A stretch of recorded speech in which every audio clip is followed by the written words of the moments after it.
Chapter 131. Third Person's POV. The next day. You know what time it is? Peter asked excitedly, raising his fist in the air in a celebratory manner. It's time for hero names and suit-ups. Hooray! Wait, so you guys were waiting for me to make a decision? Felicia asked in surprise as they watched Peter make a fool out of himself again. MJ nodded as she hugged Felicia's arm. Of course. After all the training we've been doing in the VR world, you didn't think we would have been ready sooner. Felicia grew a bit embarrassed as she scratched her cheek. I mean, you guys could have started without me, you know. Not an option, they all said at the same time. Even Peter stopped acting foolish. Felicia was taken aback as they all responded. It was surprisingly Gwen who said, "We are a team now. We saw how you had a difficult time making your decision, so we all agreed we wouldn't do anything until you'd made up your mind." What, but, didn't you guys grow bored of waiting? You couldn't have known how long I would take or if I would choose to be a hero in the first place. Like Gwen said, we're a team. We didn't mind waiting. It was honestly a unanimous agreement, no one really complained. And believe it or not, Peter had the most faith that you would become a hero. He thought it was only a matter of when, Harry said as he leaned back on the couch. Felicia's cheeks started to grow a bit red due to how supportive they were being. God, you guys are so embarrassing. Do you practice what you say in front of a mirror or something? How can you say that with a straight face?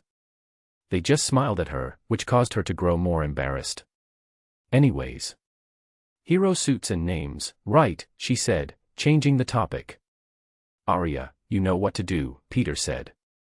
In front of them, a miniaturized holographic image of a mannequin appeared. Felicia saw that one appeared in front of Peter. Are you going to create a new one?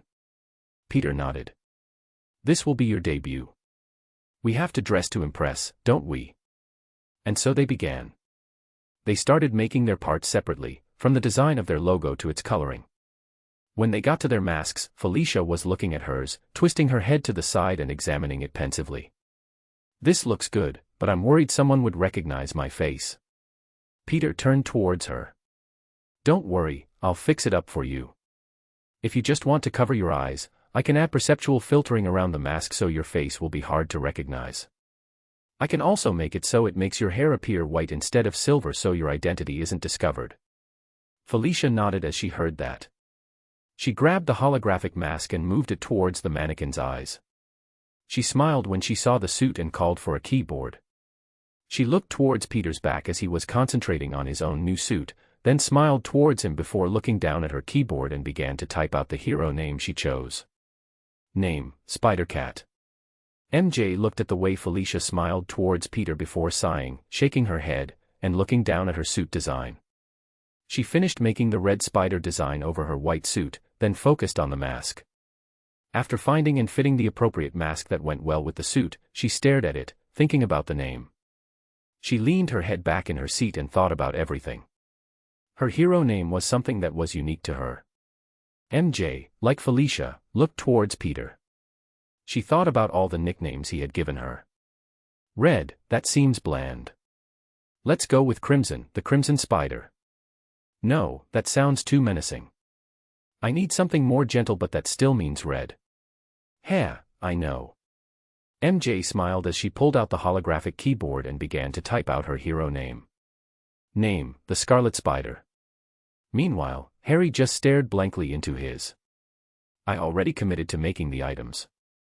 I'm going to go all the way. A hero I always loved as a little kid. I want to bring him into their world, into the real world. So Harry took a deep breath and began. When Peter turned towards Harry, he looked at him in surprise. Harry, are you sure you want to go down that route?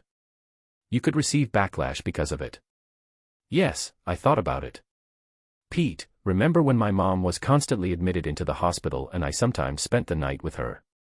Peter nodded his head while the others slowly stopped what they were doing and looked between them.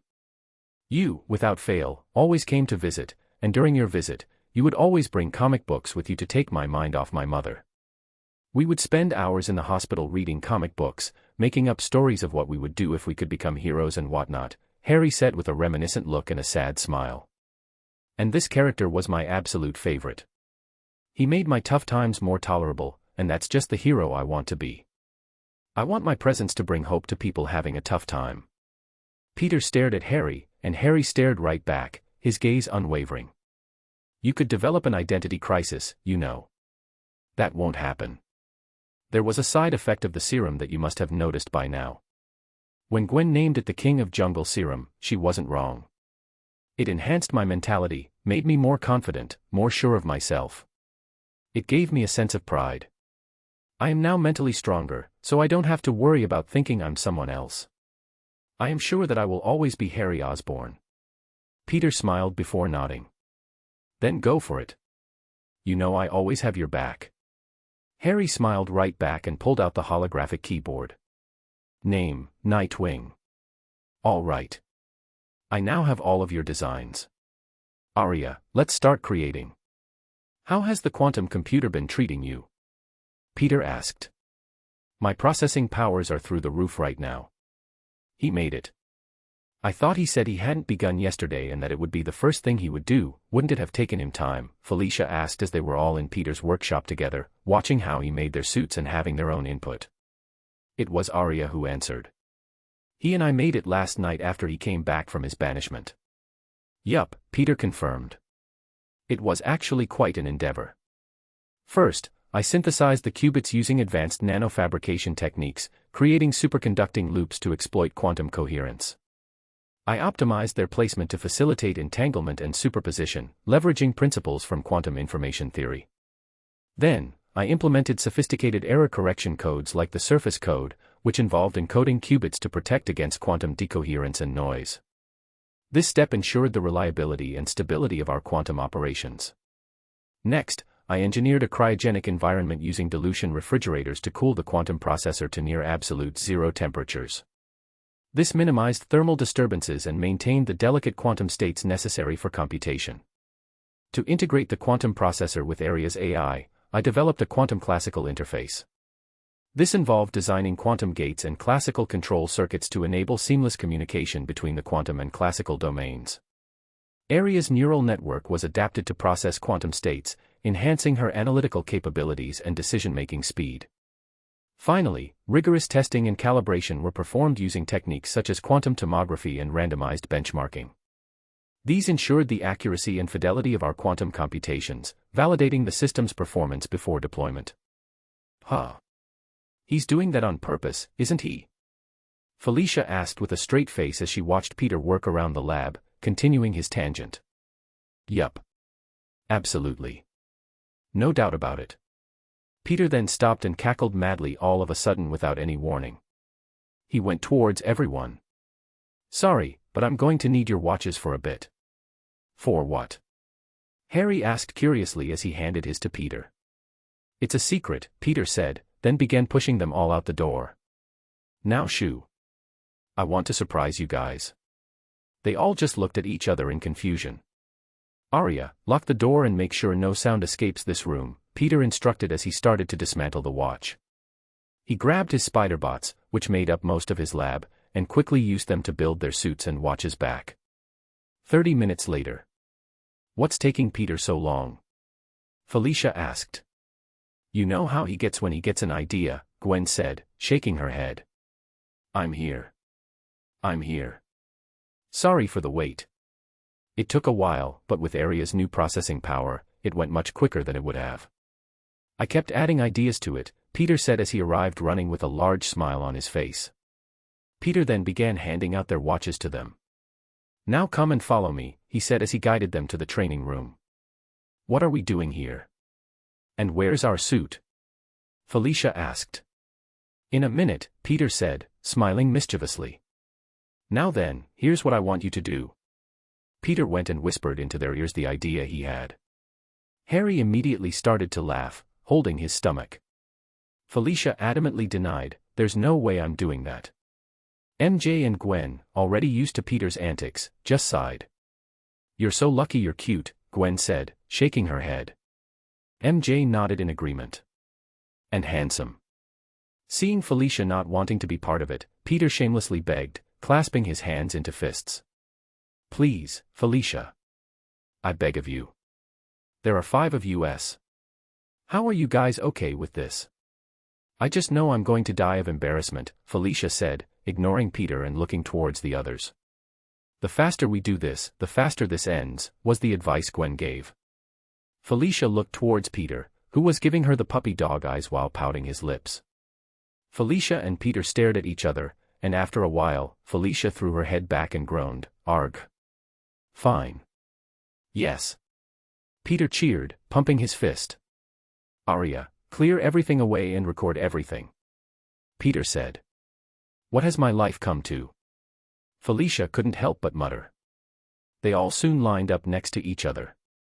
Harry stopped laughing and locked in. They all locked in as they grew serious expressions. "Ready, everyone?" Peter asked with a serious expression. They all nodded, sharing his serious expression. They all acted in synchronization. They swung their wrists with their watches towards their opposite shoulders and then shouted at the same time. "It's morphin' time." They then grabbed their watches and rotated them like dials. With a swift motion, they swung their hands forward, watches gleaming. Threads of fiber shot out from the watches, sliding over their bodies, weaving together to form sleek suits. It started from their arms, swiftly covering their shoulders and up to their necks. As it settled around their chests, the image of their chosen symbols appeared. The fibers continued down, encasing their stomachs and spreading over their legs. The top of their watches then opened as objects flew out from them and towards their faces. 2 discs flew towards Peter and went towards his ears. Metallic parts came out from them and formed a chin guard as they secured themselves firmly around his neck. A black helmet then appeared, covering his face. The screen around the black helmet turned on, and 2 large blue eyes appeared with a blue line for the mouth. Image. For Gwen, 2 pink eye covers shot to her face, and from those eye covers, more threads shot out and covered her head. As it formed on her head, a hood appeared over it. The outside of the hood was very light blue, while the inside was neon pink. Only her mask was white, while the rest of her suit was light blue with black and purple, featuring glowing, circuit-like patterns. This gave her a sleek, high-tech appearance with a distinct and vibrant look. Image. For Felicia, a black domino mask matching her outfit clung to her face. Her silver hair started turning white, seamlessly blending with the rest of her sleek, black suit. The suit featured a striking large spider logo that covered most of her chest, adding to her bold and intimidating appearance. The high collar of the suit and her sharp, elegant earrings enhanced her fierce and sophisticated look. Image. On MJ, a white and red mask covered the top half of her face, leaving the bottom half exposed alongside her luscious red hair. This made her mask match with the rest of her suit. Image. Meanwhile, Harry had a green bird domino mask covering his eyes, with green lenses. Although he wanted to be Nightwing, he added his own green coloring, making his suit green and black with the bird design on it as well. Image. Their watches then started moving on their own. They moved towards their waists and wrapped around them, becoming their utility belts while also being a power source for their suits. Peter and Harry immediately started to laugh, supporting each other as they held their stomachs. Felicia covered her face, wanting to crawl into a hole and disappear. MJ and Gwen did disappear as they became embarrassed and turned invisible. After Peter and Harry wiped their tears, Harry tapped Peter's helmet. "Why the helmet?" "So I can reassure people better." "Here, look." Peter put a hand on Harry's shoulder and looked towards him. The blue line that was his mouth smiled. "It's going to be all right now." Harry nodded his head. "I see what you mean." Very reassuring. Harry then began to stretch. "Is this made using the unstable molecule fiber?" "Yup." "How do you think they were able to fit into the watches?" "With their unstable molecules, they become very easy to compact and store." Felicia's embarrassment started to die down as she fanned her face. I will have a HUD with these, right?" Peter tapped towards her eyes. She closed her eyes, expecting him to poke her in the eyes, but all she heard was the sound of his fingers tapping on glass. When she opened them, she was surprised to see he wasn't able to reach her eyes. "The lenses around your eyes are practically invisible, so they should protect you against the wind, and you will still be able to use the HUD without anyone really seeing it." "I see. Cool. The suit provides a protective second skin underneath it." Any DNA that leaves that second skin is immediately killed off, so no one can make clones or anything from the suit. You guys don't have to worry about cleaning up afterward, Peter informed them. This would have been very helpful when we started out, Gwen sighed. Tell me about it, Peter agreed. Now come, it's time to gear up with our gadgets, Peter said, causing them to nod. Harry went to his own lab and smiled. He picked up a case that was resting to the side of his work table and put it on top. He placed his thumb on the lock, causing it to scan, and as it opened, it revealed 2 Eskrima sticks. He picked them up and put them behind his back where 2 holders were and crossed them. He then went and grabbed more of what he had created and started to fill his utility belt with them. When Harry rejoined the others, he was thrown 2 web shooters. Harry looked at them and then looked towards Peter in confusion. They are still very helpful, and I made yours black while also adding black metal wires, Peter said. When Harry looked down at them, he saw that they were green and matched the design of his suit, causing him to smile. Harry then saw they all had a metal attachment towards their back, making him assume it was for their spider legs. Once Harry equipped the web shooters, Peter looked towards all of them. Is everyone ready? They all nodded with a smile, which caused him to smile as well. Well then, I guess all that's left is your initiation. Let's go. Peter commanded, and they all followed. Chapter 132, Chapter 132. Third person's POV. Everyone soon stood on top of the tallest building in New York City. They all stood on the ledge, looking down towards everything below. This is it, guys. This is your leap of faith. An initiation to your new lives as heroes. There is no doubt there will be challenges ahead of us. There will be close calls where we put our lives at risk, but it's in those moments that we'll find our true strength. Remember, being a hero isn't just about having powers or abilities, it's about having the courage to stand up for what's right, even when it's difficult. Look down. What you see is a city filled with people who need us, who count on us to be their shield and sword.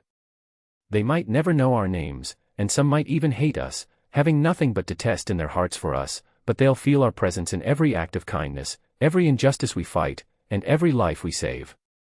Take this leap, not just as a test of your bravery, but as a commitment to your new path. Trust in yourselves, trust in each other. Together, we are unstoppable. They all stared at Spider-Man, mouths agape. They saw his helmet gain a red coloring around the cheeks as they continued to stare at him. What the hell was that? Spider-Cat was the first one to come out of their stupor. Aria's voice came through their intercoms. Daddy knew this would happen, so he stayed up past bedtime writing a speech for this moment. They chuckled as Spider-Man coughed into his fist to save himself the humiliation. So, is everyone ready? They all had confident smiles, their hair moving against the wind. Nightwing perched against the ledge with his arms resting on his knees, Spider-Cat had a hand on her hip, while Scarlet Spider held a bit of her hair to the side, nodding their heads. Yes. They all said at the same time. Good, then jump and prove it. Nightwing was the first to jump. As he leapt, he spun around towards them, put his hands behind his head, and winked with a cocky smile as he began to fall. Whoa! Spider-Cat shouted as she jumped, tucked her knees in, and began to barrel roll. Scarlet Spider jumped and began doing backflips with a large smile on her face. Spider-Man put his arms around Ghost Spider and pulled her into a hug. Ghost Spider had a hand on his chest as Spider-Man covered his mouth with a hand. They grow up so fast, don't they? Ghost Spider giggled before grabbing his hand. Let's go and join our little children. While holding hands, they jumped down and began to dive towards the others. They all shouted in cheers, feeling the wind brush against them as the ground grew closer and closer. People below began screaming, recording, and pointing towards them. Just when they were about to hit the ground, they all spread their arms, and wings popped out from underneath them, causing them to swoop back up towards the sky. Ha ha ha. They all laughed and cheered as they began to glide. As they started to lose momentum, their wings retracted back, and they webbed towards the nearest building. Nightwing shot out a black web and swung towards the nearest rooftop. He landed in a roll and immediately transitioned into a sprint. The others began to swing and maneuver from building to building. Nightwing would jump and swing his arms forward before landing back into a roll and running again. His speed and reflexes kept up with all of them, using his webs only to make sharp turns. The people watching them for the first time were shocked, unable to believe what they were seeing. If 2 spider people weren't enough, now there were 3 more. "All right, Arya, guide us," Spider-Man said. "On it." Arya responded, immediately showing them video footage of a truck moving erratically. It appears that the driver is unconscious. "I'm on it," Nightwing said as he went into a full sprint. He saw the truck, jumped from the rooftop, and landed on top of it. He went near the window and knocked, seeing no response. Knowing something was wrong, he tried opening the door, but it was locked. Nightwing stuck his fingers towards the window and pulled it down. He reached over and opened the door. Once the door was open, Nightwing quickly took control of the truck and parked it to the side. "Arya, what do you think is wrong?" Nightwing asked, feeling the man's pulse. "He's going into cardiac arrest. I suggest using your Eskrima sticks to restart his heart." Nightwing grabbed his sticks, which had a green glow, and placed them near the man's heart. He pressed a button, sending a shock to the man's chest. "Again," Arya said. Nightwing did just that, which awoke the man's heart slightly. "His pulse is back, but it's very faint and could stop again. I suggest heading to the ER." Nightwing secured the men safely. "All right, Arya, you know what to do," Nightwing said, and in an instant, the quickest path to the nearest hospital appeared in his vision. Nightwing's figure turned into a blur as he began to run with the men in his arms. In less than 5 minutes, Nightwing arrived in front of a hospital. He slid to a stop, causing everyone around to just stare. "This man is going into cardiac arrest. I've restarted his heart, but I don't know how long it will last," Nightwing quickly briefed them. A male nurse acted quickly. "Here's an empty wheelchair. I'll wheel him inside." Nightwing complied, and the male nurse looked towards him. "What do I call you?" "Just call me Nightwing," he said before turning around. He took a running start, jumped towards the nearest lamppost, and began spinning around it, using the momentum to leap to the nearest building. The male nurse stood in shock but quickly shook himself out of it and pushed the men inside. "I'm all done on this end," Nightwing reported, tapping his side. "Good work, Nightwing," Spider-Man replied. Nightwing chuckled as he began running and jumping around. "There is an illegal arms deal occurring in this part of town," Arya informed the others, showing them an image of a map. "Let's go then," Spider-Cat said excitedly as they swung by. People were taking pictures of them, surprised to see so many spider people. It took a few minutes to arrive, and Spider-Cat immediately swung through the front door, kicking the 2 men standing outside inside. "Look what the cat dragged in," she shouted in a cheery tone. Her action startled everyone inside, causing them to jump in fright. Almost immediately, they took out their guns, aimed at her, and began shooting. Spider-Cat flexed her fingers, revealing her bone claws, now covered in a metallic sheen. She then ran towards them, swinging her claws and cutting the bullets in half. "Who the hell is this chick?" one of them shouted. "You're bad luck incarnate," she teased, cutting their guns and knocking them unconscious.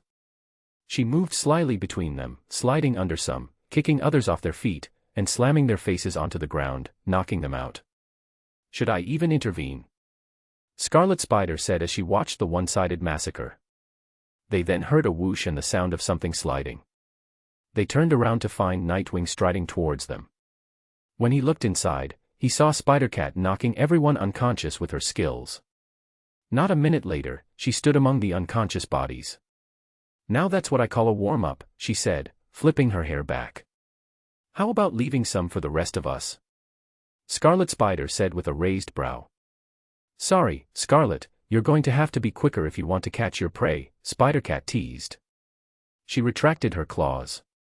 "I got to say, Spider-Man, you've outdone yourself. The metal wraps and unwraps around my claws almost perfectly." One of the men behind Spider-Cat, pretending to be unconscious, slowly aimed his gun at her. L. He didn't get the words out before Spider-Cat flicked her wrist back, web-shooting the men to the ground, immobilizing him. "Don't worry, I never let down my vigilance. I can't tell you how many times I've suffered because of it," Spider-Cat said, rubbing the back of her head due to phantom pain. "So shall we go?" Spider-Man shook his head. "No, we need to safely secure them for the cops." "Oh right. I forgot about that. Normally, the simulation would have ended by now." They went around and safely wrapped everyone in webs, and Ghost Spider sent a message to her dad. A gang war between two opposing gangs is currently in play. There are civilians in the crossfire, Arya informed them. I call dibs, Scarlet Spider said as they all jumped away and headed in the direction Arya provided. As they made their way towards the two gangs, they broke off a bit to help people in need, getting a cat out of a tree, saving someone from getting run over, helping a crying child who had separated from his mother. They soon regrouped and appeared in the middle of the shootout. I'll take them down. You guys focus on making sure everyone is out of their range, Scarlet Spider said as she jumped into the crossfire. She quickly webbed all their guns and, in one quick pull, disarmed them all at once. Don't you know you're putting other people at risk, she reprimanded them. Seeing their weapons snatched away, they took out their backup weapons and began shooting at her in fright. Scarlet Spider sighed and dodged all their bullets, swinging around towards both sides of the warfare, taking them out. Meanwhile, the others were escorting the civilians away. Why you're Nightwing, a 13-year-old boy, being escorted with a group, suddenly asked. Yeah, he's a big inspiration to me, so I took up the mantle. What do you think? Do I at least look the part, he asked, trying to take their minds off the chaos behind them. The boy nodded rapidly in awe. From Nightwing's peripheral vision, he saw a frightened gang member aiming his gun at him.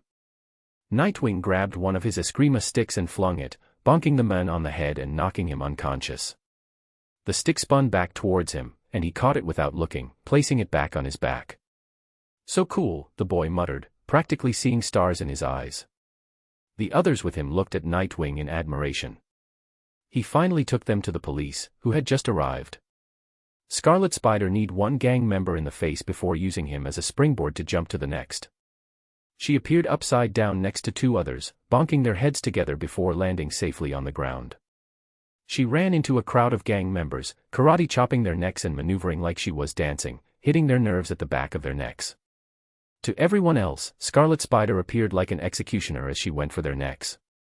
As they all dropped to the floor, her right leg slid to the side as she settled into the typical Spider-Man pose. If I were you, I'd give myself in. I'm a rather impatient woman, so make your decisions quickly. Throw your weapons down, and no one else has to get hurt. They quickly dropped their weapons, realizing she wasn't alone. Others were watching them. Nightwing swung his feet, sitting on a ledge and rocking side to side as he held onto the edge. On the opposite side, Spider-Cat was perched, both hands holding onto the ledge. Meanwhile, Spider-Man leaned against a wall below Nightwing's building, arms crossed, with one leg against the wall. Ghost Spider mirrored his stance on the opposite side. The gang members dropped to their knees and put their hands behind their heads, showing their surrender. Good boys, she said sensually as she stood back up. Armored police cars arrived, officers exiting with raid shields and guns aimed forward. Stay where you are and do not move. Scarlet Spider waved toward them. There's no need for that, they're already down. We said freeze. Scarlet Spider pointed to herself. You talking to me? You are under arrest for the act of vigilantism, assault, and many other crimes, they declared, reading them their Miranda rights while pointing their weapons at the others as well. Many other crimes. It's my first day on the job. Spider-Man then sent them a message using a neural link between them all. Let's skedaddle. They won't listen to reason, they're under orders. They all nodded before Scarlet Spider wiggled her fingers toward the officers. Toodaloo, she said, swinging away. The officers opened fire, but the group was too quick and experienced, dodging and moving away. Arya, check who gave the order, Spider-Man commanded. A second later, Arya replied, it's Military General Thunderbolt Ross. He wants to capture you and make more of you to use as soldiers. Typical, Spider-Man rolled his eyes. Do you guys have to go through this often? Scarlet Spider asked with a frown, upset that her debut was ruined. More times than we like. That's why Ghost and I always worry about our DNA being scattered around, Spider-Man explained. Does that mean we will be enemies of the military? Nightwing asked. Yes and no. As far as I'm aware, it's only Thunderbolt Ross who wants this. Others likely think it's unethical, Spider-Man said as they swung and ran across buildings, the sound of sirens growing distant. Father's hypothesis is correct. Thunderbolt Ross is in constant argument with his superiors about this. They say he will give the military a bad name and cause them to lose the support of the populace. He wants a chance to prove his ideas are right. Based on everything I've just uncovered, Arya explained. So right now, we don't have much to worry about. Let's focus on what's ahead of us, keeping our little city safe, Peter said, changing the subject to prevent paranoia about becoming military enemies. Yes, sir, they all said teasingly. They continued helping everyone they could, with many shocked to see Nightwing. Some were weirded out, some scoffed, some thought it was cool. They patrolled the city until late into the night when the most dangerous people roam. But there was a shared feeling among everyone, good, bad, civilians, and villains alike, fear. More vigilantes appearing could only mean one thing: they were all in danger. But in danger of what, they didn't know. And not knowing, honestly, frightened them more. Chapter 133. Third person's POV. They are multiplying. Multiplying, I tell you. Peter was having breakfast with Uncle Ben and Aunt May while they watched the morning news. What's he shouting about now? Aunt May asked in amusement, looking at Jameson's angry expression. If 2 menaces crawling around the city weren't enough, now we have 3 more. Jameson slammed his fist on the table as 3 images appeared on the screen: Scarlet Spider, Spider-Cat, and Nightwing helping people. Aunt May and Uncle Ben turned to Peter, mouths agape. Peter awkwardly drank the milk from his cereal, making a lot of noise under their stares. Are they? Uncle Ben started. I have no idea what you mean. Well, look at the time, I'm going to be late for school, Peter said, checking his watch. He put his bowl in the sink. It's Sunday. Aunt May said flatly. That's MJ, isn't it? As for the others, I already have a pretty good idea, Uncle Ben chuckled. Sorry, I have no idea who they are. Secret identity and all that, you guys should know, Peter shrugged. Peter kissed Aunt May on the cheek. Sorry, but I've got plans down at my lab. See you later, love you. Stay safe. Aunt May called after him as Peter rushed out. Peter sat in the main chair of the meeting room, leaning back as he looked at the others seated around the long black table. To his left, Gwen sat with a nameplate reading Ghost Spider. To his right, MJ had her own nameplate reading Scarlet Spider. Next to Gwen was Harry, looking amused at his nameplate that read Nightwing. And beside MJ, Felicia traced her fingers along her nameplate, which read Spider-Cat. Peter pushed his nameplate forward, Spider-Man. Let this meeting begin, shall we? Peter cleared his throat. They all nodded, and Peter continued, let's talk about something important, something that's top priority on our list. They all looked at Peter curiously. A group name. Are you serious? Felicia sighed. Deadly serious, Peter nodded. Wouldn't it be cooler if the name came to us instead of us just brainstorming it here? Harry suggested, raising his hand. Peter pointed at him approvingly. I like the way you think, mister. The girls all scoffed and rolled their eyes. On a serious note, what did you guys think of your first patrol? Peter asked with a smile. Gwen looked at the others as she, herself, was curious. It was awesome, Harry nodded. I had more fun than I expected, Felicia agreed. MJ gave a weary smile. It would have been perfect for me if I hadn't almost become enemies with the military. I'm actually glad that happened on your first day, Peter nodded. The others looked at him oddly, especially MJ, who narrowed her eyes. What do you mean by that? I didn't mean anything bad by it, relax, Peter rolled his eyes. I meant it was good to see that not everything is sunshine and rainbows. Now, for what I have planned, Peter tapped on the table, causing it to emit a small beep and display a 3D hologram of New York City. As you all know, there are 5 boroughs in New York City and 5 of us. Each of us will be stationed and responsible for overseeing one borough, Harry for Manhattan, Felicia for the Bronx, Gwen for Staten Island, MJ for Brooklyn, and I'll take care of Queens. Wait, we're going to be separated? MJ asked, sounding disappointed. It's better this way. We'll cover more ground and help more people, Peter explained. MJ was still disappointed but agreed. What if we have something personal and can't take a watch during that time? Either someone else can cover for you, or you can start your watch later into the night. For example, Gwen and I are starting our internship again tomorrow, so we'll begin our watch later, Peter clarified. And if you need help, don't hesitate to ask. We'll leave our internship and come running, Gwen added. Arya would inform us if it's necessary. The others nodded in understanding. Peter, seeing the conversation was over, turned to Harry. Right, Harry, I forgot to ask, how's your dad? I'm sure he wasn't happy with Oscorp collapsing a few weeks ago. Harry awkwardly smiled and leaned back, sighing. He's on edge. Every little thing sets him off. He mentioned having to use more than half of his bank account to restart Oscorp. They've already begun reconstruction. Peter nodded before asking, have they made contact with him recently? Harry shook his head, not that I'm aware of. They've been quiet for the most part. They? MJ asked. Yeah, who are you guys talking about? Felicia inquired. Wait, we haven't told you guys. Peter said in surprise. Told us what? Felicia groaned. I think we might have forgotten to inform them, Gwen said awkwardly. Oh my God, just tell us already, Felicia exclaimed. Peter turned towards Harry. It's your call. It mostly involves your past. Harry nodded. We're a team. They deserve to know everything. Harry took a deep breath, interlocking his fingers on the table. My father is a Hydra agent. What? Both MJ and Felicia shouted simultaneously.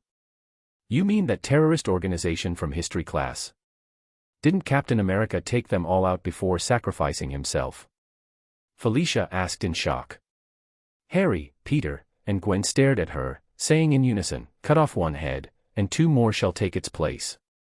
MJ and Felicia shivered at their response. Harry, Gwen, and Peter proceeded to explain and show them everything they had uncovered so far, from how it involved Peter's parents to Norman's involvement with Hydra. So cool, Felicia remarked. Everyone slowly stared at Felicia, giving her weird looks. She shrugged. What? It's like we're in the middle of a sinister plot in a movie, and it's our job to stop it. Everyone shook their heads. Peter then asked, is there anything anyone else wants to say before I end this meeting? Seeing everyone shake their heads, Peter nodded. Good. With this, I hereby declare this meeting over. The hologram disappeared as they all stood up from their seats. Now that the meeting is over, you guys know what this means, right? Peter asked. They looked at him in confusion until Peter thrust his hand forward. It's morphin time. No. The girls all shouted, putting an end to it as they walked away to suit up. Harry looked a bit disappointed that they weren't going to do it again. Well, it looks like it'll just be the blue and green ranger for now, Peter sighed. Harry then looked at Peter and asked, so if we're blue and green, what are the others? MJ is red, Gwen is pink, or she could be yellow due to her blonde hair, but let's go with pink for now, while Felicia is the black ranger, Peter decided. Harry chuckled and playfully smacked Peter's chest. Let's just go and get changed already, you doofus. And just like that, they all equipped their outfits, grabbed their gear, exited their hideout, and began their patrol of New York City. Location, Russia, Soviet Union. A meeting convened among the top leaders of the Soviet Union, accompanied by their military officials. The Soviet military general began by presenting his latest intelligence findings. The spies embedded within the Yankee military have brought us crucial information, he announced, prompting the gathered leaders to lean in with curiosity. Operating a remote control, the general activated a projector displaying images of Spider-Man swinging through the city alongside Ghost Spider and others. What exactly are you showing us, General? One of the leaders inquired, perplexed. The U.S. military is seeking to recruit these superpowered individuals to bolster their forces, the general explained. They envision using them to advance their military might and potentially dominate the world. With such capabilities, they could march through our borders and coerce surrender. He pressed another button, revealing images of Spider-Man holding up the Oscorp building and Gwen stabilizing two skyscrapers. Just imagine the implications if they mass-produce these abilities among their soldiers, the general continued, emphasizing the potential threat. Growing anxious, the main leaders pressed for a solution. And I assume you have a plan to counter this, one asked cautiously. Yes, with your approval, I will introduce our genetics expert, Dr. Sergei Ivanovich Volkov, to elaborate on his proposed solution, the general replied confidently. Dr. Volkov, a man with slick-back black hair, glasses, and a lab coat, stepped forward and took control of the presentation. Based on our intelligence, their powers stem from a spider-related genetic enhancement, he began.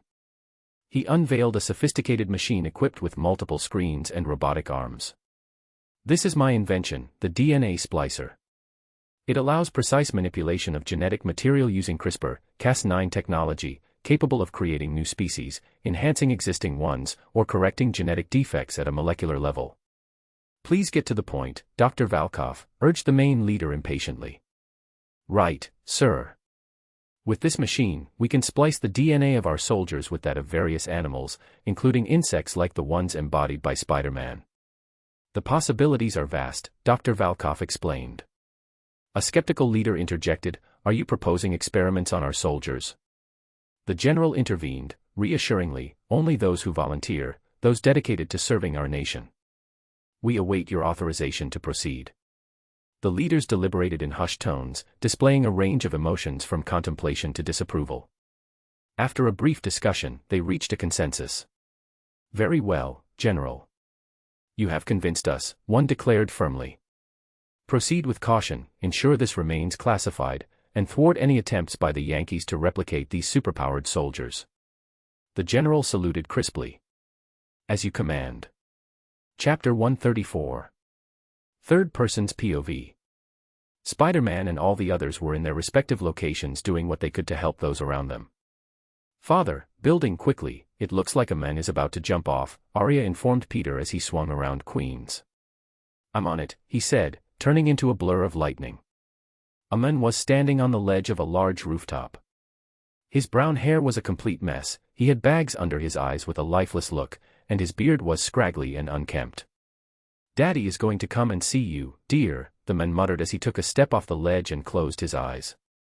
The people below grew horrified and screamed but let out a sigh of relief as Spider-Man swooped down and grabbed him from the air. "Let go of me. Just let me die already. Please," the man pleaded. Spider-Man swung and landed on top of another rooftop. "Come on, man, you know I can't let you do that," Spider-Man sighed. The man grabbed onto Peter's clothes and begged with tears in his eyes, "Please, I just want to see my daughter again." "I take it she isn't with us anymore?" Spider-Man asked with a sympathetic look. The man began to sob as he shook his head. Spider-Man hugged the man, causing him to sob harder as he patted his back. "She was just a kid, no older than 13, she didn't deserve to die." The man cried. "Tell me about her," Spider-Man asked with a soft smile. The man began to wipe his tears. "I'm sorry, I shouldn't be dumping my emotions onto you like that." "What are you talking about? I have plenty of time." "Here, let's sit down," Spider-Man said as he sat cross-legged on the floor before tapping the space in front of him. "Come, tell me about her. It seems like you loved her a lot." The man nodded his head as tears continued to roll down his face. He went and sat down in front of Spider-Man. The man then began pouring everything out to Spider-Man, how she had leukemia, how she was terminally ill her whole life, how she spent her entire life in the hospital, and how she unfortunately passed away recently. Spider-Man listened to everything and engaged in the conversation with the man, causing him to open up some more. To have fought for 13 long years, she must have been incredibly strong. The man nodded in agreement. "She was the strongest person I've known." Not once did her smile waver. "Do you have a picture of her?" Spider-Man asked curiously. The man reached into his back pocket and pulled out his wallet to show him a picture of his daughter. It showed a little girl in a hospital bed smiling brightly next to him. "She is very beautiful," Peter nodded as the man handed him the photo to examine. The man had a loving smile as he nodded as well. "She was, wasn't she?" Peter handed him the photo back. "You know, as she was so strong clinging onto life, you, as her father, shouldn't be any weaker." "But how can I be strong? She was my everything. She was the reason why I was strong in the first place." "You mentioned she spent most of her time in the hospital. Did she ever mention any place she wanted to visit or something she wanted to do?" The man began to think before remembering something. "I remember she made a bucket list of the things she wanted to try once she recovered and got released from the hospital." Spider-Man nodded. "That's perfect then. Here's what I want you to do, I want you to go and complete that bucket list for her." Take her picture or something of great importance of hers and have it by your side as you complete the bucket list so she'll be with you every step of the way. Document everything. I want you to take a picture of everything you did and make a scrapbook of it, so you'll have something to look back on and remember. The man blinked while looking down at the picture with a soft smile. A scrapbook of memories, he muttered. That doesn't sound like a bad idea actually. Tell me, do you remember something she had on her bucket list? Yeah. She really wanted to see a waterfall. She said they always looked so beautiful every time she saw them on TV, and that she bet they looked even better in person, he said with a reminiscent expression. Spider-Man then got up from the ground and offered his hand. Then what are you waiting for, man? You've got a waterfall to see and memories to create.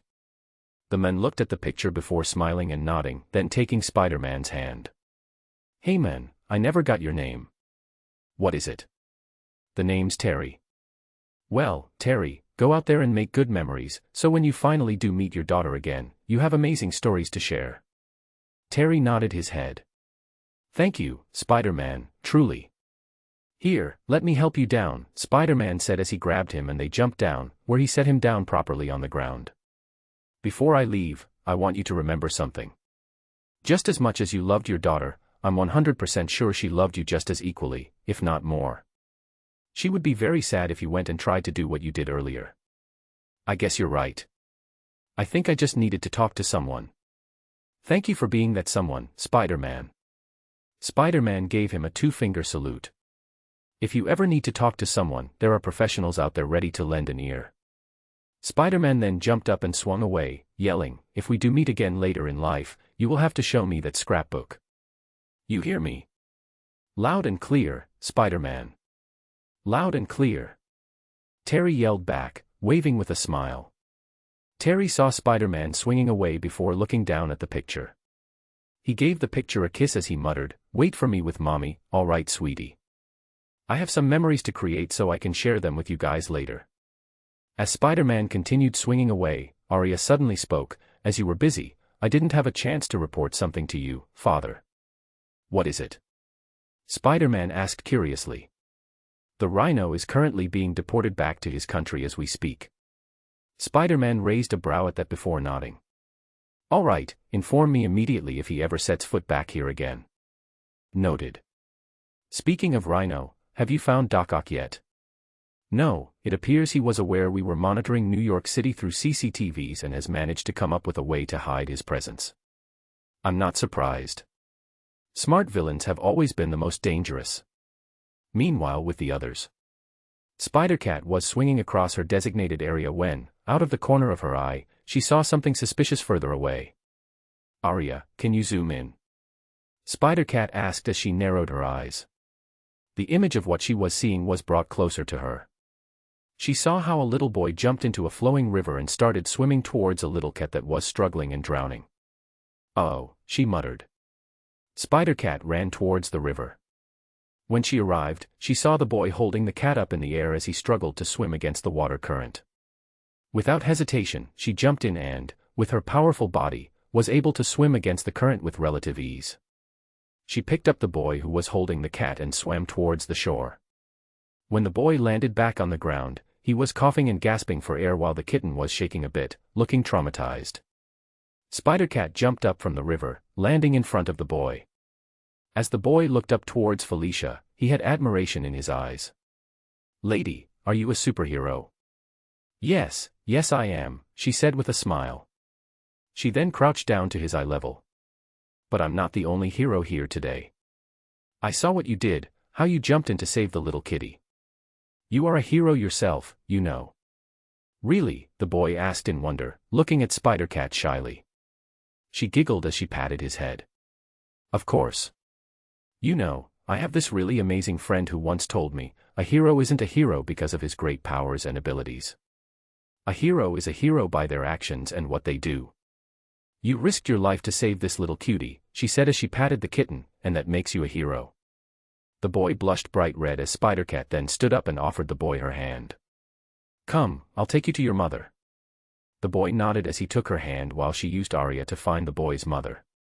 Before they arrived, the boy turned and kept looking at Felicia shyly, causing her to giggle and ask, what is it? Nothing. You're just very pretty, hero lady. PHTTT, he, why thank you. Ghost Spider was swinging around when Arya reported a traffic accident on a highway. A reindeer jumped into the highway and is currently bleeding out if you are interested.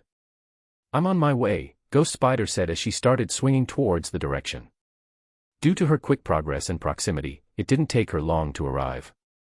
She saw the reindeer bleeding out on the road while cars were coming to a complete halt.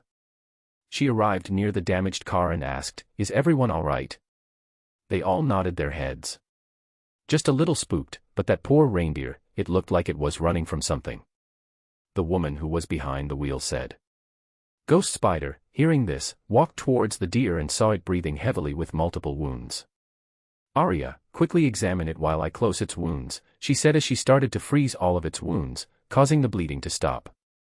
There appear to be bullet wounds as if it was being hunted down. If I had to make a guess, poachers. Ghost Spider nodded her head while picking up the deer with relative ease. Show me the nearest veterinarian. After dropping the deer off at the animal clinic, Ghost Spider returned to the scene. She followed the trace of blood away from the road and into the woods. As she followed the blood, she found footprints on the dirt which led back to what appeared to be the entrance of a park. She saw how the footprints disappeared and turned into tire tracks. She followed them onto the road where they made their way back to the highways. Arya, can you get any footage from the highway camera to see if any cars that passed here matched the description of the tire tracks and if they made their way towards the park at some point? Ghost Spider said as she made it her mission to hunt those poachers down. Arya, with her new quantum computer, was able to figure out everything in a matter of seconds. She showed an image of a white truck with the logo of a supermarket. This truck is most likely the culprit. They have disguised the truck to make it appear as if they are just carrying processed food when in fact it's filled with living animals for them to sell.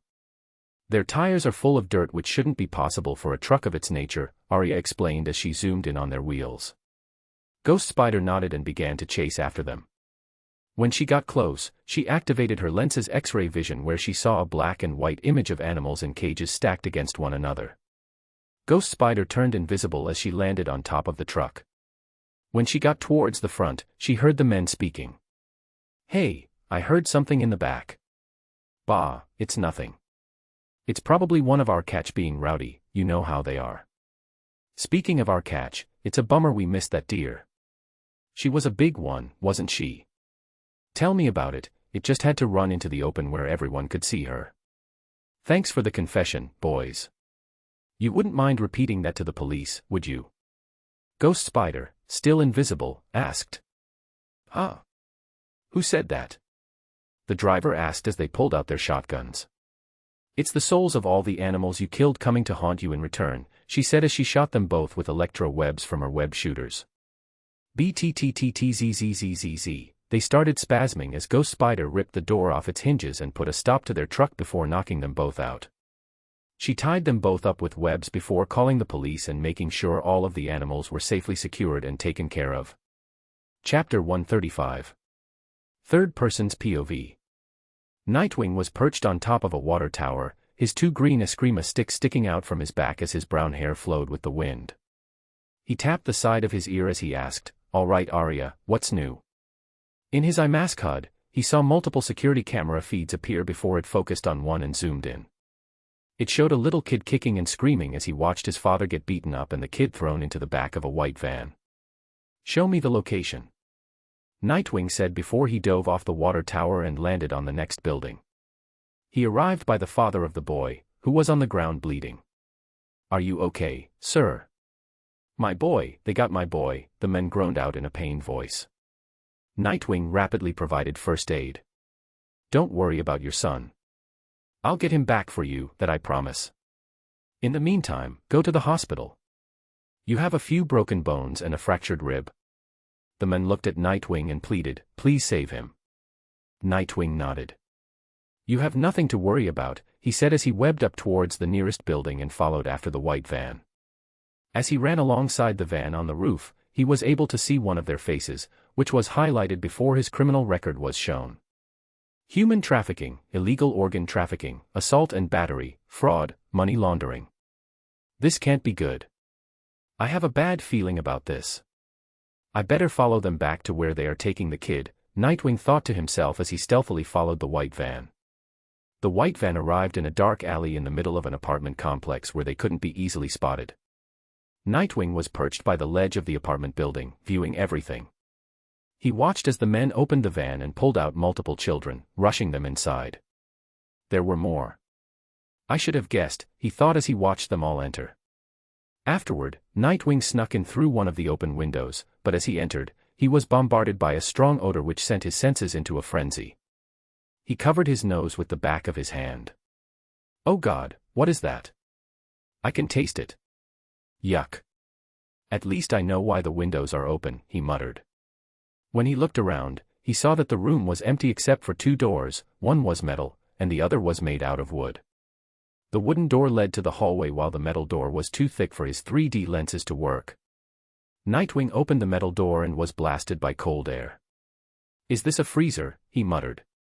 He entered and began looking around, seeing blood bags on top of shelves, with containers next to them.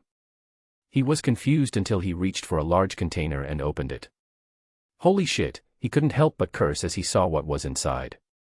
It was a heart, surrounded by ice cubes in a bag. Nightwing felt his own heart start beating quickly as he started breathing heavily, his hands shaking alongside his voice as he asked, Arya, why is this so small? Please don't make me say it. Arya replied.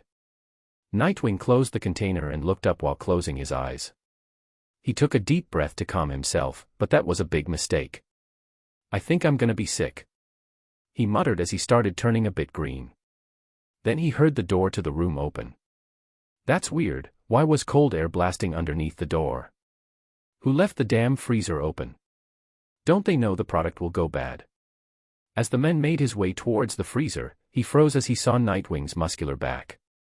He reached for his gun and pointed it towards Nightwing. Who the hell are you? The man watched as Nightwing slowly turned his head to look back at him and saw a single tear running down his cheek as he held the container in his hands. Nightwing set the container to the side, and the men immediately began firing. Nightwing didn't dodge, the bullets hit his back before they fell to the ground.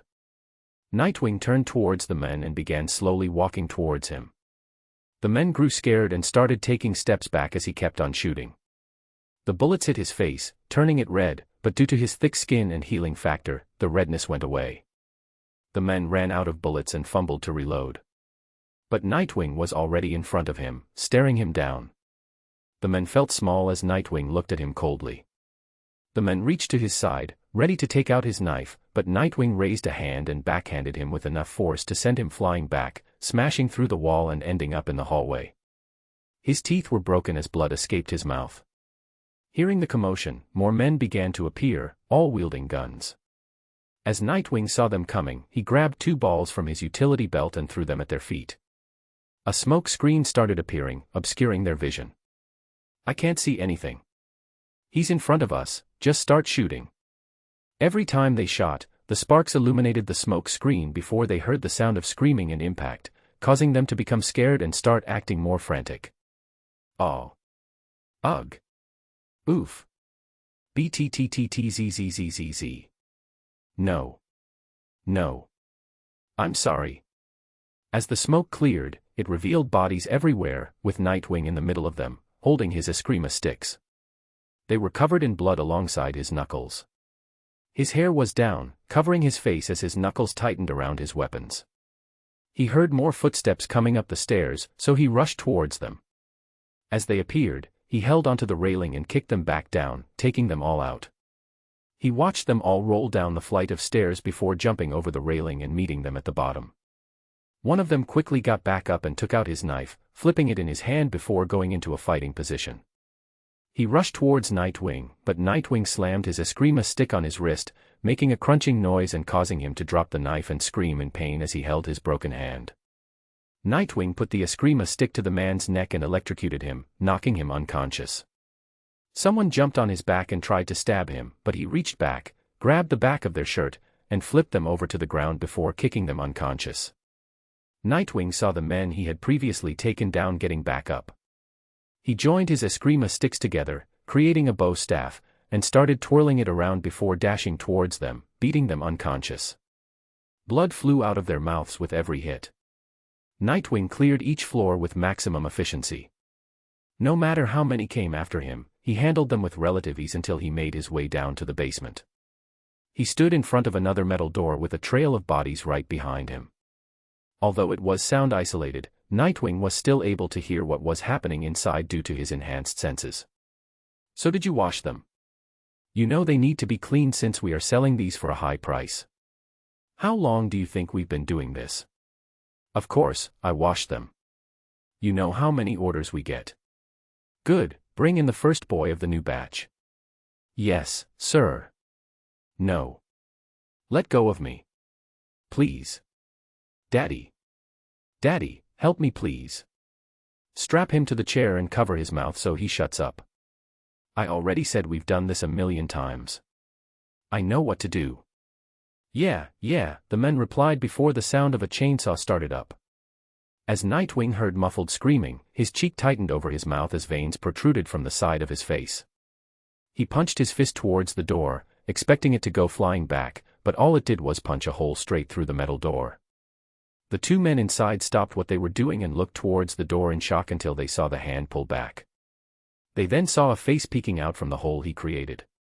Oops, he said in a monotone voice before grabbing the opening of the hole and ripping the door completely open. It looks like I added a little too much strength to my knocking. I hope you guys don't mind if I let myself in, he said with an emotionless look on his face. Shit, who is this freak? Gabe, get him, the men with the chainsaw commanded. Gabe was a large, burly, bald black man who was strapping a child down in a black leather chair with the floor around it covered in dry blood. Gabe reached into his back pocket and pulled out 2 knuckle dusters. He cracked his knuckles as he put them on before rushing towards Nightwing. He held a boxing position, covering his face with one hand before punching towards Nightwing with the other. Nightwing easily caught the fist with one hand and looked towards him with a head shake. You should have quit when you had the chance. Gabe. Gabe was still stunned by Nightwing catching his fist. Nightwing twisted Gabe's arm, causing him to scream in pain while his knees buckled slightly. Nightwing kicked Gabe's knee, causing him to kneel. Gabe used his other hand to punch Nightwing, but Nightwing maneuvered his way behind him, got on his shoulders, and snapped his neck. Gabe didn't have a chance to react as he fell face first to the floor, unconscious. Nightwing got off him, his body reflexively rolling to the side in time to dodge the chainsaw. The man holding the chainsaw clicked his tongue as he missed. When he turned to look towards Nightwing, he saw he wasn't where he rolled to. He looked to both sides in confusion until he felt a tap on his shoulder. He quickly turned around and swung his chainsaw down, but there was no one there. That was until he saw a shadow to his side. He saw Nightwing with his back before punching him so hard he went flying off and smashing against all his utensils, his teeth flying out of his mouth and his eyes rolling to the back of his head. He slumped against a table with his head down, blood dripping from his mouth with the chainsaw still on and in his hands. Nightwing went and unstrapped the child from his seat. The kid practically jumped into his arms and began to sob.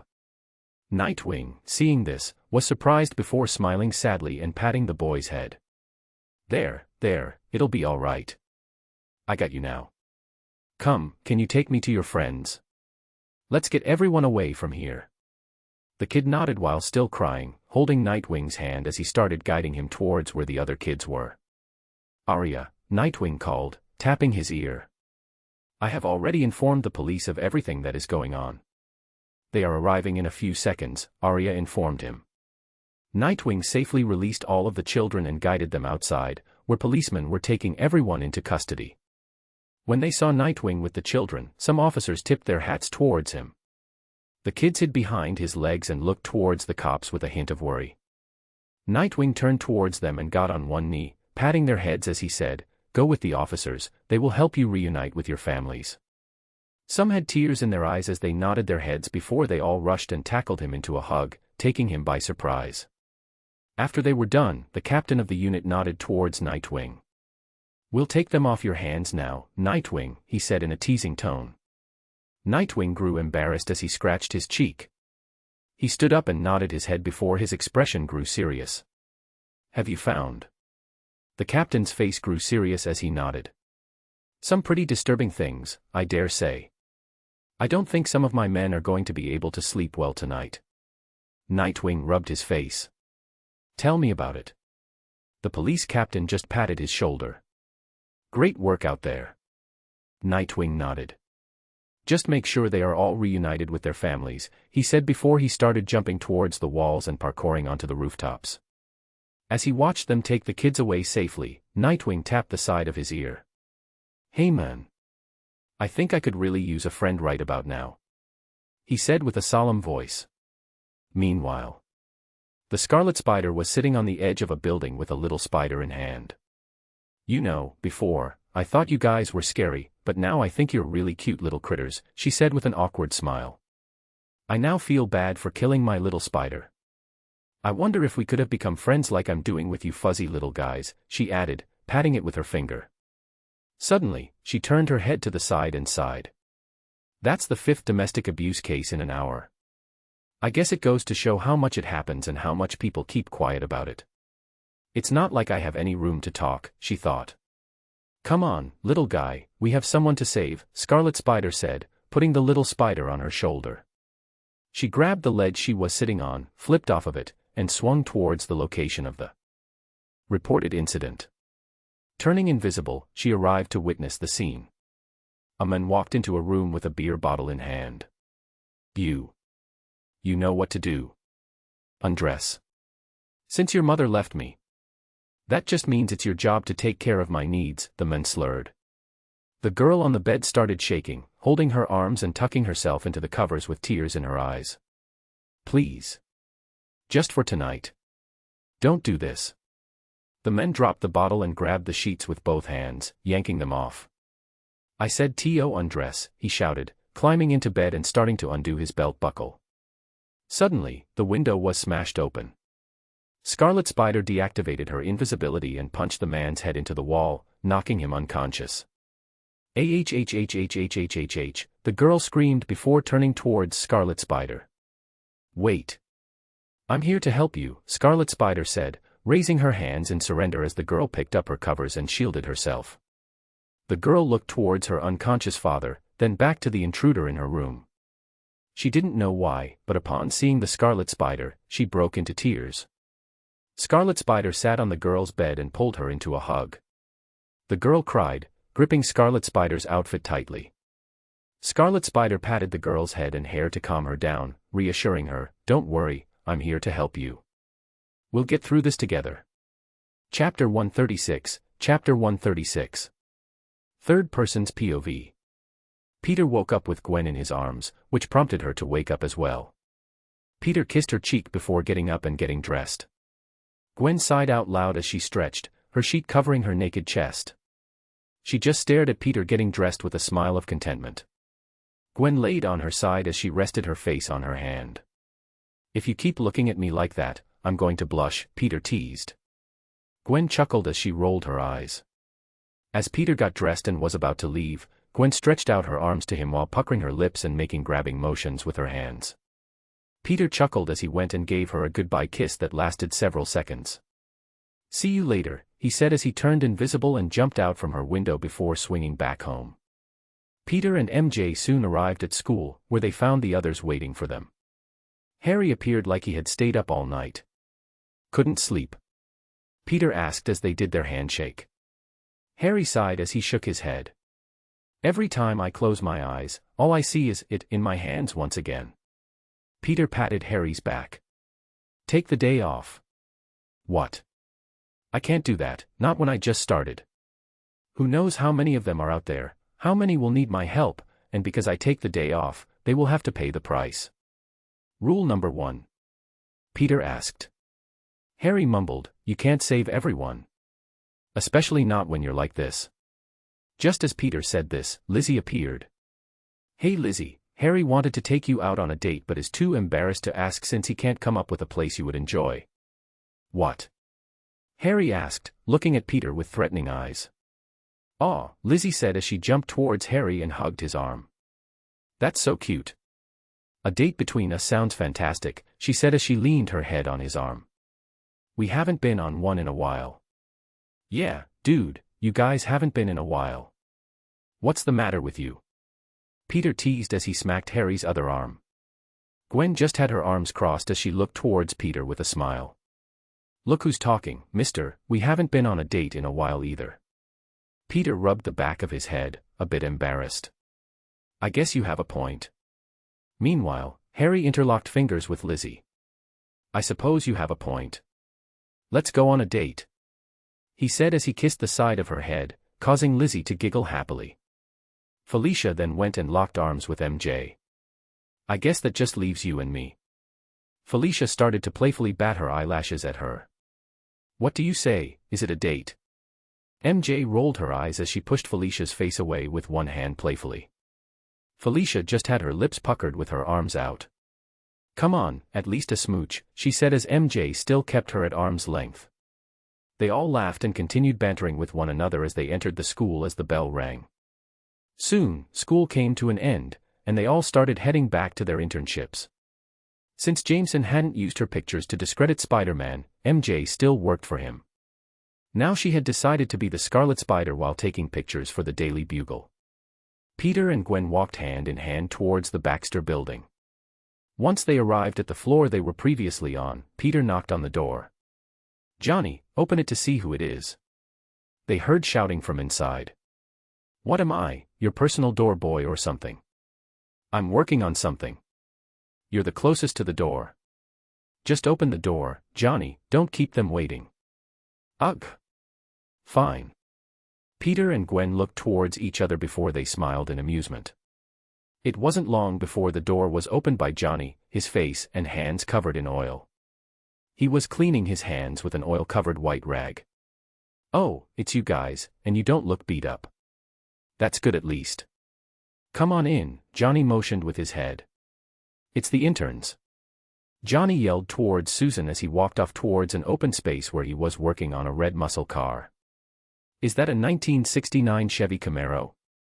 Peter asked, getting distracted and walking towards Johnny. Johnny smiled proudly as he tapped the side of it. Yup, my baby right here is one of a kind. I'm just working on the engine to see if I can get her to run again. It used to belong to my father, now it belongs to me. Peter nodded, leaning in to get a closer look at the engine. Nice, it's in great shape. Have you checked the carburetor? Sometimes they get gummed up if the car's been sitting for a while. Also, it might be worth looking at the timing belt and ignition system. Ensuring the spark plugs and wires are in good condition can make a huge difference. You know about car engines? Johnny asked in amusement. What do you think? Peter asked with a smirk. I think we're going to get along just fine, Johnny smiled. And I already checked the carburetor, that isn't the problem. I'm thinking it might be something with the fuel pump. It's not delivering fuel consistently. Peter furrowed his brow as he inspected the engine more closely. Yeah, that could be it. You might want to check the fuel filter too. If it's clogged, it can cause irregular fuel flow. Also, make sure the fuel lines aren't cracked or leaking. Even a small leak can cause a lot of issues. Johnny nodded, appreciating the suggestions. Good call. I'll take a look at those next. Thanks. No problem. Just let me know if you need an extra pair of hands, Peter replied, grinning. It's nice to see you boys getting to know each other, Reed said as he appeared with both Ben and Susan.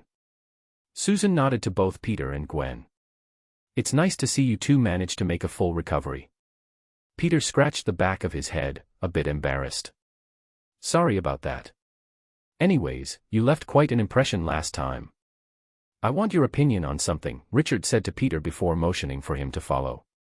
Peter was curious about what Richard wanted to show him, so he followed. They walked towards a large empty room with a whiteboard covered in mathematical equations and symbols. Are you sure you want to show me something like this? Peter asked, looking at Richard oddly. Think of it as a test. I want to see if my hunch about you is correct, or if I'm just giving you too much credit, Richard said with a smirk. Peter stared at him with a plain expression. Using reverse psychology on me is not cool, man. Richard didn't say anything else except to smile at him. You're expecting too much from him, he's just a kid, Ben whispered, leaning towards Richard. Like I said, it's just a test. It's all right if he fails it, Richard replied in the same whisper. Peter felt his lip twitching as he heard them perfectly well. He just rolled his eyes and focused on the equations in front of him. After a minute of studying everything, Peter turned towards Richard and asked, "Are you demented or something?" Eh. Ha ha ha ha. I sometimes wonder about that myself, Ben laughed loudly as he patted Richard's back. You're planning on opening a portal to another dimension. We can calculate how to do it. Yes, that part is the easy part. You've almost completed it and just need to add the final touches. But you failed to factor in what we will find on the other side. A portal is a two-way door. Just as we will be able to go in, something from the other side will be able to come out, Peter explained. Richard smiled as he looked at Peter. So you understand what I'm trying to do, yes. But we've already solved that problem with the containment shield. Nothing comes out unless we let it. Peter took a deep breath to calm himself. We don't know what we'll find on the other side, so we don't know what type of life forms we'll encounter. Thus, we won't know how strong they are, and we can't be sure the containment shield will be enough to hold them back. Do you see where I'm going with this? Richard nodded with a smile. Then how about this, we'll build a detector, something like an interdimensional scanner. Before we open a portal to any location, we'll be able to detect if there are any signs of life nearby. If there are, we won't open the portal. If there aren't, we'll open the portal and investigate the surroundings. I guess that could work, but it's still dangerous. Another thing, did you miscalculate something here on purpose? Peter muttered as he continued to look at the equation. Where? Richard asked curiously, looking at him in confusion. Here it says \\and underscore 0 \\empty (e(x)2 dx equals \frac 1 \sqrt pi but it's supposed to be \in underscore dash \empty \empty (e(x)2 dx equals \sqrt pi . Not only that, you applied the concept of quantum entanglement in the wrong way. It should be \delta x \delta p ject \frac bar 2 but you wrote \delta x \delta p lec frac bar 2 . Peter said as he grabbed a marker, erased the bottom part of the equation, and began adding the corrections. Good catch, and yes, it was on purpose. Richard nodded his head. I totally missed that, but they don't need to know that. He's lying, both Peter and Gwen thought at the same time, amused as their spider senses warned them of the lie. But both chose to remain quiet about it. Peter then leaned back and studied the board. Oh, also.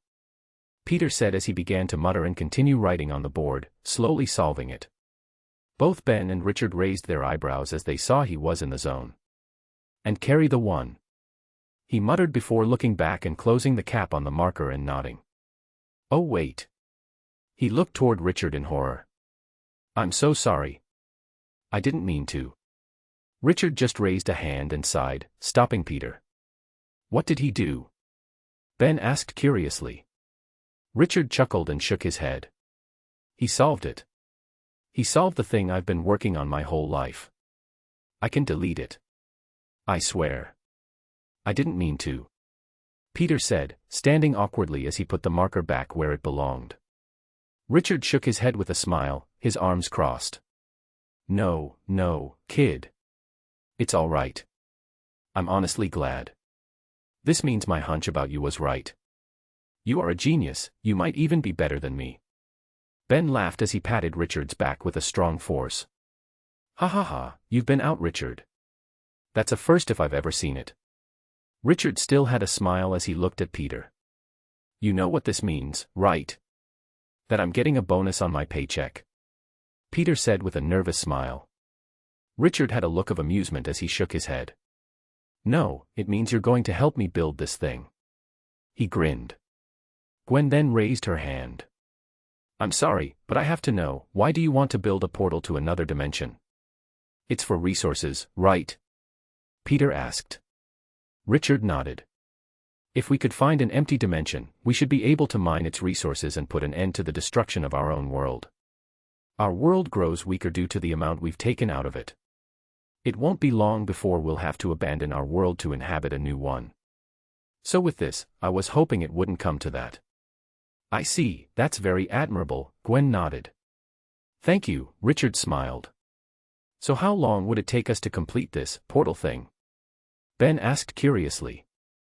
Give or take a couple of months. Both Peter and Richard said at the same time. They both stopped and looked at each other with a smirk before bumping the sides of their fists. Let's get started, Richard said with a dangerous glint in his eyes.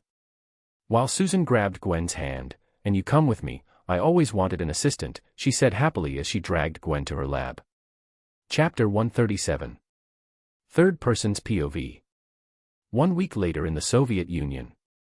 The general walked alongside Dr. Valkov, who held a tablet in his hand. So, do we have results? The leaders are expecting proof that their funding is being used appropriately. If we don't provide anything, they'll shut down this project immediately, the general said, his hands clasped behind his back as they stood before a large metal door. Dr. Valkov placed his hand on a hand scanner, which then scanned his retinas. The thing with this is that it's 50-50ths. Our research shows a significant discovery, it's all about willpower. Those with low willpower will have their minds taken over by the bestial side. They won't have coherent thoughts or control over their actions and will simply follow their instincts, Dr. Valkov explained. As he spoke, the metal door slid open, revealing the interior.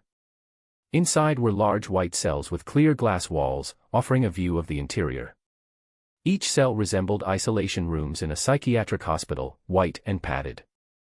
Inside these cells were what the general could only describe as monsters.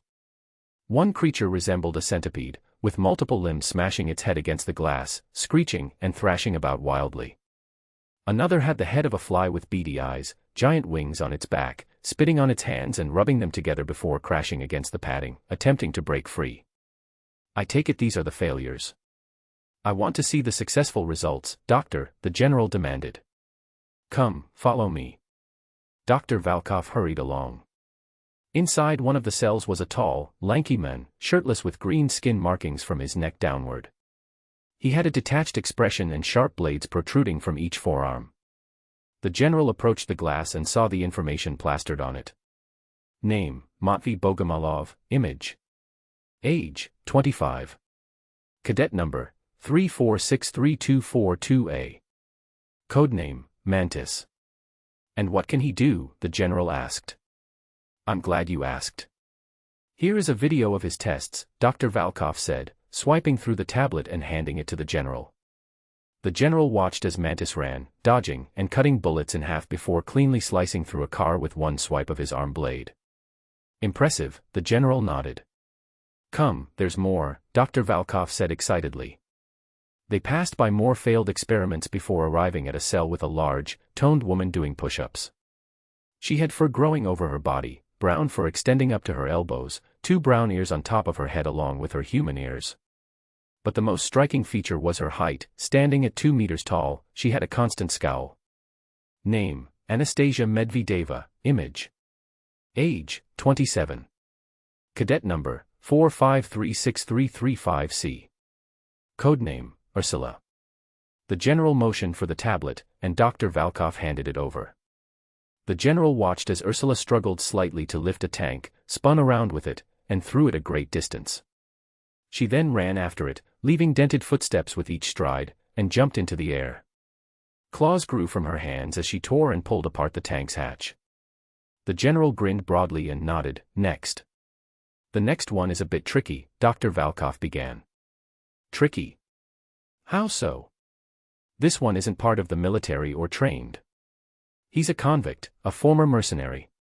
And why choose him over willing participants, the general asked, growing displeased with the decision. Because he faced Spider-Man. I believe his insight could be useful. Fortunately, he survived the experiment, Dr. Valkov explained as they arrived at another cell. Before them stood a large, muscular man about 2 meters tall, with thick gray skin and a large horn protruding from his forehead. Name, Alexei Sitsevic, image. Age, 29. Cadet number, X, convicted. Codename, the Rhino. I was considering making him the leader of our group, Dr. Valkov said, handing the tablet to the general. The general watched as the Rhino shrugged off bullets and explosives, emerging and scathed with an excited grin. He then charged armored vehicles, effortlessly tearing them apart with his horn. If he can do that to vehicles, imagine what he could do to human bodies, the general remarked. Suddenly, a shadow loomed over them. They turned to see the rhino looking at them with a grim expression. "I've promised the Spider-Man, then can I fight him again?" he asked. Dr. Valkov grinned and tapped on the glass. "Soon, big guy. Just be patient.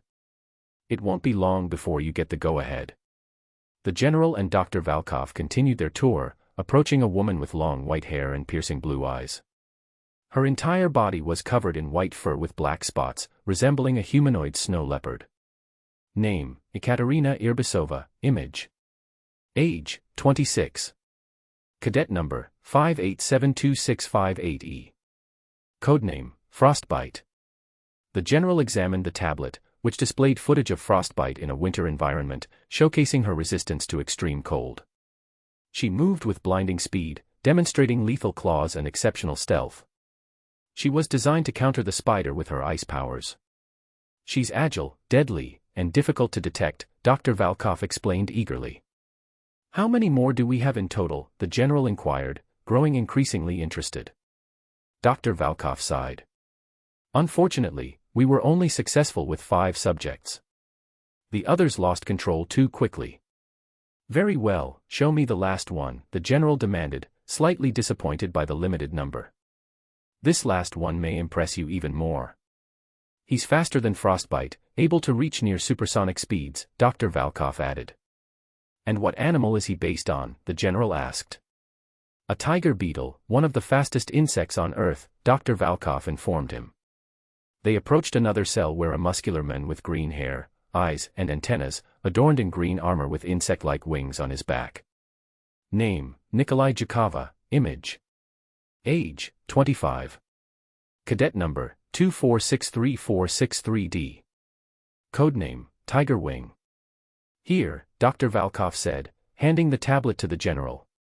The video showed Tiger Wing assuming a running stance before accelerating with explosive force, causing those nearby to be thrown back by the shockwave of his speed.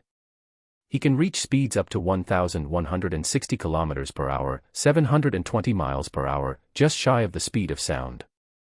"Those Spider-Men won't stand a chance against him," Dr. Valkov stated proudly.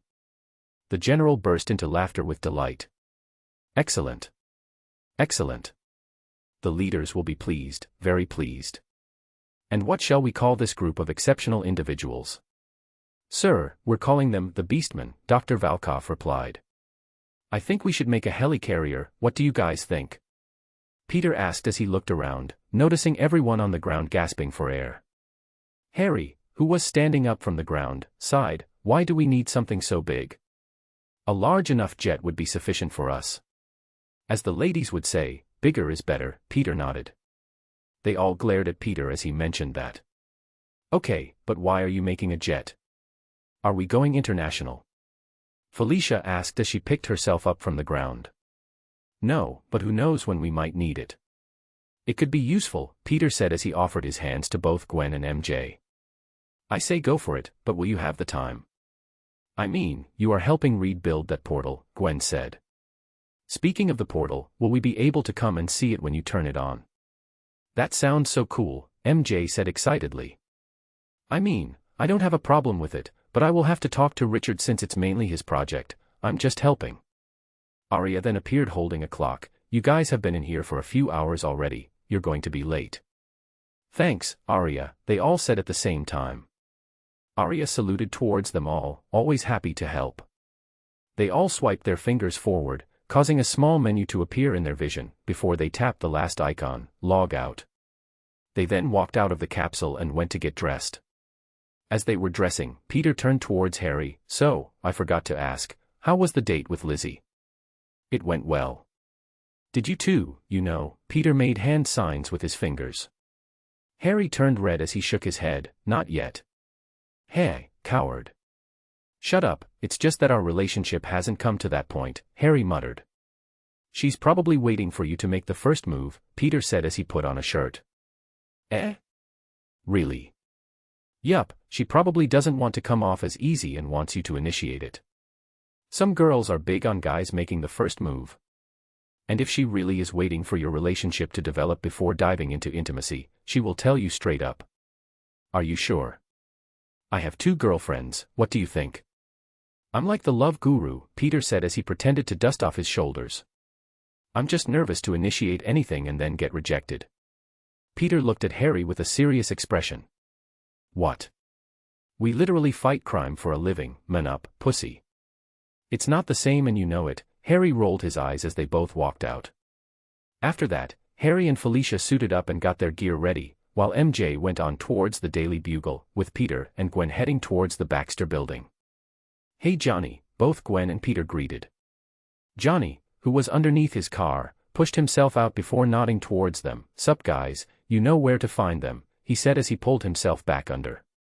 Gwen and Peter then split up. Gwen went towards Susan's office while Peter headed towards Reed and Ben. As he opened the door, he found Ben helping Richard move some things around. Oh hey Peter, ready to get to work? Richard greeted. Peter rolled up his sleeves. I wouldn't be here if I wasn't. You can help Ben make the framework. He was just about to get started, while I focus on these circuits. Peter nodded as they both got to work. Chapter 138. Third person's POV. 2 days later. Peter sighed as he slowly put down the weights, which added up to 100 tons in total. I think I've reached my limit. He muttered. 100 tons seems more than enough, but why am I unsatisfied? I really hope I don't turn into some power-hungry idiot. Arya, based on your scan, what is the reason I've hit my limit? Peter asked curiously. There was a short pause before Arya answered. Based on what I'm seeing, there are 2 reasons you haven't grown stronger. First, your muscles are very strong, which means they are much more resilient. I dare say they have become as hard as steel. If they can't break, or in other words tear, then they can't grow stronger. I see, so I need to train under more extreme measures. Weights aren't doing it anymore, huh? Peter finished her sentence. And the second reason? It's your age. You are only 15. Your age has limited how strong you can get. There's no doubt you will grow stronger as you age. But at your current age, 100 tons is the most your strength can reach, Arya finished informing him. Will the limit of my age be removed or improved when I take the SSS? Calculating. Yes, based on all the information I have, it will not only increase your strength but double all of your attributes and abilities. For example, as you can hold 100 tons now, after the serum, it will be 200. Meanwhile, your spider senses will be twice as strong, possibly developing into some type of precognition. I'll even say that you will be able to control your wall-crawling abilities to repel or push things away instead of just sticking to them. I see, it makes sense. After all, the SSS is all about enhancements more than anything else, Peter thought to himself pensively. But my enhancements can wait. I'm already strong. I wanted the serum for our families more than anything else so they could protect themselves when we're not around. In the meantime, Peter was rolling his shoulders and putting everything away, after which he went towards one of the rooms to find Harry working on the framework of their jet. Upon noticing Peter's presence, Harry raised a brow. Shouldn't you be at your internship at this time? Peter sighed, I can't. It's illegal to work 7 days of the week. I have to take some days off, otherwise, Reeds will get in trouble with the law and stuff. Since you have no work to do, pick up a tool and help me, you son of a bitch. You came up with this idea and threw all the hard work on me. Peter gave a teasing grin. I mean, you have to earn your stay somehow, don't you? Peter easily caught the tool Harry threw at him. You bastard, I cover your area for the day while you work. I think I've earned more than my stay. Peter jumped up and began helping Harry attach the metal frame pieces together. Should I actually start paying you guys? That doesn't sound like a bad idea. I don't want money, and don't you dare start paying us, Harry said as he stopped what he was doing and looked at Peter with a serious expression. Peter, taken aback by his seriousness, looked at him bewildered. Why? Because then it becomes less about saving people and doing the right thing and more about making money. It takes away the nobility of our actions. We aren't heroes because we get something in return. We are heroes because we do the right thing without expecting compensation for our actions.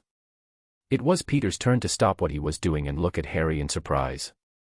That's so profound. Who are you, and what have you done to my best friend? Harry rolled his eyes as they went back to work. But you understand what I'm trying to say, right? Yeah, Socrates, I understand, Peter teased. Harry scoffed as they continued working. To them, they were moving at a normal pace, but the same couldn't be said from an outsider's perspective. They were moving rapidly and talking just as fast with no sign of stopping. Soviet Union. The general was pacing back and forth with his hands behind his back, his posture straight, his face calm. Behind him was Dr. Volkov, who watched him walk back and forth.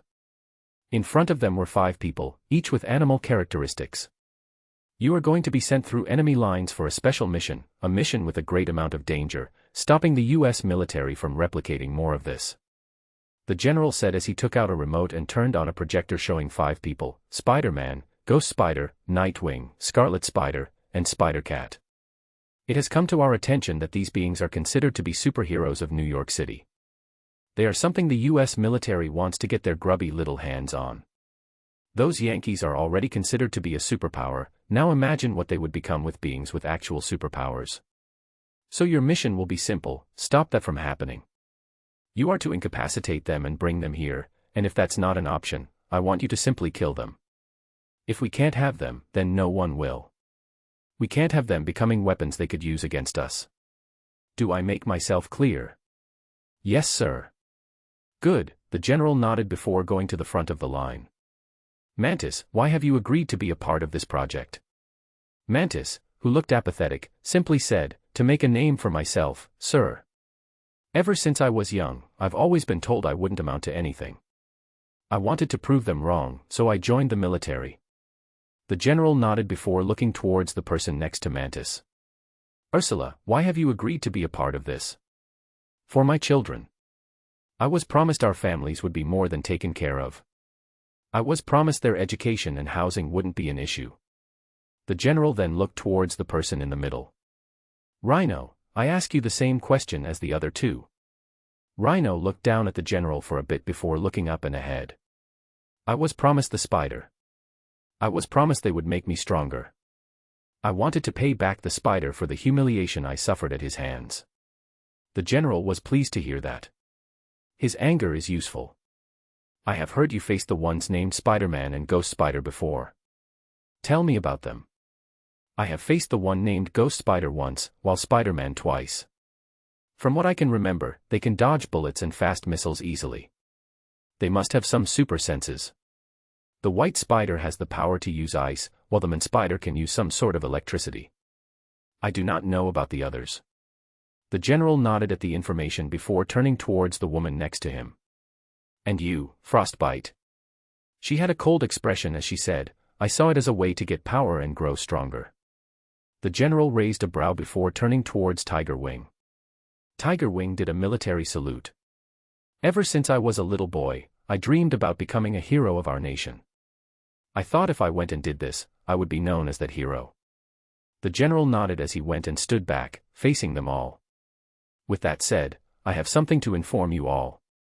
You will all be known as deserters of the army. Most of their eyes widened in shock. If you were to fail this mission, it could lead to disastrous circumstances. But worry not. To us, to the higher-ups, and to the people who truly matter, you will be known for your cause. They will know you are heroes giving your life and freedom for the betterment of our nation. You will all be someone great. All your families will be taken care of, you will have your revenge, you already have the power, and you all will be considered heroes. That is all for today. Rest, since tomorrow you will have a hell of a day, the general said, his expression growing serious as he scanned everyone in the room. As Peter and Harry wore metal masks and used blow torches, Gwen and the rest of the girls returned, wearing their superhero outfits. I brought pizza if you boys are hungry. Gwen announced, holding a stack of pizza boxes in one hand and taking off her mask with the other. Peter took off his metal mask and did a backflip off the completed frame of the jet. Oh my God, I think I'm in love with you all over again. He gave Gwen a quick kiss and then kissed MJ on the cheek. Peter then turned towards Felicia, looked at her for a bit, and patted her on the head. This is the best I can do. Felicia smacked his hand away and rolled her eyes. Peter went to grab a box, but Gwen swatted his hands away. Wash your hands first. But Gwen just gave him a long look before turning to Harry. You too, mister. Yes, Mom, both Harry and Peter said sarcastically as they went to wash their hands. While they were eating their pizza, Gwen looked towards them and asked, So, what's new? I've reached my peak, Peter said, stuffing his mouth. Really? Gwen asked with a raised brow. Peter nodded, and Gwen rested a hand on her chin. I guess that means it's time to use the serum. Peter nodded in agreement before adding his idea. I was actually thinking of giving some to our families. I see, to protect themselves. That's a good idea, Gwen nodded. Wait, does that mean I would have to tell my mom about this? Felicia motioned towards herself, still in her hero costume. That's really only if you want to entrust that they would be able to keep it a secret, Peter said. I trust my mother, but I'm not sure if I'm ready to tell her just yet. Same with mine, MJ said a bit nervously. Then don't. The only reason I mentioned it to Gwen is because our families know our identities, so they're the ones who are in the most danger, Peter said with a shrug. No offense, Harry, but there's no way in hell. Peter started. Relax, I know, Harry said, shaking his head. Peter then turned towards MJ and Felicia. Also, you girls aren't getting the serum until both of you reach the peak of your abilities and power. Yes, Master, Felicia said sarcastically. Felicia, Peter teased, pronouncing all her syllables. Felicia looked confused as she took a bite before realizing what she said, causing her to choke on her food. She banged her chest and held up a finger. Wait a minute, I didn't mean it like that, she said hurriedly. Then how did you mean it? MJ asked, pulling cheese from her pizza and looking at her. Felicia blushed. I meant it like a martial arts master, not a slave owner. Wow, calling me a slave owner because I'm white. Low blow, Felicia, Peter said before looking around. I didn't mean it like that either. Felicia said, growing embarrassed. As Peter looked around, he paused and said, guys, I think we'll need more people on our team, preferably of a different race. Every single one of us is as white as can be, and Gwen already has a white hood. This isn't looking good for our image.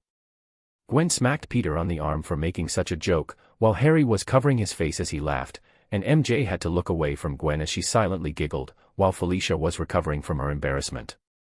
Chapter 139. Third Person's POV. Later in the night, Peter sat down with his Uncle Ben and Aunt May. What's the matter, Peter? Is something wrong? Uncle Ben asked. It was followed by Aunt May asking, Are you hurt? No. Why are you guys always assuming the worst? Peter sighed. Aunt May smiled softly. Forgive us for assuming the worst since our nephew now spends most of his time outside the house and only appears when he's hurt or telling us news.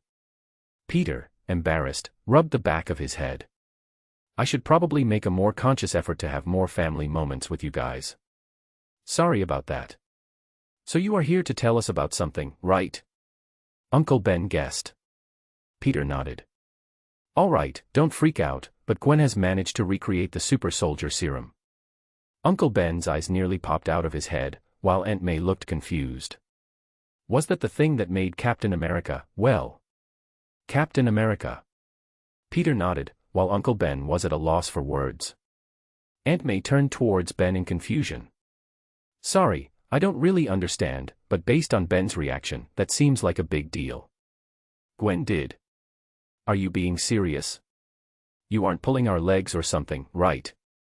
Ben asked, fully understanding the implications. If I was pulling your leg, I would have said I've done it. My Gwyneth is as smart as she is beautiful, Peter said with a proud look. Wait, are you telling us this because?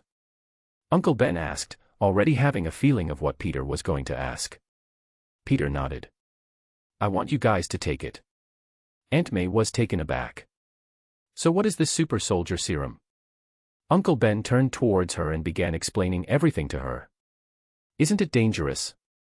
No, we have already tested it and made all the necessary precautions. It is absolutely safe. I don't know, Peter. This sounds dangerous, Aunt May said apprehensively. It'll make you look and feel 20 years younger, Peter said. I'm sold, Aunt May said, raising her hands. May, Uncle Ben chastised. What? I'm a woman. What kind of woman doesn't want to feel and look 20 years younger? Aunt May said defensively. Look, the reason I want you guys to take it is to protect yourselves. As you guys have witnessed, this is a very dangerous world. I just want you guys to be safe. Uncle Ben, seeing how earnest Peter was being, relented. All right, we'll take it. All right, so here's the deal.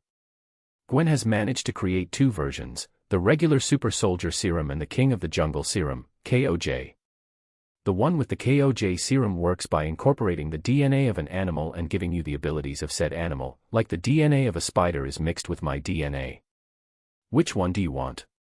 And if it's the latter, which animal do you want? We're fine with the standard issue, Uncle Ben said with a nod. Aunt May nodded in agreement. We aren't trying to be superheroes, so just the normal serum would be more than enough. Peter nodded. I had a feeling that would be the case. I just said it to give you guys the option. Peter reached into his pockets and pulled out 2 syringes with red liquid inside of them and laid them in front of them. Here, take it whenever you're ready. So do we just take it now? Aunt May asked curiously. I could help both of you take it if you want to do it now, Peter offered. Aunt May and Uncle Ben looked at each other, as if they were having a conversation with their eyes alone. I mean, we're going to bed soon, so might as well, Uncle Ben nodded, with Aunt May nodding in agreement. Peter then grabbed the syringes. So who's first? Meanwhile, Gwen was having a similar conversation with her father. My little girl is a genius. George exclaimed as he gave Gwen a hug. Gwen's cheeks gained a tint of redness due to her embarrassment. Come on, Dad, I'm being serious. So am I. Not only did you manage to recreate something that the entire world is still trying to figure out and remake, but you also managed to improve it. If I don't call that being a genius, I don't know what will. So which one will you take? George thought about it for a bit. Are you sure you want to give it to your old man? Old man? You're in your mid-30s, Gwen said as she rolled her eyes. Plus, I can make more. In case you're in trouble and we aren't able to get to you in time, you would be able to take care of yourself. George hugged Gwen and kissed the top of her head. Thanks for worrying about me, honey. You're my father, who else am I supposed to worry about? Gwen muttered as she hugged him back. As for the serum, I will take the standard edition. No offense, but the idea of having the DNA of animals mixed in my veins weirds me out. Gwen scoffed and rolled her eyes. No offense taken, she said as she handed him the serum. Here, take it before going to bed. George held the serum in his hands and put a hand on Gwen's shoulder. I'm so proud of you, and I'm not saying this just because of the serum. Gwen looked down as a small smile graced her lips. Thanks, Dad. The next day, Uncle Ben and Aunt May both sat up from their beds, their skin glistening with sweat. They held their faces as they tried to orient themselves. They blinked a few times, feeling better than they ever had before. When they turned to look at each other, their eyes widened. Whoa. They both reached out for each other's faces. Most of their wrinkles were gone, and Ben's gray hair was now silky black, along with his beard. Aunt May's hair, which was a mix of brown and white, was now a glossy hazelnut color. To Uncle Ben, her eyes sparkled with life and energy. Hello, handsome, Aunt May teased. Uncle Ben chuckled. Hello to you too, beautiful. They both chuckled and giggled as they examined each other. As they exited their room, they found Peter walking around shirtless with a towel over his shoulder and foam from his toothpaste covering his mouth. As he held his toothbrush, he paused. Hey supermodels, you two got the wrong house, Peter teased, a smile forming on his foamy lips. Uncle Ben and Aunt May chuckled in amusement. Uncle Ben then started flexing.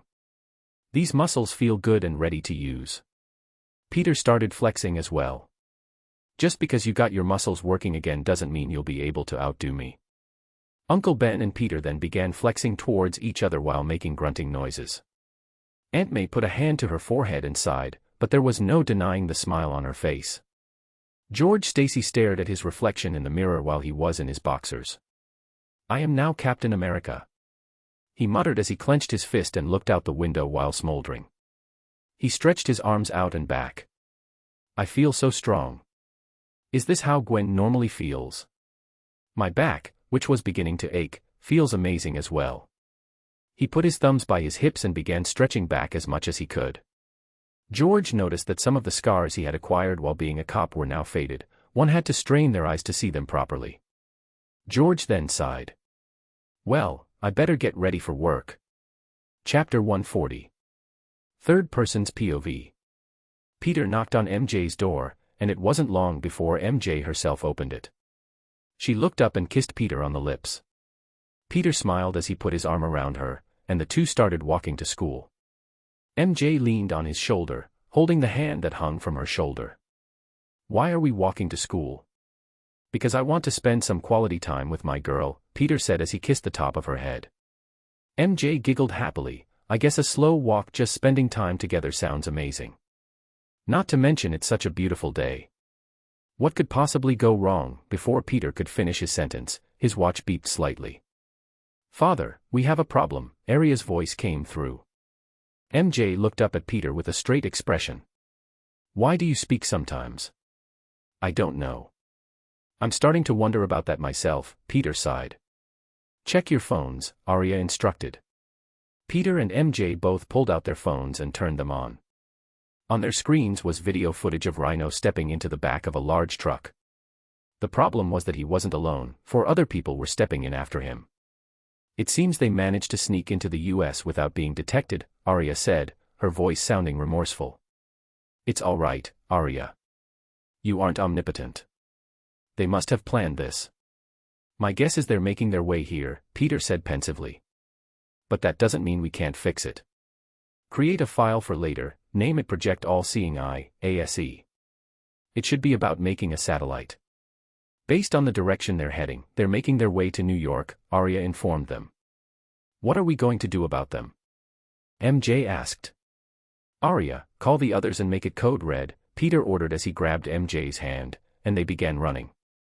Felicia had just finished putting on her knee-high boots when her watch began beeping a bright red color. She looked at her wrist, surprised. A code red. That can't be good. She quickly grabbed her bag and rushed out, snatching a piece of toast from the breakfast table that her mother had prepared. Sorry, Mom, I'm in a hurry. Love you, she called as she dashed out. Her mom sat at the table, newspaper in hand and coffee cup in the other, taken aback. Gwen closed the door behind her as her watch began beeping red. We all agreed code red means high-stakes emergency. There's no way this is a false alarm, she muttered. She sneaked toward an alleyway, turned invisible, and began parkouring her way to the roof before rushing out. Harry was on his way to school in a limo with his father. While texting Liz on his phone, he failed to catch Norman's worried glances, sadness hidden in his eyes. Suddenly, Harry's watch started beeping. Surprised, he said, "Can you stop the car?" "Why? What's wrong?" Norman asked, looking at Harry with concern. "And why is your watch beeping?" Harry's mind raced for an explanation. "It's just a reminder to pick something up." "Where?" "I'll tell the driver to make a quick stop." "Nah, don't worry about it. I know how busy you are rebuilding Oscorp. I'd hate to throw you off your schedule. I'll just walk to school. Who knows, the exercise could do me some good." Harry silenced the beeping. Norman nodded and pressed the intercom. "Stop the car." As the car came to a halt, Harry practically rushed out. Distracted, he failed to hear Norman's words. "Later, son. Love you, Harry." Seeing Harry rush off, Norman sighed and shook his head. "Take me to Oscorp Construction," he demanded coldly. Peter was waiting in his main seat for everyone, legs crossed, elbows resting on the armrests. "I've been expecting you guys. We have an emergency." They all took their seats as Peter called for Arya. "Arya, pull up what you found." The video that Peter and MJ had viewed earlier appeared on the hologram projecting from the table. "While waiting for everyone, I did some research and found out where they're from. They're deserters from the Soviet Union's military." Arya pulled up images of their military files, stamped in red ink with the word, "deserters." "But there's something strange about this. They were all selected as part of a highly secret military program. Whatever that program is, it must be highly classified, as I'm having a difficult time finding it. They mustn't have the information on their computers, but rather they're working manually. All I can find is that this project involves Dr. Sergei Ivanovich Valkov, a leading expert in biology and biochemistry. So you're saying these soldiers were experimented on by their military? What if they're just trying to escape? Harry asked curiously. I would have assumed that as well if it weren't for the Rhino being with them. A villain Gwen and I once fought, Peter informed them. Gwen nodded in confirmation. But he's different. That's not what he looked like previously. Arya, show a before and after pic. Arya displayed a picture of Rhino out of his metal suit alongside an image of his current form in the video. I see. So do you think they're coming after you? Felicia asked. Most likely. I don't have any information about the others, but I know Rhino will mainly focus on me. After all, I was the one who sent him to jail, Peter said. So what's the plan? MJ asked. To find and interrogate them to determine their purpose and objectives. If they attack immediately and without hesitation, it likely means we were their targets. In such a case, we respond with greater force. Meanwhile, Arya will continue to investigate what happened to them and the specifics of the program they were part of. Seeing everyone nod in acceptance, Peter dismissed them. All right, let's get our gear ready and head out. Everyone dismissed. As they all exited the meeting room, Peter then proceeded to shout, "It's Morphin." "NOOO," all the girls shouted. Peter clicked his tongue, kicking the empty air in front of him while Harry snickered beside him. They all clicked their watches, and as they did, they heard Peter's little whisper, "It's Morphin time, yay." Afterward, they rapidly geared up. We really need a team name for times like this, Peter sighed. Autobots, roll out. Peter exclaimed as they all rushed out, following the map Arya provided for them. They all moved together, swinging through the air, communicating using their neural link in their masks. Gwen, I think it's best if you call your father and have the area where we will be fighting evacuated, Spider-Man communicated. I thought we were just going to ask questions, Ghost Spider responded. And we are, but knowing our luck in these types of situations, it will always lead to throwing fists first and asking questions afterward, Spider-Man replied. Ghost Spider nodded. Arya, call my father. Not a minute after Ghost Spider ended her call, they saw the large white truck in front of them. Peter gave them a hand signal, and they all rushed toward it. Meanwhile, inside the white truck, Rhino sat at the back with his hand on his knee, looking down as if he could destroy the truck with his horn. As the others sat by the walls, they heard the sound of multiple footsteps above them, followed by the sensation of the truck slowing down. Rhino slowly looked down and took a deep breath, smelling the surroundings. They're here. Prepare, he said in a thick Russian accent. They all sat up, looking toward Rhino, then at the door. There was a heavy pause as they looked toward the ceiling, and they heard someone casually walking above them before jumping down by the door. There was another pause before they heard someone knocking on the metal door. There was a pause as the person cleared their throat. Knock knock, guys. This is the part where you're supposed to say who's there. Okay, one more time, one more time. Knock knock. They all looked at each other in confusion. Who's there? Mantis asked. It's the Rhino. Spider-Man said, deepening his voice. No wait, that's not how the joke was supposed to go. Rhino looked irritated and charged ahead, ripping the door open and sending it flying. Ruahar. I'm the Rhino. Rhino screamed. Spider-Man, who dodged the door, nodded his head. Yes, you are. The Rhino charged right at Peter, the asphalt cracking and breaking with every step he took. Meanwhile, Mantis swung his arms up and down, cutting the truck apart, but by that time, everyone else was already off of it. Ursula, Mantis, Tiger Wing, and Frostbite all jumped out and looked around. Tiger Wing was the first to move, his figure becoming a blur as he flew toward Nightwing with his fist outstretched. Nightwing barely had time to react, crossing his arms defensively as he braced for the impact. The force of Tiger Wing's punch sent him flying, crashing through several walls. Sliding across the road, Nightwing's body tore up the pavement. He groaned as he stood up, brushing off the dust and debris. All right, I wasn't expecting such speed, he muttered. Tigerwing's figure remained a blur as he launched another attack, this time with both fists aimed at Nightwing. However, before the punches could land, Nightwing caught both of Tigerwing's hands. His feet slid across the ground, tearing up the surface until he came to a halt. But now I was. He grinned before delivering a powerful punch to Tigerwing's chest, sending him flying. Nightwing's fist left an imprint on Tigerwing's chest shell. Tigerwing had to balance himself in the air as he coughed up blood. He wiped his lip and looked down at his cracked shell. He grew annoyed that such a thing happened to his defenses. I can't get hit again, I have to go faster. Meanwhile, Ursula charged toward the scarlet spider without much expression on her face. All right, Mama Bear, I guess you chose me as your target, Scarlet Spider said as she rushed toward Ursula. As both their fists collided, they jumped back and held their fists. My fist almost went completely numb, they both thought simultaneously. To Ursula's greater surprise, my skin is really thick as well, and she still managed to hurt my hands.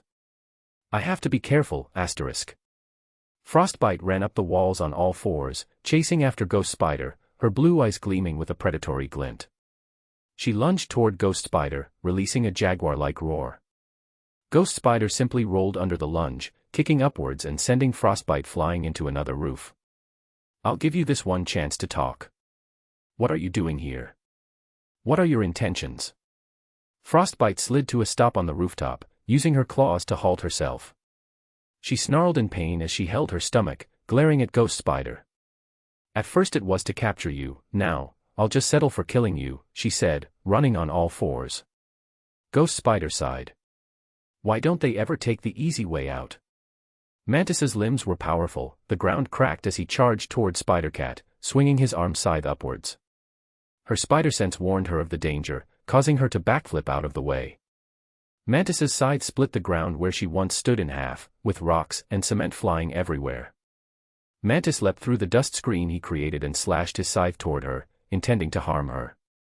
Spider-Cat flexed her fingers and blocked his scythe with her claws. Sparks flew between them as they glared at each other. You know I was supposed to interrogate you, but I think I'll claw you first and ask questions later. Both of their arms began to blur as they tried to cut each other, sparks flying with every exchange. But there was no denying the feral grins they both possessed as they tried to hurt each other. If someone were to look at Spider-Cat now, one would have figured she was a hero by the way she was smiling. Spider-Man held Rhino's horn as he continued charging. Spider-Man stomped his foot into the ground before lifting Rhino off the ground. The Rhino was surprised to be upside down, flapping his limbs in an attempt to calm down. The bigger they are, the harder they fall, Peter said as he fell back. There was a loud impact as Rhino crashed against the ground, the road caving in and crumbling with Rhino semi-buried. As Rhino lay on the ground, Peter freed his leg and crouched toward him, resting his arms on his knees. Come on, big guy, don't you remember what I said the last time you were here? Mechanical spider limbs appeared behind him. I warned you there would be consequences if I ever saw you again, he said coldly. Rhino rolled over, huffing, his breath visible in the air. I remember all right, but I was weak. Not anymore, he roared. Spider-Man sighed. I'm going to beat you within an inch of your life, start writing your will, he said as the tips of his spider legs glowed with an electric charge. Chapter 141. Third Person's POV. The police quickly arrived and the first thing they did was escort people out of the area. Some were running and screaming due to all the destruction. Luckily for them, Spider-Man and the others knew how to control the fight and moved towards a less populated area. People were escorted out of their homes, they even cleared the area around the surrounding blocks, leaving Spider-Man and the others to fight against the enhanced individuals. As Tigerwing and Nightwing stared at each other, Nightwing reached over his back and grabbed his Eskrima sticks, joining them together to create a bow staff. So tell me, why are you fighting us? Nightwing asked. Tigerwing, unable to stand still, flitted from place to place in the air. To stop you, he answered, before turning into a blur and flying toward Nightwing. Mirages of his fists appeared as he launched a flurry of punches. Nightwing twirled his bow staff, expertly blocking most of Tigerwing's attacks. He spun his staff once more and tried to hit his opponent, but all he struck was an afterimage. Tigerwing's speed was incredible, making him nearly impossible to track. Nightwing narrowed his eyes, trying to anticipate his movements. Suddenly, Tigerwing appeared behind him, aiming a powerful kick at his back. Nightwing barely managed to twist and deflect the blow with his staff, but the force of the impact sent him skidding back several feet. Recovering quickly, Nightwing launched himself into the air, bringing his bow staff down in a powerful arc. Tigerwing dodged with ease, his green shell gleaming under the sunlight as he zipped around, counter-attacking with blinding speed.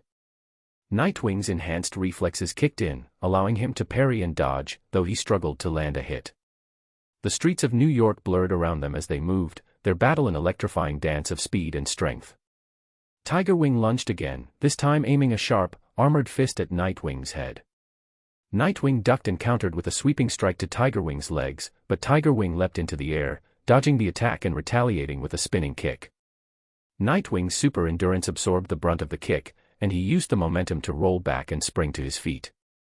He assessed Tigerwing's movements, noting the patterns and slight delays between his blinding attacks. With a sudden burst of speed, Nightwing closed the distance, feinting left and then jabbing his staff to the right. Tigerwing moved to dodge, but Nightwing anticipated the move, striking where Tigerwing was going to be. The staff connected with a satisfying thud against Tigerwing's armored side, sending him crashing into a nearby building. Tigerwing shook off the impact and growled in frustration. "You're good, but I'm faster." "Maybe," Nightwing replied, his eyes narrowing. "But speed isn't everything." Tigerwing launched himself again, but this time Nightwing was ready. He used his bow staff to vault into the air, flipping over Tigerwing and landing behind him. In a swift motion, Nightwing swept Tigerwing's legs out from under him, following up with a powerful strike to the chest, pinning him to the ground. Tigerwing struggled, but Nightwing's strength and skill kept him down. "Tell me, what are you trying to stop me from doing? Surely you don't mean being a hero?" Tigerwing growled in frustration. "No, I'm supposed to stop you from fighting against our nation." Tigerwing lifted the bow staff just enough to get it a bit off his chest. He used that opening to kick Nightwing off and fly toward the skies. Nightwing tumbled backward, quickly regaining his footing. With a determined look, he propelled himself upward, using his web shooter to give chase. Tigerwing shot through the air like a bullet, crashing into the side of a skyscraper and bursting through the glass windows. Nightwing followed, his bow staff at the ready. Inside the building, office workers screamed and ducked for cover as the two combatants tore through desks and cubicles. Tigerwing zipped around the office, trying to outmaneuver Nightwing. He launched a flurry of punches, but Nightwing skillfully parried each one, countering with precise strikes. The impact of their blows sent shockwaves through the room, shattering glass and toppling furniture. Suddenly, Tigerwing tackled Nightwing, and they both went crashing through the opposite wall, plummeting several stories before hitting the ground. The asphalt cracked and cratered beneath them, sending debris flying. Nightwing rolled to his feet, just in time to dodge Tigerwing's next attack. The street around them erupted into chaos as cars swerved to avoid the fight. Tigerwing seized a parked car and hurled it at Nightwing. With a swift motion, Nightwing sliced through the car with his bow staff, the halves crashing on either side of him. Nightwing retaliated by throwing a smoke bomb at Tigerwing, obscuring his vision. He followed up with a series of rapid strikes, forcing Tigerwing back. Tigerwing, using his super speed, burst out of the smoke cloud and tackled Nightwing again, sending them both crashing through the side of a nearby building. The structure groaned under the impact as they continued their relentless brawl. Inside, the building's support beams buckled under the strain. Nightwing managed to gain the upper hand, pinning Tigerwing against a wall. "Fight against your nation." "Why would we do that?" he shouted over the noise of the collapsing building. Tigerwing snarled, breaking free with a surge of strength. "Isn't it obvious your military is trying to recruit you? You join, you fight our nation, people will suffer, and I won't allow that to happen." With a powerful kick, Tigerwing sent Nightwing flying out of the building. Nightwing crashed into the street below, forming another crater. Dazed but undeterred, he stood up just in time to see Tigerwing descending rapidly, aiming to finish the fight. Nightwing dodged at the last second, causing Tigerwing to slam into the ground with enough force to create a massive shockwave, shattering windows and causing the ground to tremble. Nightwing took advantage of the momentary disorientation, delivering a punishing blow to Tigerwing's midsection. Tigerwing roared in pain, but he wasn't finished. He surged forward, grabbing Nightwing and launching them both into the air. They soared high above the city before plummeting back down, crashing through a series of billboards and landing hard on the roof of a moving bus. The bus swerved wildly, passengers screaming in terror. Nightwing and Tigerwing exchanged blows atop the vehicle, each hit echoing with the sound of metal and bone. The bus careened through the streets, finally crashing into a building and coming to a halt. Both combatants rolled off the wreckage, breathing heavily. Nightwing gave the bus a quick scan and saw that no one was seriously injured, but that didn't mean he wasn't angry. Nightwing got to his feet first, ready for the next round. 1. We never had any intentions of joining the military, and 2. You come to city and cause this much chaos, don't expect to make it back in one piece. Tigerwing, battered but defiant, stood up. It's either your people or it's mine, that's how war works. With a final, desperate charge, Tigerwing attacked. Nightwing met him head-on, their battle shaking the very foundations of the city around them. The streets cracked and cratered beneath their feet, buildings shuddered from their impacts, and cars were tossed aside like toys. As Tigerwing sent a blinding punch, Nightwing still caught it, with one hand even. His expression wasn't exactly friendly either. They were both covered in blood as Nightwing punched him in the stomach with enough force to lift him off his feet while his eyes went to the back of his head, while puking out blood. Splinters from his armor flew everywhere as Tigerwing landed back on the road. He tried to stand up while holding his stomach in pain, but Nightwing slowly walked towards him holding his Eskrima sticks. He kicked Tigerwing back down before he started beating him with his sticks. This isn't war and it never was. Your stupid assumptions put people in jeopardy. Nightwing stood over Tigerwing's bleeding figure, but he saw that was still awake. He looked towards the side and spit out blood, while looking at Nightwing with anger. And one last thing that you need to get perfectly clear, we're heroes not soldiers, we don't start wars, we end them before they could even begin, Nightwing said before punching him with enough force that a small crater appeared under Tigerwing's head as he was out cold. Nightwing was catching a bit of his breath as he looked over his wounds, but he saw there was no need as they were already healed, and those that weren't were slowly healing. Harry tapped his ear. Arya, did you get all that? Send the information about the reason why they're fighting over to the others. And do you know what else is going on? He asked as he tied up Tigerwing. As he was making sure no one was hurt and were taken care of, Arya informed him of what she found. I had to hack into SHIELD to get this information. It appears that the Soviet Union had learned about Thunderbolt's attempts to bring you guys into the army. Nightwing looked at the tied-up Tigerwing and nodded his head, as he listened to Arya go on. Dr. Valkov has created a technology named the DNA Splicer, based on the name I guess who can already tell what it does. So the General and Dr. Valkov proposed the idea to create their own enhanced humans by mixing the DNA an animal and a person. The people you see here are those that have volunteered and survived that experiment. Survived? Does that mean there are those that haven't? Nightwing asked, his brow furrowed. More like they're more animal than human, thus they are considered failures. I understand.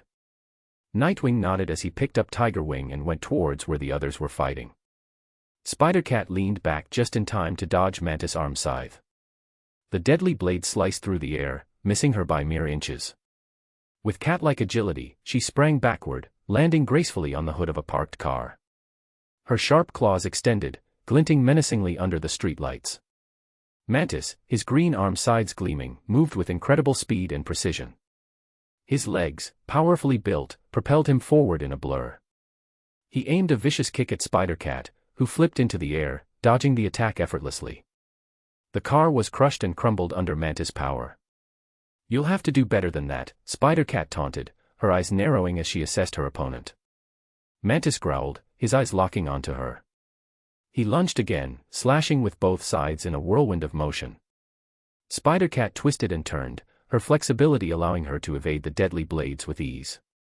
She landed a quick swipe with her claws on Mantis' side, quickly drawing blood, tainting her claws with his blood, which caused Mantis to wince. Mantis retaliated with a sweeping kick, catching Spider-Cat off guard and sending her flying into a nearby wall. She hit the ground but quickly got to her feet, her fast regeneration already healing the bruises and cuts. You're tough, Mantis admitted, his sides gleaming as he approached. And you're annoying, Spider-Cat shot back, her body tensing for the next move. Mantis charged, and this time Spider-Cat met him head-on. She ducked under his initial slash, her claws raking across his abdomen. Blood flew as her claws met his skinny but strong frame. Mantis roared in pain and anger, swinging his scythes wildly. Spider-Cat flipped over him, landing a series of rapid strikes on his back. Mantis spun around, his powerful legs propelling him into a high kick that connected with Spider-Cat's midsection. She was thrown back, crashing through a shop window and landing amidst shattered glass. She groaned, but her wounds healed almost instantly. She stood up, brushing off the debris. "Is that all you got?"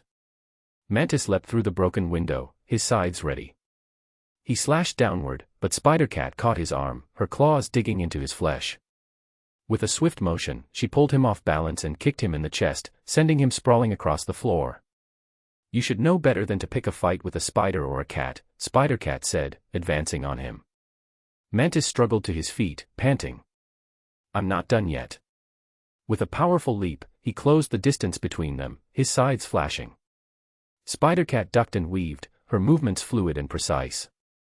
She landed a hard kick to Mantis' knee, buckling his leg. As he stumbled, she slashed at his arms, her claws cutting deep. Mantis roared in fury and pain, but Spider-Cat was relentless. She leapt onto his back, sinking her claws into his shoulders and dragging him to the ground. Mantis thrashed, trying to shake her off, but Spider-Cat held on, her sharp claws tearing through his flesh. Finally, with a final, desperate swing, Mantis managed to dislodge her, sending her flying into a nearby wall. He staggered to his feet, blood dripping from numerous wounds. Spider-Cat landed gracefully, already healing from the impacts. Spider-Cat then grinned as she rushed towards him and kicked him. He tried to block it by crossing his arm scythes, but the force sent him flying back outside, crashing through the shop's shattered window and rolling onto the street. Without missing a beat, Spider-Cat came rushing towards him, her arms and claws out to the side, a large grin on her face. Her eyes gleamed with predatory excitement as she closed the distance between them. Mantis barely had time to react before she was upon him. The two engaged in a deadly dance, their movements a blur of speed and precision. Sparks flew everywhere as her claws met his arm scythes, the sound of metal clashing with metal echoing through the deserted streets. Spider-Cat dodged a vicious swipe from Mantis, her body bending impossibly as she slid beneath his guard and raked her claws across his abdomen. Mantis grunted in pain but countered quickly, slashing at her with one of his scythes. Spider-Cat leapt into the air, flipping gracefully over him and landing behind him. She aimed a kick at his back, but Mantis anticipated the move, twisting around and blocking with his scythes. The impact sent shockwaves through their bodies, but neither backed down. Mantis retaliated with a series of rapid slashes, each one more desperate than the last. Spider-Cat parried his attacks with ease, her claws a blur as she deflected each strike. She spun around, her leg sweeping low to knock him off balance. Mantis jumped, narrowly avoiding the attack, and used his powerful legs to propel himself into a spinning kick. The kick connected with Spider-Cat's side, sending her skidding across the street. She rolled with the impact, her rapid healing already mending the damage. She sprang to her feet, her eyes blazing with determination. "You're persistent, I'll give you that." "And you're infuriating," Mantis growled, his breath coming in ragged gasps. With a roar, Mantis charged again, his scythes flashing in the sunlight. Spider-Cat met him head-on, their clashes sending sparks flying in all directions. They moved in perfect sync, their fight resembling a deadly ballet as they struck and countered, each looking for an opening. Spider-Cat found her moment when Mantis overextended on a swing. She ducked under his arm and delivered a powerful uppercut, her claws digging deep into his chest. Mantis staggered back, gasping for air, his scythes hanging limply at his sides. "You can't win," Spider-Cat said, her voice calm but firm. Mantis looked at her with a mixture of rage and fear. But before he could react, shot out a web towards his chest. Before he had a chance to cut them off of him, Felicia sent a Taz him through the webs, which made him start spasming, making him unable to cut the web. Spider-Cat gave him one powerful tug, pulling him off his feet and flying towards her before she twisted around in the air and kicked him across the chin with enough force that sent blood and a few of his teeth out of his mouth. He landed on the ground face first and skid to a stop by her feet, blood slowly escaping his mouth as his eyes were crossed and unfocused due to his loss of consciousness. Spider-Cat looked at his body and blinked. "As fun as that was, I think I was supposed to interrogate him." Arya then appeared. "Don't worry, Nightwing already found out their objectives." As Arya finished explaining all she found, Spider-Cat nodded. "You're a lifesaver, Arya." Arya only giggled, always happy to help, and I recommend tying him up. Oh right, good call, Spider-Cat said as she started doing just that. Chapter 142. Third Person's POV. The Scarlet Spider rushed towards the 2-meter-tall woman, Ursula, and jumped up to kick her. Ursula's face tightened a bit as she felt the pressure from Scarlet Spider's kick in her forearm, which she used to block. The powerful blow staggered Ursula slightly, but she quickly recovered, her bear-like strength and endurance evident in her stance.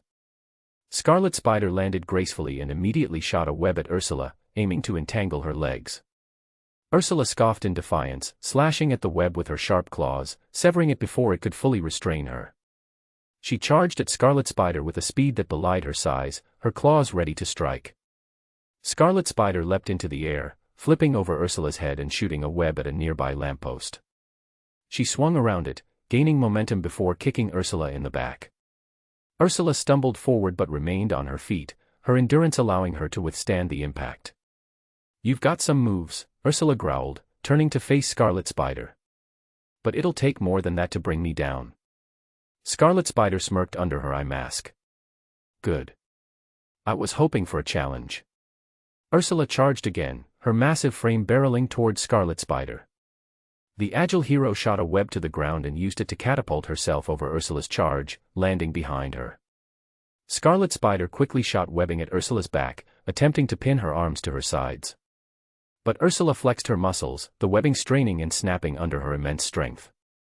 Before Ursula could turn around, Scarlet Spider shot web lines at both of Ursula's wrists and yanked hard, pulling Ursula's arms apart. Ursula roared in frustration and used her brute strength to pull Scarlet Spider toward her.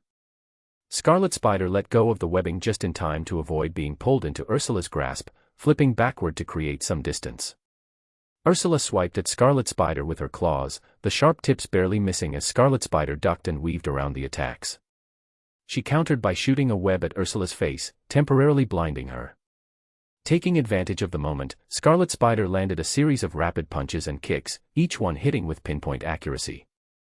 Ursula bellowed in rage, tearing the webbing from her face and swinging wildly. One of her powerful swings connected, sending Scarlet Spider crashing into a nearby car, denting the metal.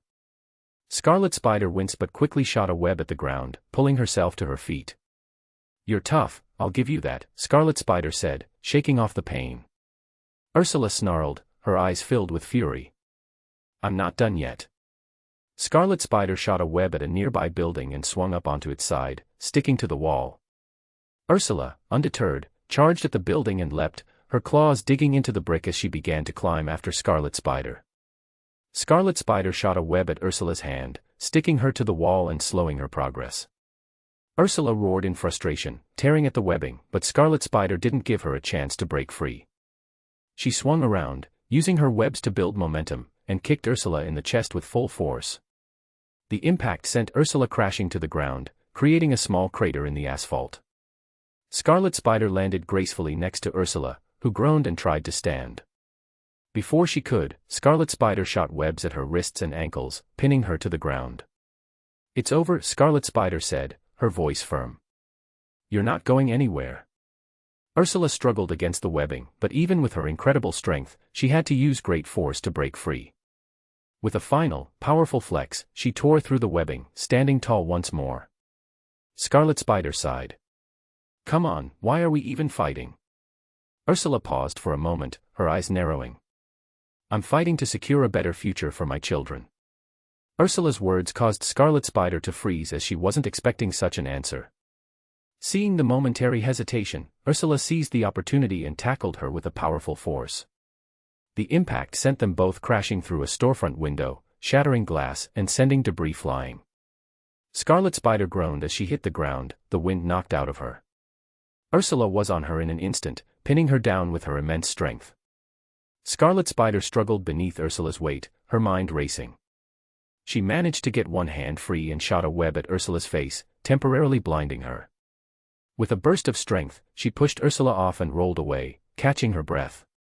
Ursula wiped the webbing from her eyes and charged again. Scarlet Spider leapt onto a nearby wall, sticking to the surface and looking down at Ursula. Ursula roared in frustration, leaping up and slashing at Scarlet Spider with her claws. Scarlet Spider dodged, flipping over her and landing gracefully on the ground. Ursula charged again, but this time Scarlet Spider was ready. She shot webs at Ursula's feet, sticking her to the ground, and swung around, delivering a powerful kick to her side. Ursula staggered but broke free of the webbing once more, her endurance seemingly endless. Scarlet Spider exhaled sharply, "Come on, now I don't really want to fight you, you seem like a good person." "Enough with the talking," Ursula shouted as she rushed towards Scarlet Spider, her claws ready. Scarlet Spider couldn't help but groan in frustration. She flexed her back, causing metal white mechanical spider legs to come out, with pink tips charging with electricity. Scarlet Spider barely dodged, feeling the rush of air as Ursula's claws sliced through the space where she stood. She activated her mechanical spider legs, electricity crackling ominously. With a sudden leap, Scarlet Spider soared above Ursula, launching a volley of webbing. The sticky strands wrapped around Ursula's arms, but the bear woman ripped through them with terrifying ease, her claws slicing the web like paper. "Not enough," Ursula snarled, lunging again. Scarlet Spider darted sideways, narrowly avoiding another deadly swipe. She retaliated with a quick jab with her spider legs to Ursula's side, drawing first blood. The bear woman howled in rage as her skin tore, crimson staining her fur. Ursula turned, fury igniting in her eyes. "You'll pay for that." She charged, claws glistening with menace. Scarlet Spider sprang backward, firing a bolt of electricity from her spider legs. It struck Ursula, causing her to stagger, but the bear woman shook it off, her endurance proving formidable. "Come on," Scarlet Spider yelled, fueling her own adrenaline as she closed in for another strike. She delivered a series of rapid punches, each landing with a thud, but Ursula absorbed the hits, a grim smile on her bloodied face. In a wild swing, Ursula caught Scarlet Spider across the chest, sending her sprawling. Pain surged as the claws dug into her suit, drawing more blood. Scarlet Spider grit her teeth, pushing through the pain. With a swift motion, she rolled to her feet, her eyes blazing with determination. "I'm not done yet." She unleashed her mechanical legs, launching herself into the air and coming down hard on Ursula's shoulders. The impact sent them both crashing to the ground, dust swirling around them. Ursula howled in fury, trying to shake Scarlet Spider off, but she clung on, delivering a brutal series of punches. Blood sprayed as her fists connected, each strike sending ripples through Ursula's powerful frame. With a feral roar, Ursula managed to throw Scarlet Spider off, but the web slinger landed agilely, ready for another round. They circled each other, both battered and bloodied, the fight escalating as they charged once more, determined to finish it. With a final clash, the two collided, each unleashing their full power in a desperate bid for victory, the ground shaking beneath them as they fought on, refusing to yield. Scarlet Spider jammed her spider legs into Ursula, causing her to let out a bear-like roar. Scarlet Spider unleashed bolts of electricity from all four of her spider legs, making Ursula grit her teeth in pain. Despite being electrocuted, Ursula tried to attack Scarlet Spider, but the electricity coursing through her body was sapping her strength. As she fell back, she swung her claws but missed, hitting the ground with a thud. Steam rose from her body as she twitched slightly, blood escaping from the 4 wounds while she was unable to move a muscle. Scarlet Spider quickly tended to her wounds and secured her safely. Although Ursula couldn't move, she was still wide awake. "Are you ready to start talking?" Scarlet Spider asked, raising an eyebrow and placing a hand on her hip. Ursula glanced to the side, biting her lip. She closed her eyes, sighed, and nodded her head. Ghost Spider leaped from rooftop to rooftop, her senses on high alert as she narrowly avoided Frostbite's lethal claws. The Snow Leopard woman moved with the precision of a trained assassin, her spotted fur blending seamlessly with the environment, making her harder to track. As Frostbite lunged, Ghost Spider twisted midair, instinctively using her spidey senses to gauge the danger. She landed softly on the edge of a building, quickly turning invisible. Frostbite skidded to a halt, scanning the area. "You can't hide forever," she taunted, her voice low and dangerous. Ghost Spider remained silent, holding her breath as she focused on the faint sounds around her. She spotted Frostbite's movement, creeping closer, her instincts razor-sharp. With a sudden burst of energy, Ghost Spider reappeared behind Frostbite, delivering a swift kick to her back. The Snow Leopard staggered but quickly recovered, spinning around with a vicious swipe of her claws. Ghost Spider ducked just in time, feeling the wind from the near miss. "Not bad," she shouted, but Frostbite's eyes narrowed, her focus unwavering. Ghost Spider activated her ice abilities, sending a wave of freezing mist towards Frostbite. The cold air enveloped the area, creating a slick layer on the rooftop. Frostbite slid but regained her balance, leaping with agility, her claws extended.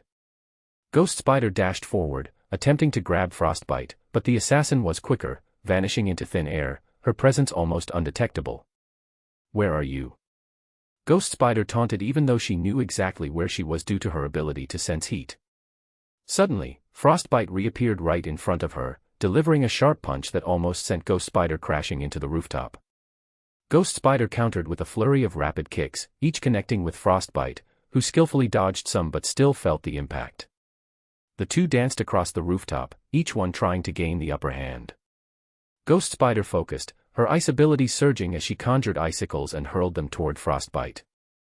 The leopard woman dodged the first few but caught one across her arm, leaving a thin line of blood. She hissed in anger. "I'll get you for that," Frostbite promised, her eyes glinting with determination. There was an amused tone in Ghost Spider's voice as she said, "You'll have to actually hit me first." With a primal roar, Frostbite charged, her speed blurring as she tackled Ghost Spider to the ground. They rolled, trading blows, claws slashing through the air.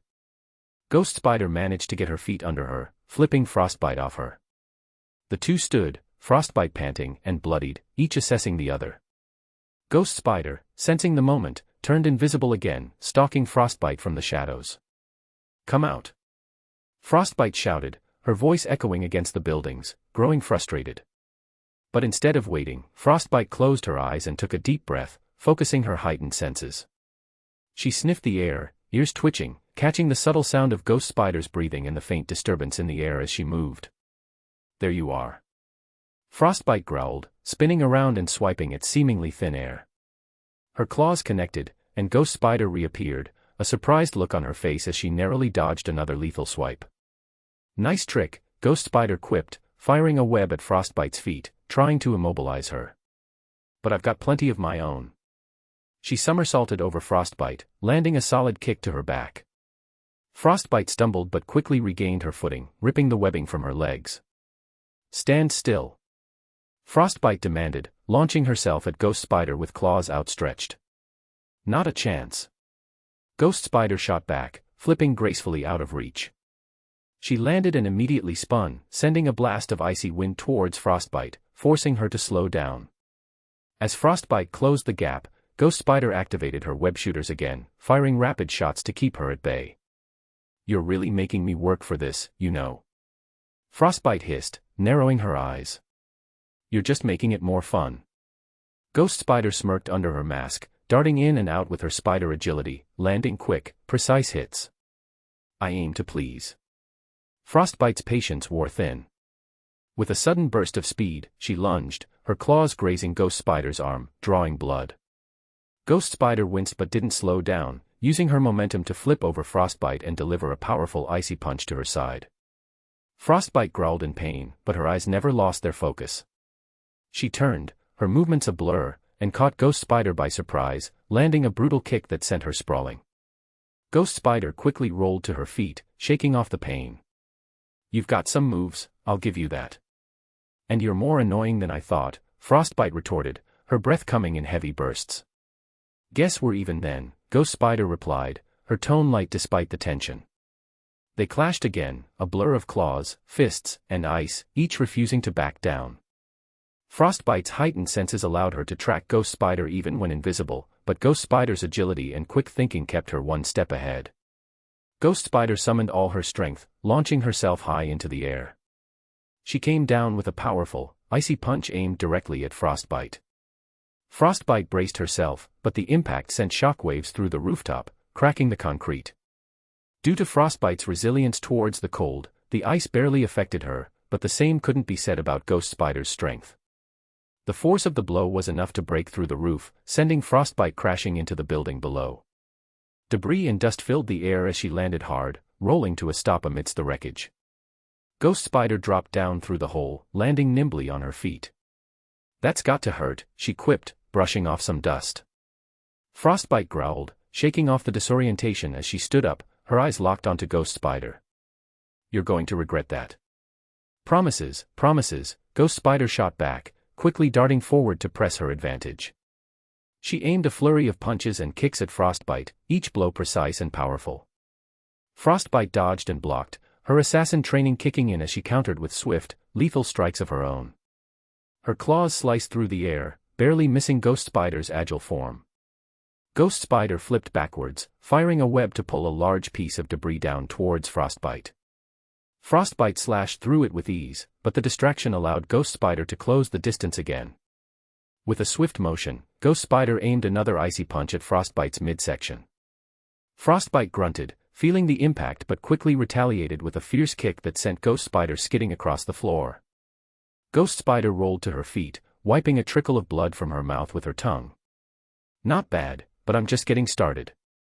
She turned invisible again, using the cluttered interior to her advantage. Frostbite's ears twitched, tracking Ghost Spider's movements by sound and scent.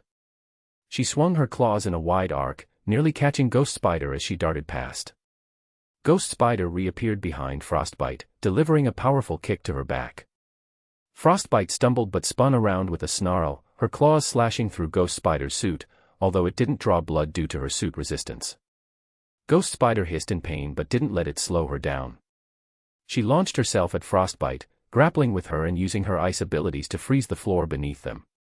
Frostbite's footing slipped, giving Ghost Spider the opening she needed. With a swift, powerful move, Ghost Spider flipped Frostbite over her shoulder, slamming her into the ground. Frostbite's breath left her in a rush, but she wasn't done yet. She grabbed Ghost Spider's arm, pulling her down and rolling on top of her. The two wrestled, each trying to gain the upper hand. Frostbite's claws raked across Ghost Spider's back, while Ghost Spider's icy blasts kept Frostbite off balance. The struggle was intense, both fighters pushing themselves to their limits. In a final burst of strength, Ghost Spider managed to break free, kicking Frostbite away and quickly getting to her feet. Panting and bloodied, she faced Frostbite, who was equally battered but just as determined. "This ends now," Ghost Spider declared, her eyes blazing with resolve. Frostbite smirked, blood dripping from her lip. Agreed. With a roar, they charged at each other one last time, each knowing that in this high-stakes battle, only one would emerge victorious. The two fought like trained fighters, blocking and parrying each other's strikes. Frostbite sent her claws forward, ready to stab Ghost Spider. But Ghost Spider simply leaned to the side, grabbed Frostbite's arm, and pulled her off balance. She blocked Frostbite's other arm and headbutted her hard enough to break her nose and leave her dazed. Ghost Spider got into a stance with 2 fingers on each hand and began hitting most of Frostbite's acupoints. Frostbite froze before dropping to the ground. She was unable to move or open her mouth, but her eyes blinked helplessly. Ghost Spider smiled widely. "Oh, I'm going to have so much interrogating you." Chapter 143. Third Person's POV. Rhino charged toward Spider-Man with his horn down, galloping fiercely. The ground shook beneath his massive frame as he thundered forward, his eyes locked onto his target. Spider-Man stood his ground, the lenses of his mask narrowing in focus. As Rhino closed the distance, Spider-Man leapt high into the air, executing a perfect somersault. Rhino barreled through the space where Spider-Man had been, smashing into a concrete wall, cracking it with the force of his charge. Spider-Man landed gracefully behind him, immediately shooting a webline at the stunned Rhino's back. Rhino roared in frustration, ripping the webbing off with a single powerful tug. "You think your little tricks can stop me, Bug?" he snarled, turning to face Spider-Man. "Well, they usually do, and spiders are arachnids," Spider-Man quipped, his voice light despite the tension. He dodged to the side as Rhino lunged again, moving with the fluid grace of a practiced martial artist. Spider-Man's bioelectricity crackled to life, visible sparks dancing across his hands. He dashed forward, slipping past Rhino's guard, and delivered a sharp, electrified punch to Rhino's side. Rhino grunted in pain, staggering slightly from the unexpected shock. "You've got a bit of a sting, I'll give you that." Rhino growled, swinging his massive arm in a wild arc. Spider-Man ducked under the blow, countering with a series of rapid kicks to Rhino's legs, targeting the joints. "That's the idea," Spider-Man retorted, backflipping out of range. He shot another webline, this time aiming for Rhino's eyes. The sticky substance covered Rhino's vision, causing him to thrash about blindly. Taking advantage of the distraction, Spider-Man somersaulted over Rhino, landing on his back. He unleashed a surge of bioelectricity directly into Rhino's thick neck, the voltage coursing through the villain's body. Rhino howled in agony, stumbling forward before quickly getting his bearings together. Rhino's thick hide protected him from the jolts of electricity. He grabbed Spider-Man's arm and spiked him to the ground over his shoulder. But as Spider-Man was flung over Rhino's shoulder, he landed on the ground on his own 2 feet while his arm was still being held. Spider-Man took a deep breath, drawing on his training. With a swift motion, he twisted his body, using the momentum to flip Rhino over his shoulder. Rhino landed with a thunderous crash, cracking the pavement beneath him. Rhino snarled and got to his feet, his anger only growing. He charged again, but this time Spider-Man was ready. He sidestepped and shot webbing at Rhino's feet, causing him to stumble and crash into a parked car, the vehicle crumpling under his weight. "Oh. Come on, Rhino. Let's see what you've got. You want to ignore my warnings, so you better have the strength to back it up," Spider-Man taunted, his bioelectricity crackling around him. Rhino roared and swung wildly, but Spider-Man danced around his blows, landing quick strikes to sensitive areas. Spider-Man's fists glowed with bioelectric energy as he struck Rhino's jaw, sending a shockwave through his body. Rhino staggered, but his durability kept him standing. In retaliation, he swung his massive arm, but Spider-Man blocked it with his forearm and uppercut Rhino with enough force that blood sprayed out of his mouth and his feet lifted off the ground as he went flying back. As Rhino stood up, he wiped his lip and spit to the side, as he used his knee to lift himself back up. Rhino barely had time to orient himself as Spider-Man surrounded himself in his bioelectricity and charged towards him. He landed a double kick to Rhino's chest, then flipped backward, shooting webbing to entangle Rhino's arms. Rhino roared in frustration, tearing through the webbing with sheer brute strength. Realizing Rhino's skin was too tough for direct attacks, Spider-Man changed tactics. He darted in close, using his agility and martial arts skills to land precise blows to Rhino's joints and pressure points. Each strike was accompanied by a jolt of bioelectricity, aiming to wear down the larger foe. But Rhino's movements only changed ever so slightly. Seeing this, Spider-Man became more aggressive with his attacks. Rhino tried to bear hug him, but Spider-Man held Rhino's face and jumped, arching slightly above Rhino's arms. Using gravity to build momentum, Spider-Man kneed Rhino in the face, the only place where his hide didn't protect him. Blood splashed everywhere, tainting Spider-Man's knees. Spider-Man then somersaulted over Rhino and grabbed his horn with both hands. "Is that a horn I see, or are you just really happy to see me?" Spider-Man quipped. In the same sequence, Spider-Man lifted Rhino off the ground by his horn and slammed him onto the road. The asphalt erupted from the ground as it caved in under Rhino's weight, the surrounding area shook from the impact. Rhino lay dazed in the crater, struggling to regain his bearings. Spider-Man landed nearby. "Looks like it's bedtime for you, big guy," he said, shooting webbing to secure Rhino's limbs to the ground. He took a step back, observing his work. Rhino roared in frustration, but the combination of the beating and the restraints kept him immobilized. "I'll get you for this, Spider-Man," he bellowed, his voice echoing through the street. Spider-Man then joined his hands together and cracked his knuckles. "All right, here's the deal. I'm going to make you regret coming to my city." Thanks to Spider-Man's mask, Rhino was able to see Spider-Man's little smirk as he joyfully said, "Remember, the safe word is pineapple." Spider-Man got onto Rhino and began to relentlessly punch him. "What did I say?" Peter said after each punch, which echoed through the empty streets except for the flying helicopter recording everything. Spider-Man's punches started to become heavier and heavier, blood splashing everywhere. "Didn't I say I'd make you face the consequences? Do not. Splash. Take. Splash.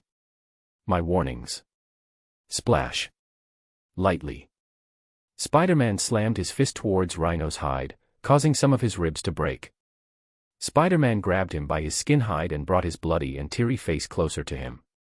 "I'm sorry," Rhino cried out with a few missing teeth, his eyes swollen shut, with blue and purple markings. Spider-Man whispered so only Rhino could hear it, "The next time I see you doing villain work or attacking my city again, I don't care for the reason, whether it is simply for money or because you have a vendetta against me. Then prepare to lose an arm and a leg. Do I make myself clear? If I do, nod your head yes." Rhino was shedding tears as he rapidly nodded his head.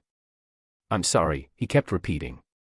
If you're really sorry, then make up for it by doing something good with your life, Spider-Man scoffed as he released Rhino.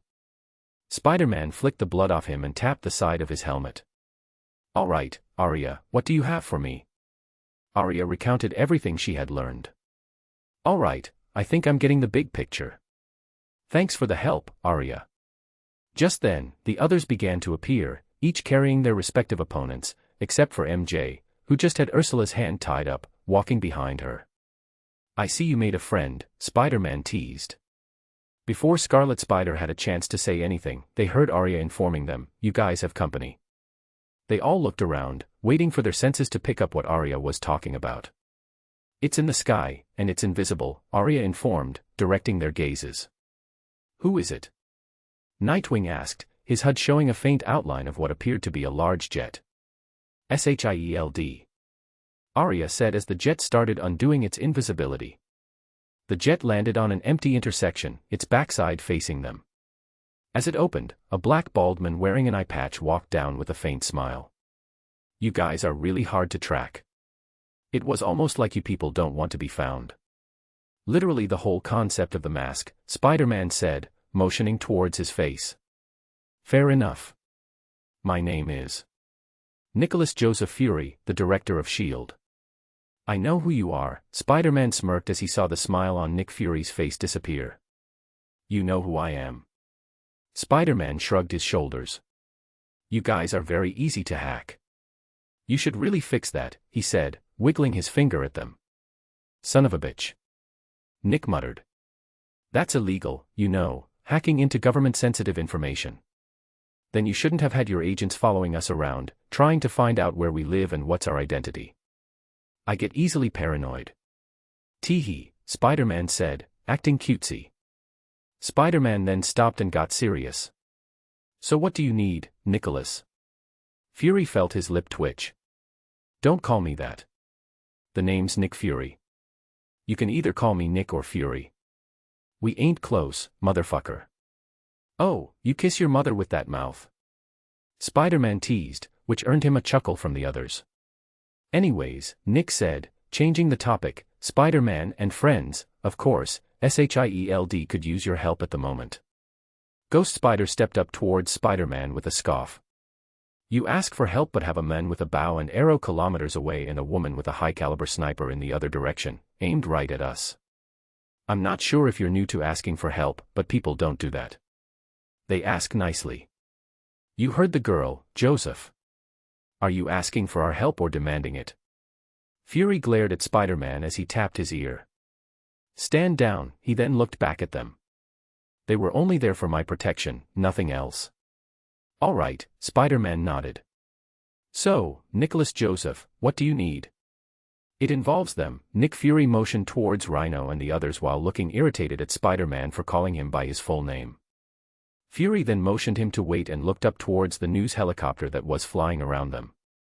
Can we have this conversation elsewhere? Afraid of the spotlight? Spider-Cat asked, amused. I wouldn't be a good spy if I wasn't. Touché, Spider-Cat nodded.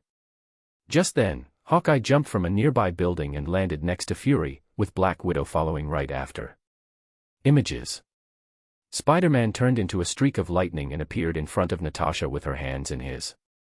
Hawkeye had an arrow already aimed at him, while Fury had his pistol ready, but Spider-Man paid them no mind.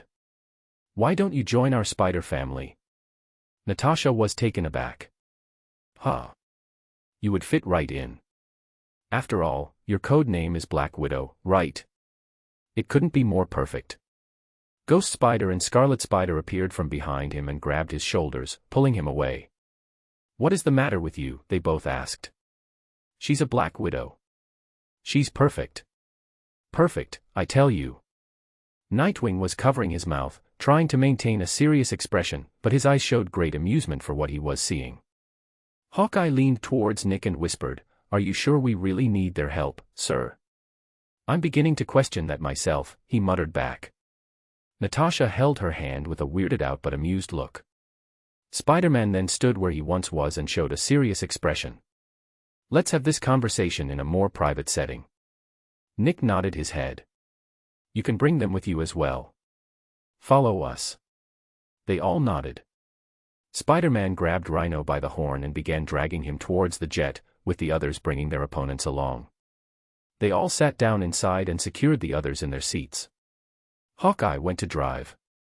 The hatch of the jet closed as it took off and slowly turned invisible. Natasha turned towards the others. So, are you calling yourselves the Spider Family? She questioned, curious about his earlier words. It was honestly something I said in the heat of the moment. We haven't really come up with a name, Spider-Man said, rubbing the back of his helmet. I kinda liked Spider Family, it sounds nice, Spider-Cat added. I'm not related to a spider, though, Nightwing joined in. And Red Hood doesn't relate to anything about bats, but he's still considered part of the Bat family, Scarlet Spider added. They all slowly turned to look at her in surprise. What? She asked, beginning to feel self-conscious of their stares. Since when do you read comic books? Nightwing asked.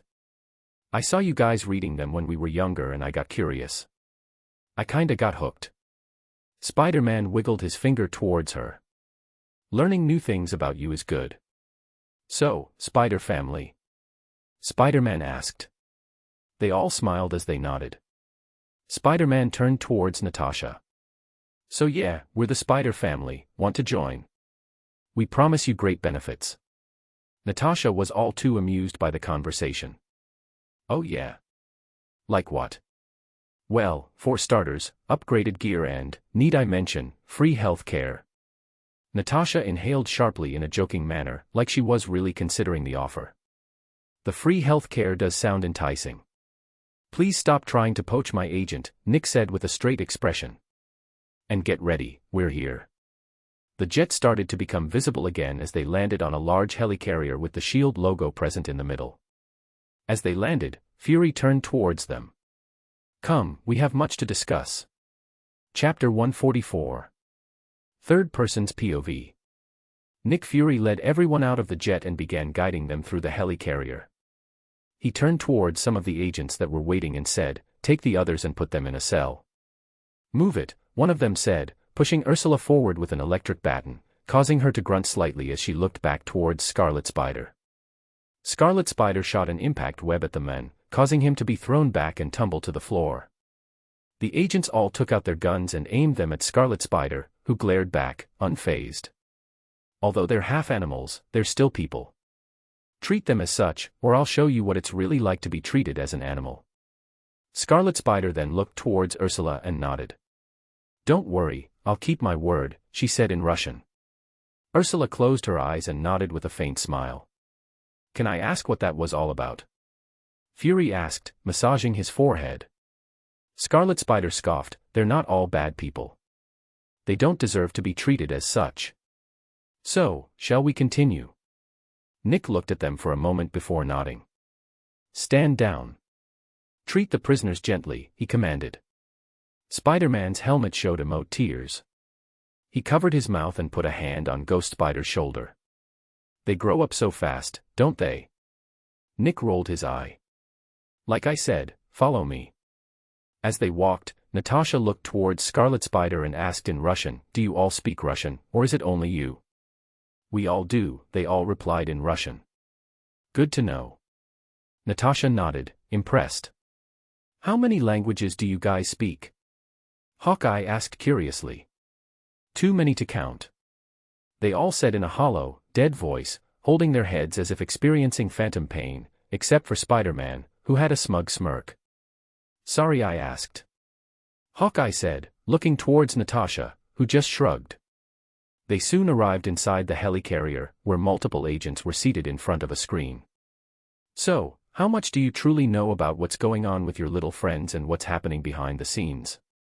Fury asked, referring to the Beastmen. What part of, you guys are hackable, did I fail to explain? Spider-Man asked.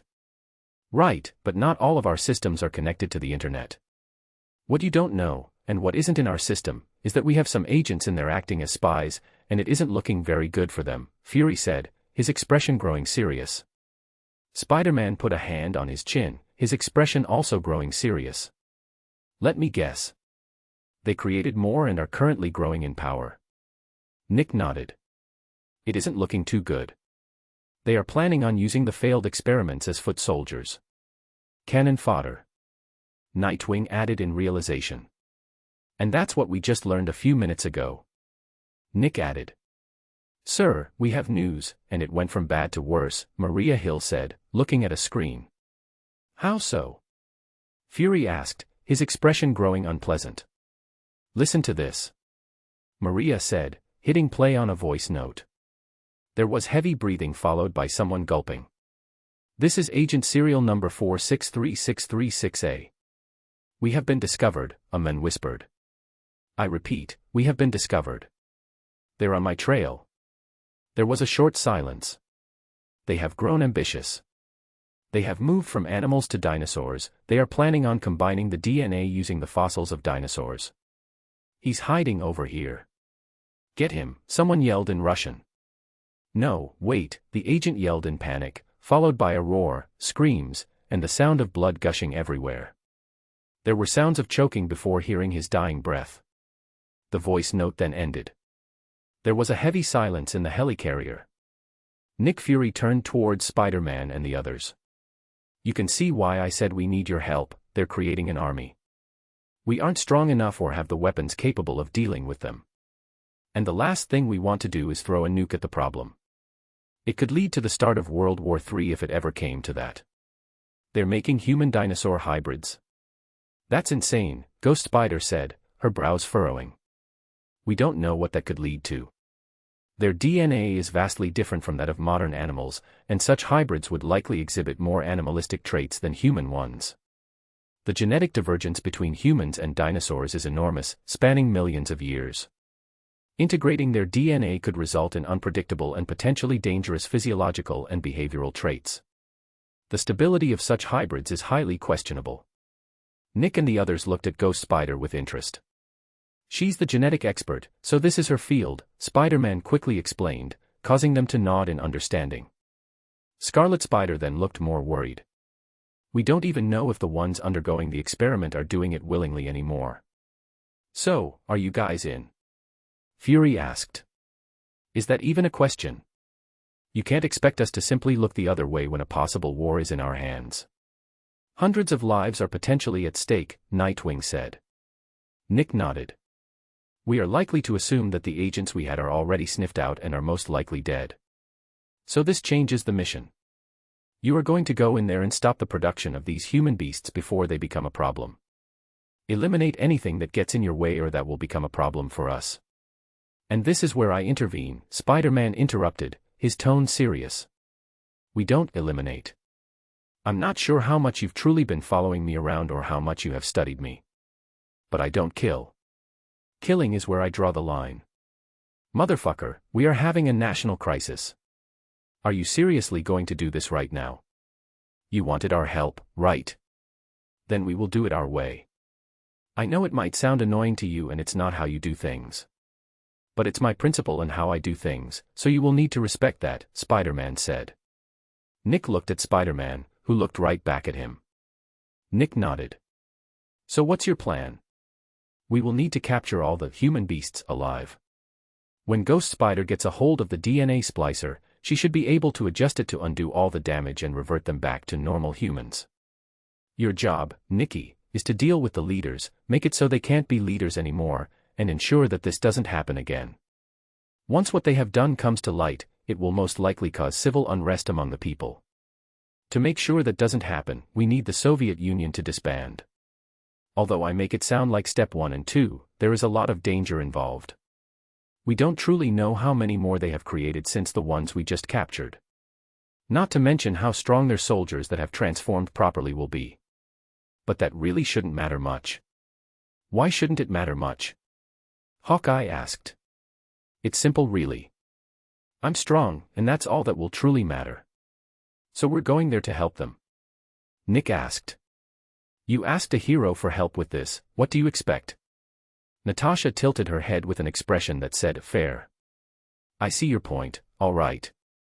We'll do it your way, as it leads to the least amount of casualties, Nick nodded. Natasha then turned towards Scarlet Spider, so what was it that you promised to the woman earlier? The reason she joined the program was because she was promised that her kids will be well taken care of. She found the deal good enough, so she went with it. It was only later that she found out that she would be labeled a deserter. Those kids aren't going to be treated well, Spider-Man sighed as he shook his head. Children of deserters are treated horribly, especially from such a patriotic nation. That's what I said as well, Scarlet Spider nodded. I felt bad. She was only a mother doing what she believed was best for her children, so I decided to help her out. Spider-Man and the others nodded in understanding. Spider-Man then turned towards Nick. So how long until we arrive? We will need time to prepare. 4 hours. Fury calculated. All right, that should give us enough time, Spider-Man muttered. He turned towards Nick. Do you guys have a workstation here? I need to make some things for our little mission. Yeah, follow me, Hawkeye motioned, which Peter followed. Meanwhile, Nightwing was off to the side tapping his ear. I know, babe, I'm sorry, I should have told you I wasn't going to be there today. I know you waited by yourself, and I'm sorry for that. I should have warned you. I don't know where the others are. I'm currently busy. I'll call you later. I'll make it up to you with a date. Love you, bye, Nightwing sighed. When he turned, he saw the others looking at him, causing him to cough in embarrassment. I'll see if Spider-Man needs help, he said as he rapidly walked away. As they waited, the girls started to get to know each other. I'm curious, why do you guys have a no-kill rule? Natasha asked. I actually asked Spider-Man this myself, Spider-Cat said, raising a finger. He said there are actually a few reasons. First, and I quote, there are fates out there far worse than death, fates that will keep beating them down until they have nothing left, a fate they much well deserve. Another reason is that death is a mercy for them, a mercy which they do not deserve.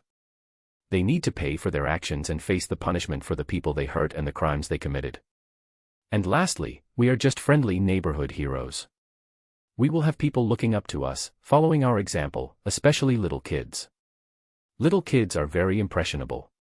If they see people they consider heroes just kill willy-nilly, they will think that it's an okay thing to do.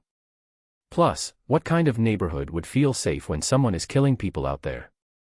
Spider-Cat said in a proud tone, a tone she didn't even believe came out of her. Scarlet Spider and Ghost Spider just looked towards her as she began to blush slightly. Scarlet Spider and Ghost Spider gave each other a sideways glance but didn't say anything else. Natasha nodded. I think I understand. You guys take this hero business very seriously.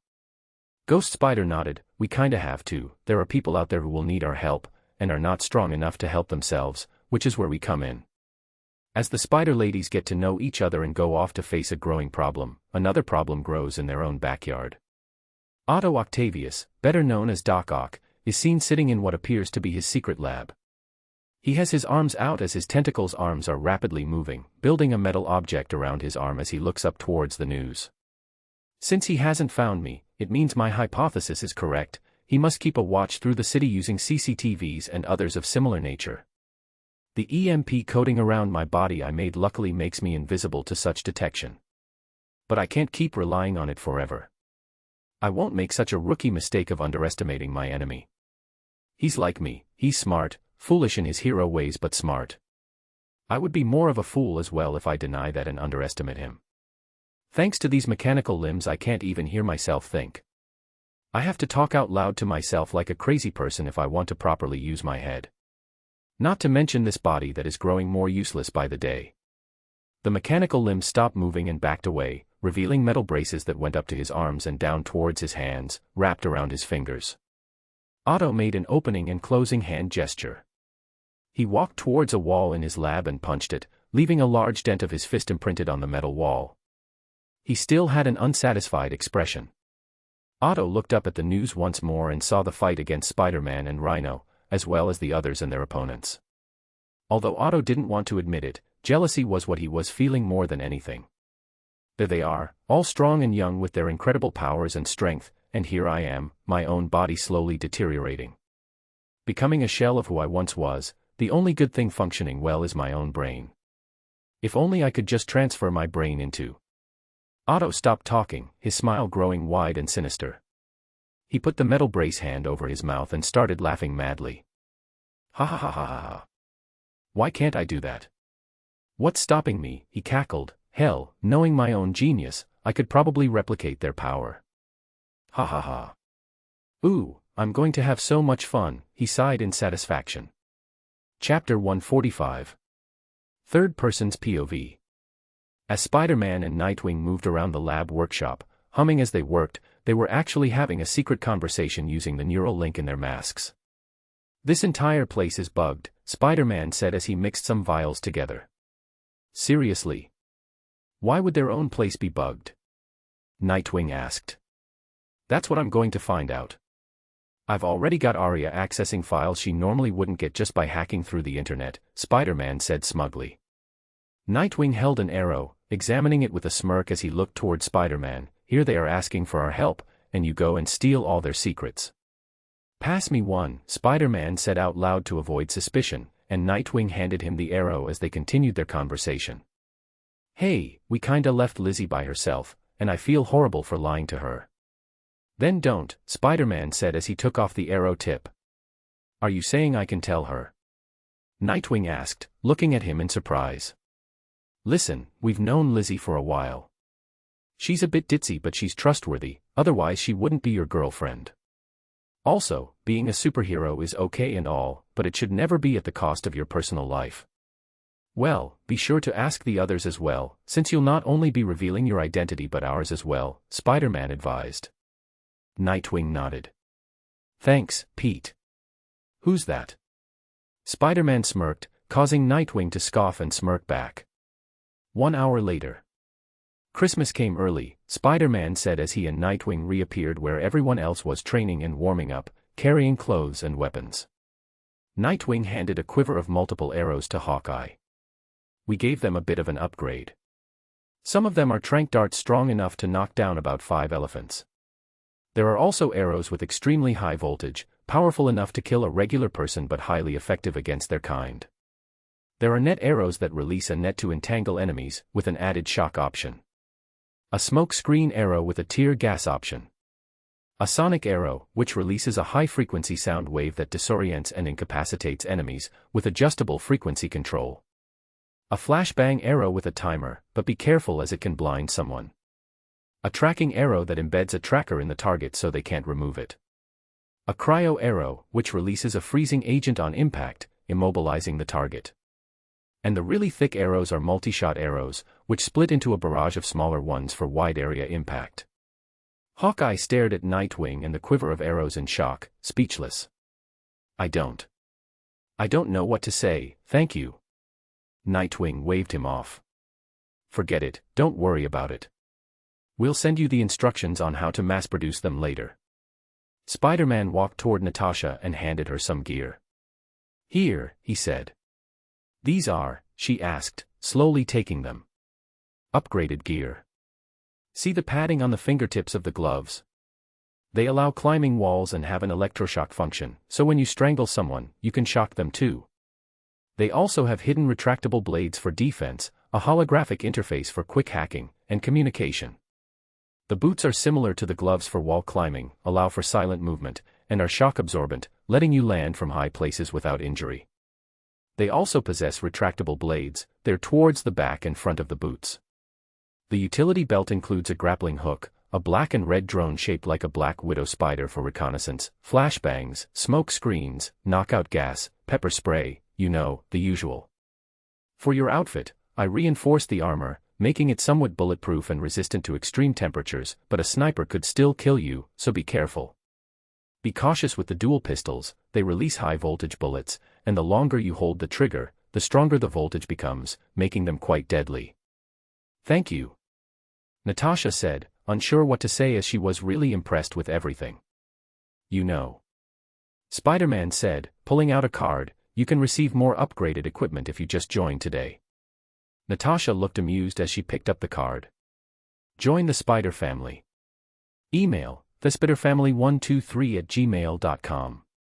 Phone hashtag, 555-678-930.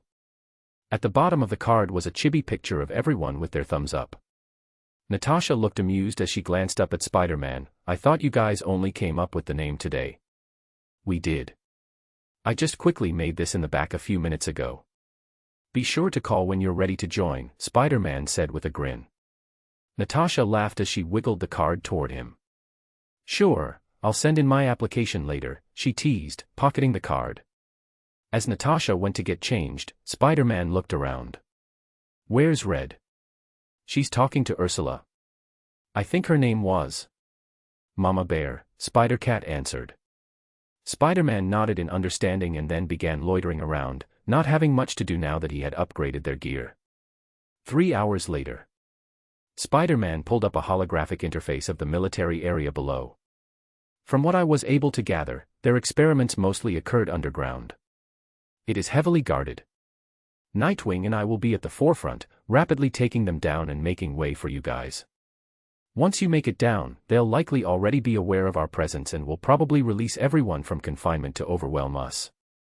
It will be up to Scarlet, Cat, Widow, and Hawkeye to take them down and safely secure them. While they're being restrained, Ghost will sneak past everyone and find the DNA splicer. She'll be able to reverse engineer it and undo all that has been done to them. When that's over and done, it will be Nikki's job to stop the leaders, as they are just as accountable for giving the go-ahead to the project. Does everyone understand their roles in the mission? Spider-Man asked, looking around. They all nodded. Go in, kick ass, go home. Got it, Spider-Cat said, pointing a finger gun toward Spider-Man. They all walked out and lined up at the edge of the helicarrier.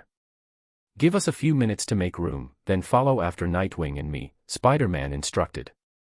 You ready? Spider-Man asked Nightwing, lifting a fist to the side. Nightwing scoffed as they gave each other a fist bump.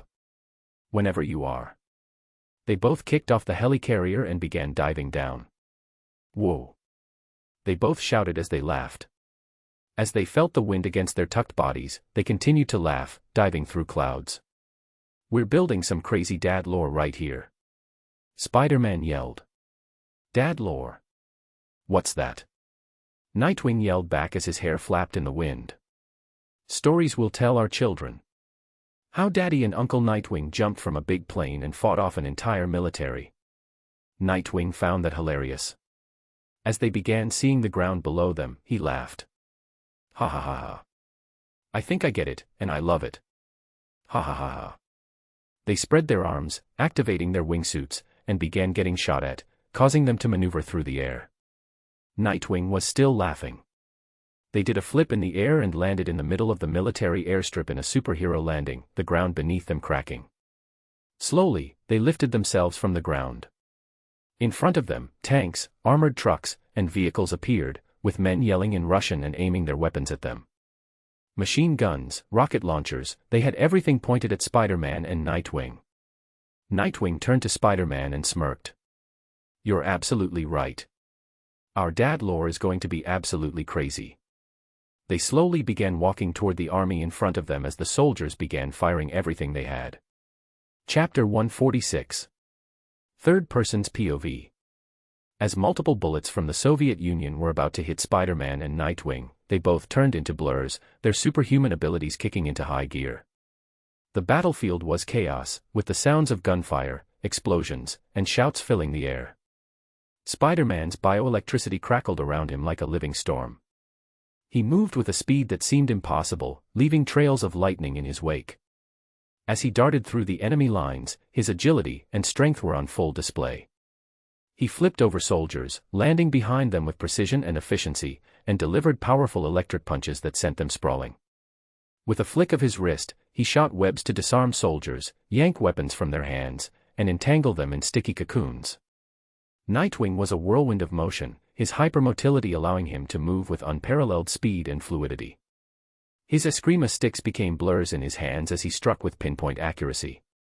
Each hit was calculated to incapacitate without causing permanent harm. He weaved through the barrage of bullets and missiles with an almost supernatural grace, his movements a deadly dance. He disarmed soldiers, knocked them out cold with rapid strikes, and used his acrobatics to leap over obstacles and evade incoming fire. Tank missiles and rocket launchers were fired at the two heroes, their trajectories seemingly unavoidable. Yet, Spider-Man and Nightwing were always a step ahead. Spider-Man leaped onto a tank, his fingers sparking with bioelectricity, and delivered a shock that short-circuited its systems. He then used his webs to pull the turret around, redirecting a missile back toward another tank, causing a massive explosion. Nightwing, meanwhile, performed a series of flips and rolls to dodge a barrage of rockets. He landed atop a launcher, dismantling it with swift, precise strikes from his sticks. With a powerful kick, he sent the soldier operating it flying, then used the launcher as a makeshift weapon, swinging it to knock out a group of advancing troops. The battlefield became a playground for the two heroes, their synergy and skill unmatched. Spider-Man's bioelectricity provided a shocking surprise to anyone who got too close, while Nightwing's hypermotility made him an elusive target, impossible to pin down. Together, they were an unstoppable force, their combined abilities overwhelming the Soviet military forces. Despite the overwhelming numbers and firepower arrayed against them, Spider-Man and Nightwing moved as one. Their teamwork was seamless, each covering the other's blind spots and complementing their unique abilities. As the last of the soldiers fell, unconscious or ensnared in webs, the battlefield fell silent, the only sound the crackling of Spider-Man's fading electricity and the faint hum of Nightwing's cooling Eskrima sticks. As Spider-Man and Nightwing scanned the battlefield, a new threat emerged, helicopters armed with heavy machine guns and rocket launchers, swooping down to support the Soviet troops. The rotor blades sliced through the air with a deafening roar, and the ground shuddered under the assault of their firepower. Spider-Man, ever alert, noticed the incoming helicopters first. "We've got company in the sky," he shouted to Nightwing. Nightwing nodded, his eyes narrowing as he assessed the situation. "Let's ground them." Without wasting a second, Spider-Man shot a web at a nearby building and launched himself into the air. He swung with incredible speed and agility, dodging bullets and rockets fired from the helicopters. As he approached the first chopper, he shot a web line at the pilot's door, yanked it open, and pulled himself inside. The pilot, startled but unharmed, found himself quickly webbed to his seat. With a precise blast of bioelectricity, Spider-Man short-circuited the helicopter's controls, causing it to hover in place. Meanwhile, Nightwing took a different approach. Using his hypermotility, he sprinted across the battlefield, leaping onto the top of a tank for a better vantage point. With a powerful jump, he launched himself into the air, his Eskrima sticks drawn. He landed on the landing skid of another helicopter, balancing effortlessly as it swayed under the added weight. Nightwing smashed the cockpit window with one Eskrima stick and reached inside to disable the control panel, ensuring a safe descent. He then secured the pilot with a harness made of reinforced cable from his utility belt, ensuring the pilot's safety as he maneuvered the helicopter to the ground. As the first helicopter began to descend, Spider-Man swung back out of the cockpit and used his webs to create a safety net around the descending chopper. This ensured that as it landed, it wouldn't crash, and the pilot would be safely cushioned. With the pilot secure and the helicopter disabled, Spider-Man leaped towards another threat. Nightwing, still balanced on his helicopter, used his hypermotility to jump from one helicopter to another with ease. He reached the next chopper, swinging his Eskrima sticks with expert precision to disable its weapons. He used his acrobatics to flip onto the rotor, momentarily disrupting its function and causing the helicopter to lose altitude. He then slipped into the cockpit, quickly webbing the pilot to safety just as Spider-Man had done. A third helicopter was bearing down on them, rockets primed and ready. Spider-Man, seeing this, shot a web line to the underside of the helicopter and swung himself up with lightning speed. He planted his feet on the glass, looking upside down at the bewildered pilot, and gave a cheeky salute before unleashing a burst of bioelectricity that fried the targeting system. As the helicopter veered off course, Spider-Man carefully extracted the pilot, webbing him to a safe location on the ground before the chopper crashed harmlessly in an empty field. Nightwing, noticing another helicopter trying to flee, sprinted across the battlefield, his movements a blur. He launched himself into the air, grabbed onto the tail of the fleeing helicopter, and climbed his way to the cockpit. He swiftly incapacitated the pilot and guided the helicopter down gently, ensuring no harm came to anyone. With the helicopters neutralized and their pilots safely secured, the immediate threat was over. The battlefield was littered with unconscious soldiers, tangled in webs, and disabled military equipment. The air was still, save for the distant hum of helicopters losing power. The two heroes stood amidst the wreckage, their bodies heaving with exertion. As Spider-Man caught his breath, he asked, "You think they could sue us for this?" He said between breaths. Nightwing scoffed with heavy breaths as he put his Eskrima sticks back in place. "They're sleeping on the job, they can't sue us for that." They both smirked as they tapped the side of their ears. "You are clear for landing." I repeat, you are clear for landing, over, Spider-Man said. Back on the helicarrier, the others nodded as they received the message. I guess that's our signal, Spider-Cat said as she jumped into a cannonball, shouting excitedly in the air. Scarlet Spider followed behind, shouting as well while doing barrel rolls. Ghost Spider just jumped with her arms spread out. Natasha sighed and simply gave a little jump down with her arms crossed over her shoulders. Hawkeye and Fury both finished tying their parachutes. They are taking this too lightly, Nick said as he tightened it. Hawkeye just patted Fury on the back. It's okay to live a little, he said as he dove like a diver. This caused Fury to sigh. They are literally children. The safety of our nation is up to immature children, he muttered as he jumped down after them. They all had large smiles on their faces as they free fell, with the exception of Nick, who had a serious expression as he dove down with his limbs tucked. Even Hawkeye had a small smirk as he fell with all his limbs spread out slightly. As they approached the ground, they activated their wings, even Natasha's suit had them. Hawkeye and Fury both pulled on their parachutes, gliding down. As the ground got closer, the girls flew around them. They all flipped in the air before landing gracefully on the ground. In front of them, both Fury and Hawkeye landed, their forward momentum carrying them as they unhooked and took off their parachutes. Hawkeye reached for his bow and flicked it, causing it to expand, while Fury reached for his pistols at his side. The girls walked up next to them. They're efficient, I'll give them that, Fury complimented as he viewed the destroyed tanks, the bodies of unconscious soldiers, some tied up in webbing, and destroyed weapons scattered on the floor with scorch marks everywhere. Spider-Man and Nightwing are all about speed, getting things done as quickly as possible. They're as efficient as anyone could get, Ghost Spider praised. Well, we're not helping anyone by taking our time. Let's go, Scarlet Spider said, charging ahead. The others soon followed suit. As they went inside the main building of the military base, they found soldiers sitting against the walls unconscious, with their guns in their hands. Some were sprawled on the floor, while some were even stuck on the ceiling. They followed the trail of bodies to their destination, soon arriving where they needed to go. They found both Spider-Man and Nightwing leaning against the wall beside a heavily secured metal door. What took you guys so long? Spider-Man teased, his arms crossed and a leg positioned on the wall. Nightwing was in the same position. You guys are slow, you need to work on that.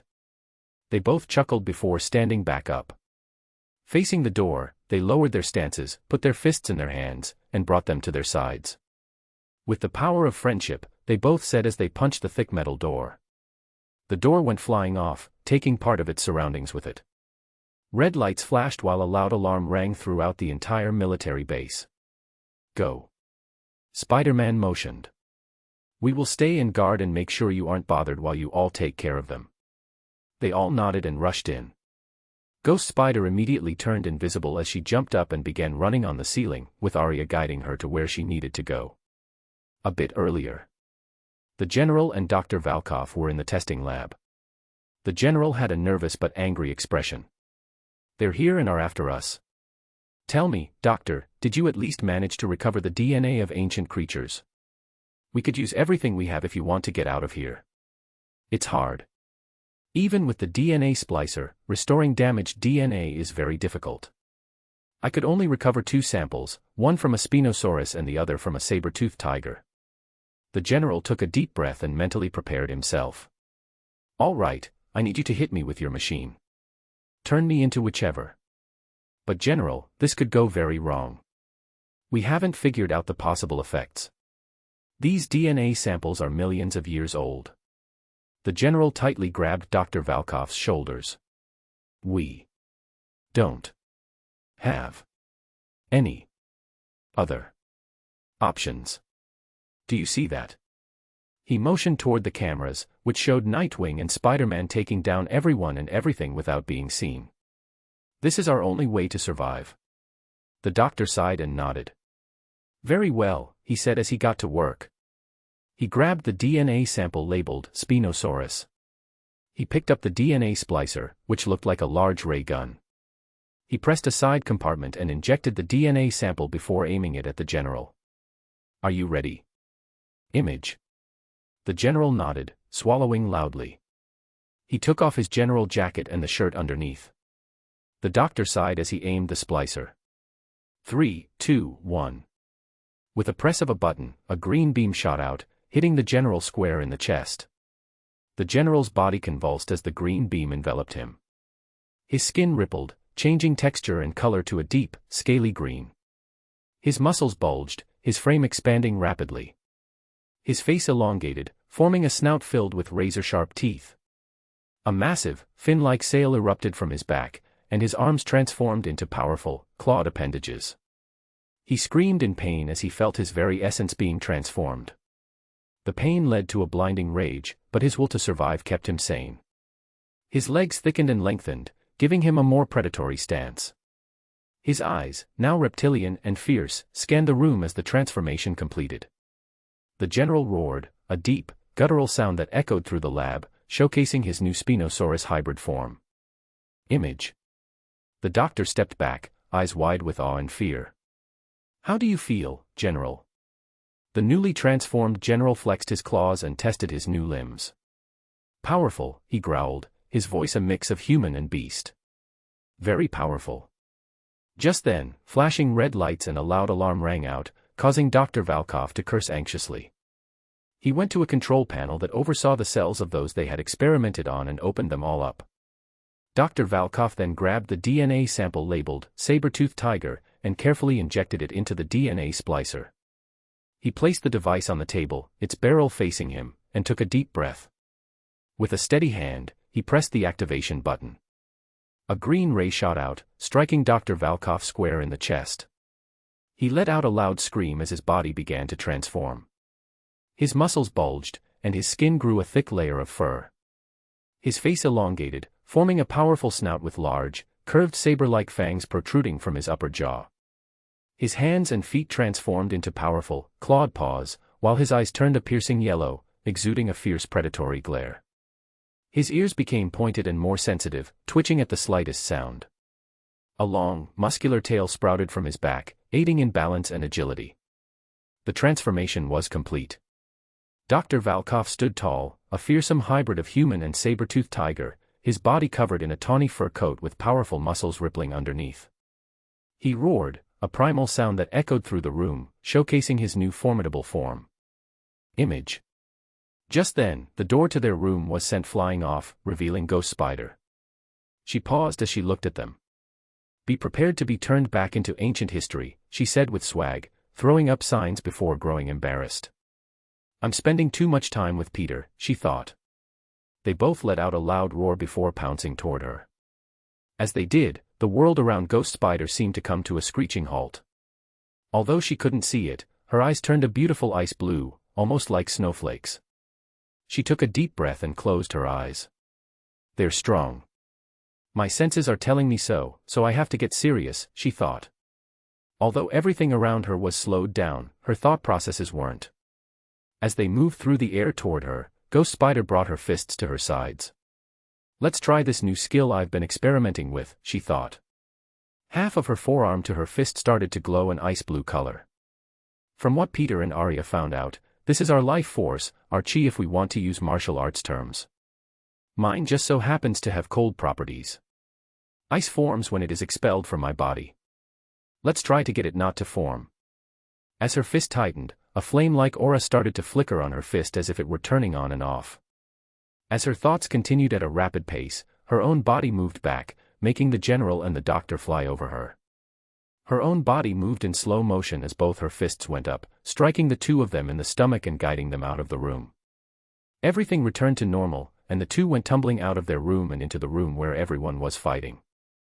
They slowly stood up before acting as if they had been hit in the same place again. The two looked confused and glanced at their sides, only to see ice forming where her fists had struck them. "Cool, I can hit someone and leave a delayed striking effect with an added freezing effect," she thought proudly as she squatted down in her spider pose, facing them. Her hands still had a light blue glow to them. As she released the breath she was previously holding, it came out as fog, giving her an intimidating appearance. This caused them to growl in frustration as they heard the sound of fighting all around them. Chapter 147, Chapter 147. Third Person's POV. As the group entered the room, they were immediately ambushed by monstrous creatures with grotesque animalistic features. The cacophony of screeches, growls, and chittering filled the air. A large human centipede hybrid screeched loudly, its multiple legs skittering rapidly across the floor as it charged towards them. Spider-Cat was the first to react. "This thing is so gross-looking," she muttered in disgust. Swinging from the ceiling, she delivered a powerful kick to the creature, sending it sprawling back with its elongated body tangling grotesquely in midair. As it crashed to the ground, she landed gracefully beside it and unsheathed her iron claws, slashing ferociously at its writhing form. Nearby, a fly-headed man with wings buzzed erratically, attempting to bypass the group. Hawkeye, with his sharp eyes and steady aim, pulled out a tranquilizer dart arrow. Tracking the flyman's rapid zigzagging flight pattern, he released the arrow. It struck the flyman in his human-like torso, and he plummeted to the floor, immediately succumbing to the tranquilizer's potent effects. When Nightwing mentioned this had the power to take down 5 elephants, he wasn't kidding, Hawkeye remarked, impressed, as he took another arrow from his quill. Natasha's sharp eye spotted a creature with the head of a Doberman and a body covered in brown and black for attempting to flee. She pulled out her pistol and fired a series of electric bullets, each shot crackling with energy. The Doberman man turned, snarling, and lunged at her with powerful legs, aiming a crushing fist. Natasha expertly rolled out of the way, closing the distance to engage in close-quarters combat. Using its momentum against it, she attempted to pin it down, but its superior strength forced her to resort to the electroshock function in her gloves. A few well-placed shocks, and the Doberman man convulsed before collapsing. Scarlet Spider's eyes lit up with excitement as she spotted a towering man with the head of a bull. "Is that a minotaur?" "Awesome," she exclaimed. Swinging from the ceiling, she latched onto its massive horns and used her momentum to bring the beast crashing down. The minotaur grunted and struggled to rise, but Scarlet Spider quickly mounted it, unleashing a barrage of punches until it lay unconscious beneath her. "Do I get EXP for this?" Scarlet Spider muttered to herself with a smirk. She looked up and saw Ghost Spider poised, her hands glowing with an icy blue light. Scarlet Spider's 4 metal spider limbs emerged from her back as she charged at a Spinosaurus hybrid. As she pulled back her fist, her spidey senses flared, warning her of danger. She quickly webbed down and out of the way, narrowly dodging the creature's long, powerful tail. The tail whipped past her with a crack, smashing into a nearby console and sending sparks flying. The general, a towering figure with a mix of human and animalistic features, turned and roared at Scarlet Spider in Russian, "Leave us alone, you pest." Scarlet Spider ignored him, focused on the battle. "Ghost, I'll take care of this one," and quickly focus on the saber-tooth. "No need." Spider-Cat appeared midair, silver spider legs extending from her back. She landed gracefully in a cat-like pose. "Leave this little kitty to me. You do what you have to do." Ghost Spider slightly pouted. "And here I was hoping for a good fight." "Good luck, you two," she shouted as she sprinted further into the lab. Dr. Valkov, the saber-tooth hybrid, immediately guessed Ghost Spider's intentions. "No," he shouted, trying to pursue her. "Hey, this is a cat-on-cat fight. Don't get distracted," Spider-Cat teased, leaping toward Dr. Valkov. He snarled and met her attack head-on, their claws clashing in a flurry of sparks. Spider-Cat's agility kept her a step ahead, dodging his powerful swipes and retaliating with precise strikes from her iron claws. Meanwhile, Scarlet Spider faced off against the Spinosaurus hybrid. The creature swung its massive tail again, but she deftly vaulted over it, using her metal limbs to propel herself forward. She landed a solid punch to its jaw, followed by a series of rapid strikes. The hybrid roared in pain and anger, snapping its powerful jaws at her. She webbed its mouth shut, somersaulting over its back and landing a kick that sent it staggering forward. The general, with his military training and newfound instincts, charged at Scarlet Spider. He moved with surprising speed, his animalistic features enhancing his combat abilities. Scarlet Spider braced herself as he lunged, blocking his strikes with her metal limbs and countering with swift punches and kicks. The general roared in frustration, trying to overpower her with brute strength. "You're a tough one," Scarlet Spider grunted, narrowly avoiding a crushing blow from the general. "But I've faced worse." "No, I haven't." The general snarled, his eyes blazing with rage. "You underestimate us, little spider." Scarlet Spider smirked, dodging another attack and webbing the general's feet to the ground. "I have every right to, you're the villain in this story after all." Spider-Cat and Dr. Valkov continued their fierce battle. Dr. Valkov's saber-toothed strength was formidable, but Spider-Cat's speed and agility gave her the upper hand. She ducked under a vicious swipe and delivered a spinning kick to his side, following up with a flurry of slashes from her claws. "You're pretty tough for someone ancient," Spider-Cat admitted, breathing heavily. Dr. Valkov growled, blood dripping from a wound on his arm. "And you're a formidable opponent for a mere spider." Spider-Cat grinned. "Flattery will get you nowhere, kitty." With a final burst of strength, she vaulted over him, landing behind him and wrapping her metal legs around his neck. She tightened her grip, cutting off his air supply until he thrashed around, doing everything in his power to stop her. Which resulted in a few injuries for her, but after a while he slumped to the ground, unconscious. Ghost Spider, meanwhile, had made her way deeper into the lab, facing minimal resistance. She quickly found what she was looking for, the DNA splicer sitting perfectly on the table. She gave it a quick scan as she tapped the side of her ear. "All right, Arya, tell me what I have to do." Back in the main room, Scarlet Spider had finally subdued the Spinosaurus hybrid, webbing it to the ground. The general, now immobilized, glared at her with defiance. "This isn't over," he spat. Scarlet Spider shrugged, panting slightly. "For now, it is." She turned to see Spider-Cat approaching, having successfully defeated Dr. Valkov. "All clear here," Spider-Cat reported, dusting herself off. "How's Ghost?" "She's on it," Scarlet Spider replied, glancing toward the lab's interior. "Let's make sure Hawkeye and Widow are doing all right and help them finish subduing everyone." As Scarlet Spider and Spider-Cat engaged their foes, Black Widow and Hawkeye moved into action, facing their own set of monstrous, animal-human hybrids. Black Widow spotted a creature resembling a humanoid crocodile, its scales glistening menacingly under the lab's harsh lights. It lunged at her with a guttural roar, jaws snapping. Natasha dodged to the side, rolling and coming up in a fluid motion. She unleashed a series of precise kicks and punches, leveraging her advanced martial arts skills.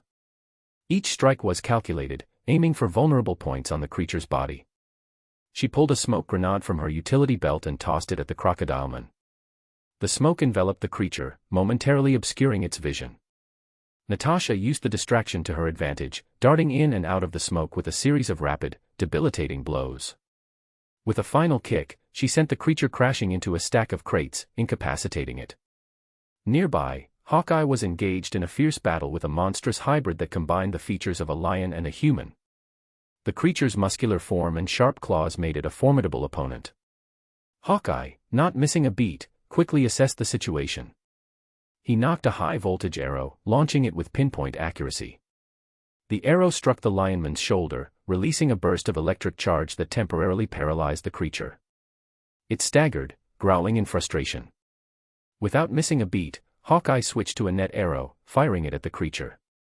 The net expanded and ensnared the lionman, its struggles slowing as it was tightly bound. Hawkeye then pulled out a cryo arrow and fired it at the creature's legs, further immobilizing it with a quick-setting freezing solution that formed ice on contact. As the lionman roared in frustration, Hawkeye's keen eye spotted another threat, a large, gorilla-like beast with human features. He swiftly selected an explosive arrow and took aim. The arrow soared through the air, striking the gorillaman in the chest. The resulting explosion created a shockwave, sending the beast crashing into a wall. Black Widow, sensing more movement, turned to see a pack of smaller, wolf-like hybrids closing in. She dropped her remaining smoke pellets and a couple of flashbangs, disorienting the wolves with the blinding light and thick smoke. She moved with purpose, taking down the disoriented creatures with a combination of high-speed strikes and tactical maneuvers. As the room filled with the sounds of combat, Hawkeye continued to fire arrows, each one tailored to the specific threat. He used a cryo arrow to encase an approaching human-reptile hybrid with ice, while a concussion arrow blasted another away from Natasha's fighting area, giving her a moment to regroup. Natasha, seizing an opportunity, used her grappling hook to swing across the room, landing next to Hawkeye. She saw him struggling against a particularly aggressive hybrid with the body of a human and the head of an eagle. The creature clawed and pecked at him, but he managed to keep it at bay with a smoke arrow. "Need a hand?" Natasha shouted over the din of battle. "Always." Hawkeye replied, aiming his net arrow at a group of smaller bug-like hybrids approaching from behind. Natasha leaped into the fray, using her agility and combat skills to distract and disable the eagle-human hybrid. She moved in close, delivering a series of powerful strikes to the hybrid's torso, using her environment to her advantage. She grabbed a nearby pipe and swung it with precision, knocking the hybrid to the ground. With a final, decisive blow, Natasha used a combination of a stun baton and quick, focus strikes to incapacitate the eagle-human hybrid. As the last of the hybrids fell, Natasha and Hawkeye regrouped with Scarlet Spider and Spider-Cat. The lab was a battlefield littered with fallen creatures, and the remaining threats were subdued or contained. All clear, Natasha reported, wiping sweat from her brow. Let's safely secure everyone and check in with Ghost Spider. Agreed, Hawkeye said, holstering his bow and checking his quiver. Time to wrap this up. Scarlet and Cat were both impressed by how quickly and efficiently they managed to take down the group of hybrids. You guys are actually pretty good, Cat praised. We can say the same about you, Hawkeye nodded towards them. Meanwhile, Spider-Man and Nightwing walked with Fury leading the way. Are you sure they're here? Fury asked. Spider-Man nodded. Our little hacker found a phone call between the general and the leaders. He wanted to show them the dinosaur project to get more funding. Nightwing sighed. I still think they're pretty stupid. There are literally movies about why what they're planning is a bad idea. When it comes to power, men will forget all warning signs, Fury said. Spider-Man and Nightwing both nodded in agreement. They soon got into an elevator and began going down. There was an awkward silence between them. So, Avengers Initiative, huh? Spider-Man asked, breaking the silence. I'm beginning to get really sick and tired of you, Fury sighed. Nightwing sighed. He has that effect on people. Dude, you're supposed to be on my side. What the hell? Spider-Man retorted. So, what is this Avengers Initiative, anyway? Nightwing asked curiously. You want to do it, Eye Patch? It is your idea, after all, Spider-Man said. Fury looked ahead. It is an idea to gather a group of extraordinary individuals to form a team and protect the Earth from threats that are, in other words, out of this world. A last line of defense against the unknown and those that aim to destroy us. Like aliens? Nightwing asked in amusement, interpreting it as a joke. Aliens are real, by the way, Spider-Man informed Nightwing as the elevator door opened. They stepped into a large, fancy room. At the back of the room was a long table with 5 men sitting down, facing the elevator with unpleasant expressions. Nightwing stared at Spider-Man with his mouth agape. Fury, they said in English with a thick Russian accent. Fury immediately turned to look at Spider-Man. Motherfucker, you see that? That's how you're supposed to address me. With hate. For his own peace of mind, Fury chose to ignore the comment and focus on the men in front of him. Gentlemen, we have a lot to discuss.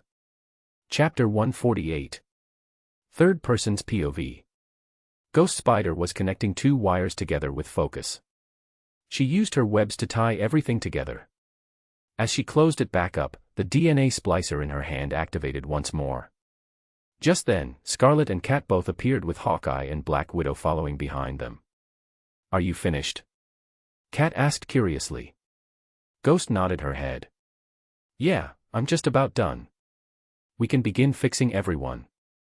Let's go, she said as she grabbed the DNA splicer by the 2 handles. Everyone is already safely secured. I don't know how, but the webbing these 2 released is strong enough to hold back their strength, Hawkeye informed her. Ghost nodded in understanding as they guided her towards everyone. The first one was the Spinosaurus hybrid. It appeared he was wrapped in a thick cocoon from head to toe with only his eyes and nose visible. The general was letting out muffled screams and grunts as he tried to break free, glaring hatefully towards everyone in the room. Ghost Spider simply aimed the DNA splicer towards the general. Hey, it's picture day. Say cheese. As she turned it on, a ray of light shot out and hit the general, causing him to start shrinking. The webbing became loose, allowing the general to quickly get out. The general angrily shouted. Language. My goodness, do you kiss your mother with that mouth? Scarlet Spider said, looking at the general in shock. The others weren't so different. The general, realizing he was outnumbered, turned around and began running away. They all looked at each other in amusement. Leave this one to me, Hawkeye said as he knocked an arrow. He released it, hitting the general on the butt. The general immediately plopped down towards the ground and began snoring loudly. Let's continue, Ghost Spider said, moving towards the saber-toothed tiger hybrid. Dr. Valkov's eyes snapped open as they made their way towards him. He let out a ferocious roar before cutting the webbing with his sharp long teeth. He saw Ghost with the DNA splicer in her hand and jumped straight towards her, ready to bite her down and stop her. Ghost watched as the saber-tooth approached. Her expression remained neutral as her fist glowed an ice blue color before uppercutting him in the chin. As she uppercut him, his jaw snapped shut, all of his teeth shattered, and his eyes rolled to the back of his head from the overwhelming pain. Dr. Valkov rolled and tumbled in the air before landing and skidding along the ground. He came to a halt, sprawled out unconscious with blood flowing from his mouth. Ghost held the DNA splicer and said, "Come on, smile for the picture. Show us those pearly whites." Like it happened with the general, a beam of light shot out and hit Dr. Valkov, causing his figure to shrink and revert back to his human form. "Now then, who's next?" Ghost smirked. "Meanwhile, we had a feeling you had something to do with them," the middleman said as he motioned towards Spider-Man and Nightwing. "Literally just met today. I guess I should thank you for giving us the opportunity to meet," Spider-Man said teasingly. They ignored Spider-Man as they focused solely on Nick. "So what do you want, Fury?" the middleman asked calmly with his hands joined together. "What I want is simply for you all to disband. You have already caused enough damage by messing with the life of your own soldier, not to mention illegally sneaking some of them." They smirked as the middleman continued speaking for everyone. "We have no idea what you're talking about. If you had done your research, you would know they are deserters of the army." "Don't act stupid in front of me now," Fury said as he narrowed his eye. "We all know what truly happened. Those soldiers went in under your orders." The middleman leaned back in his seat, his hands still joined together as his arms rested on the armrest. "Here's a proposition, Fury. We are not here to make a motherfucking deal. Turn yourself in voluntarily, or there will be consequences. You are to be considered enemies of the state," Fury said slowly as he took out his guns. They didn't look the least bit worried. "Oh, but I assure you, you will find our proposition to be quite appealing." They all pulled out keys simultaneously and inserted them into the desk. There was a loud click as something began to rise from the top of the desk. It appeared to be a monitor with a transparent screen, allowing everyone to take a look. Apart from the monitor, what appeared to be switches and buttons also emerged. They pressed a few buttons, which then showed a live feed of a nuke being prepared. "Set course to the United States of America," the man in the middle said with a confident smirk. "So here's the deal, Fury, you take your super freaks and leave us alone. You leave us alone, and I won't start what could potentially be World War III." Fury's jaw tightened. "Are you crazy? If you start this war, it isn't only our people that would die, but so would yours. That is just the price I'm willing to pay." Nightwing's eyes narrowed. "You guys are monsters. You are willing to kill millions just so you can stay in power. Hit it." Everyone turned towards Spider-Man with their eyes widened. "Dude, what are you doing?" Nightwing asked worriedly. "They want to start a war, right? Then let's start this war. Hit the button, it's wartime, baby. Would you just shut up?" Nick said as he turned towards Spider-Man. He then turned towards Nightwing. "Control your fucking friend. And don't hit the button," Nick said as he looked towards the leaders. "Do not listen to him. He doesn't represent us. No, can't you see how happy they are to start this war? Why are we stopping them? This could be a party. Whoa. Hit the button. Hit the button. Hit the button. Hit the button." Spider-Man chanted loudly. Nightwing dragged Spider-Man back and whispered harshly, "What are you doing?" Spider-Man smirked as he leaned in and whispered something in his ear. "Hit that button." Nightwing joined in the chant with a smirk. Nick slowly turned and looked at them as if they were crazy. "What have I done? I brought these two idiots along and doomed us all." The leaders' expressions tightened. "You guys seriously want this war?" No. Yes. Both Spider-Man and Nightwing shouted with their arms in the air. Fine, Nick Fury muttered as he raised his guns to shoot them, but both Spider-Man and Nightwing swiftly disarmed him. You sons of bitches. Fury cursed. Everything went into slow motion for Nick as he saw the leader's hand move down to press the button. What followed was an awkward silence. The leader grew confused and pressed it again and again, but nothing happened. Even Nick looked surprised before turning towards Spider-Man and Nightwing, who were smirking as they handed him his gun back. What did you guys do? The men demanded, repeatedly pressing the button to no avail. You see, little Nicky, our spider family doesn't only have 5 members. We have 6. Ain't that right, Arachnid? The monitor screen glitched, revealing Arya wearing a purple Spider-Man mask, her purple hair flowing from under it. She did a military salute as she appeared. Reporting for duty, sir. You son of a bitch, Nick Fury sighed, holding his chest. You almost gave me a heart attack. How about you warn me next time and let me in on your little secret? All 5 enemies immediately pulled out their pistols and started firing. Nightwing shielded Nick, protecting him with his body. Nick started returning shots while using Nightwing as cover. Spider-Man dashed through the room, leaving a streak of lightning as he flipped the enemies off their feet and knocked them unconscious. When it was all over, Fury sighed in relief before aiming his gun at Spider-Man. Give me one good reason why I shouldn't pull this fucking trigger right now, motherfucker. Because bullets are useless against me. Nick clicked his tongue. One of these days, you're going to annoy me to the point where I'll get something strong enough to shoot right through your skull. Spider-Man pretended to blow him a kiss, which caused Fury to shoot at Spider-Man. He casually caught the bullet in his hand. Cool, a souvenir. Thanks for the gift, I'll treasure it. It'll be a reminder of the start of our great friendship. Or the start of the worst decision of my life, Nick mumbled as he put his guns away. He shook his head and tapped the side of his ear. Barton, report. How is it on your end? Fury then nodded as he looked towards Spider-Man and Nightwing. Looks like your friends have done their part. Let's go and meet them. A few moments later. Ghost aimed the DNA splicer at Rhino and the others. When she was done, Ursula had reverted back to her normal form, Anastasia Medvedevim.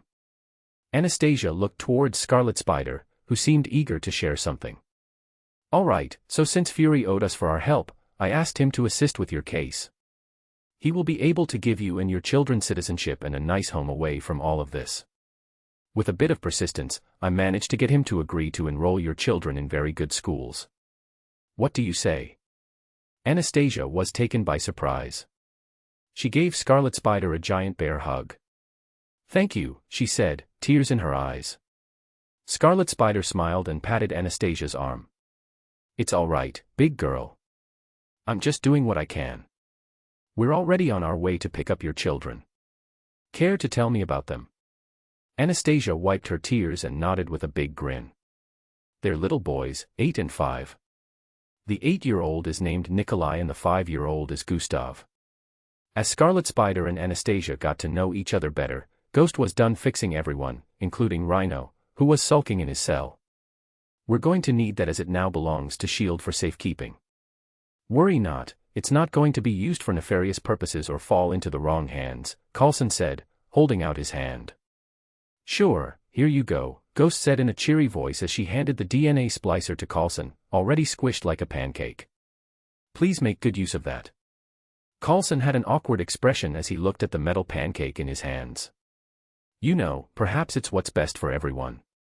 Perhaps so, Ghost nodded, patting Coulson on the shoulder before joining Spider-Man, who was talking with Natasha and Clint. So, have you thought about the offer? Spider-Man asked expectantly. What about me? Do I get to join your spider family? We did fight side by side, after all, Clint said jokingly. Spider-Man put a hand on his chin and nodded. You do have a point, and we do need more guy members since we're filled to the brim with girls. Not to mention you have an animal-related hero name. Spider-Man took out his card and handed it to Clint. Make sure to call us. I was only joking, Clint chuckled as he took the card. What if I become a member in name only? Natasha said with a teasing smirk. You know what? I'll take what I can get. "Welcome aboard," Spider-Man said, extending his hand. Natasha laughed as she shook his hand. "Glad to be welcomed." "You're still trying to recruit her?" Ghost asked, shaking her head in disbelief. "Come on, even you have to agree. She's perfect for our little group." "Well, she is very skilled from what I've seen." Ghost Spider nodded in agreement, then smiled towards Natasha. "Well then, Black Widow, welcome aboard." Chapter 149. Third Person's POV. Everyone soon returned above New York City. They were all saying their goodbyes to the new friends they had made along the way. "I'm going to miss you, Pirate Spy. Our journey may have been short, but we experienced an adventure that will last a lifetime," Spider-Man said as he hugged Fury and patted him on the back. "You have 1 second to get off me," Fury said harshly. "Hey guys, I'm going to stay for a bit. I want to make sure Anastasia gets adjusted to her accommodations," Scarlet Spider said to the others. "Are you sure?" Spider-Cat asked with a raised brow. "Yeah, go on without me," Scarlet Spider said confidently. "Fury, what did we talk about bugging me?" Spider-Man said, taking out a bug from his side, which caused Fury to shrug, simply not caring. They said their goodbyes to Clint and Natasha as well. "Be sure to call us if you have any questions or if you're just feeling lonely and need someone to vent to. My line will always be available to a beautiful woman in need of help," Spider-Man said, winking at Natasha. Natasha chuckled and nodded. "I'll be sure to call you." As they said their goodbyes, they all jumped out from the giant carrier and used their wingsuits to fly away before turning invisible. When Fury turned around to walk away, Natasha and Clint also turned as they lost sight of them. They both froze as they looked at Fury's back. There was a piece of paper taped to his back with a kid's drawing of his face and a speech bubble that said, "Motherfucker, kick me." Clint and Natasha looked at each other in amusement and began laughing. "They sure know how to leave a lasting impression," Clint said, shaking his head. Fury turned towards them and looked at them in confusion. Natasha simply chuckled as she walked over and took the paper off him, putting it in his hands. "That motherfucker," he muttered as he crumpled the paper. Spider-Man and the others soon arrived back at their lab and changed back into their civilian clothing. Peter was wearing a black tank top with an open gray sweater over it and gray pants. "Are you going somewhere?" Harry asked Peter, who seemed like he was getting ready to head out. "Yeah, I'm stopping by the office to take a look at some things." "What about you guys?" "I'm going to be in the workshop trying to see what I can make," Harry said nonchalantly. "I'm going to remake the DNA splicer. Arya already scanned it before, so it should be relatively easy," Gwen shrugged. "And I'm going to sleep," Felicia said, giving everyone the finger gun and heading to her quarters, while Harry went to his workshop. Peter kissed Gwen goodbye as he made his way to Parker Industries. It was a building 20 stories high. It wasn't Oscorp or Stark Industries, but it would do for the moment as they were just getting started. When he entered, he found the receptionist, a black woman with curly hair. "Mr. Parker," she greeted. "Wendy," Peter greeted back. As he arrived at his office, a brown-haired woman with light skin ran out from across the hall. "Mr. Parker, I was just thinking about how to contact you. I have some things that need your attention. Do you have a moment?" "Sure, Janice, just meet me in my office," Peter said to his secretary, who he relied on heavily when he wasn't around. Janice nodded and headed back to her office to gather some documents while Peter went to his desk, opened a drawer, and took out a lollipop. Janice walked in and said, "A few things first, Mr. Parker. Didn't we agree to come into the office looking more presentable? People already underestimate your capabilities due to your age, they will underestimate you more because of how you're dressed," she sighed, reprimanding him like she was his mother. Peter only chuckled. "Janice, what do I always say when you tell me this?" Janice inhaled and exhaled sharply. "What's the point of having so much money? If I can't dress how I want in my office," Peter finished for her, nodding. Janice shook her head and decided to focus on something else. "Your synthetic building materials are really popular. They are highly praised in the construction industry and communities. Many are switching to our company to receive their resources. Due to this, we are also making some enemies among manufacturers because we're stealing their clients." Peter scoffed at this. "They're the ones who will be on the losing end by making us their enemies. But keep a lookout, try to see if any of them tries to sabotage our production." Janice nodded as she noted something on her tablet. She then pulled out some documents and handed them to him. Peter raised a brow as he quickly read through everything. A military contract. Janice nodded happily. Yes, sir. They would like 35% of your total production reserved solely for them. The pay would be in accordance with how much we can deliver. Based on what we are able to produce, we estimate we're looking at a $100 million deal or more if I'm being honest. Peter let out a whistle as he read over everything once more. It's honestly not a bad deal. He signed it and handed it back to her. There's something else, sir. Many of us were discussing the future of the company. Many believe that with your intelligence and your synthetic metal, we would do really well in the weapon business. Some even believe you can rival Tony Stark. He wasn't even where you are today at your age. There are many calling you the next Stark. No, Peter said, his expression growing serious. Call it my childish naivety or what you will, but I will not be making things that kill people. That is where I draw the line. We already have enough people doing that. Janice raised a hand to stop Peter, her expression just as serious as his. Say no more, Mr. Parker. I will shut down this discussion at our next meeting. Peter was a bit taken aback by her forwardness. He was expecting to have a lengthy discussion while she tried to persuade him. Seeing his expression, Janice chuckled slightly as she finished typing something on her tablet.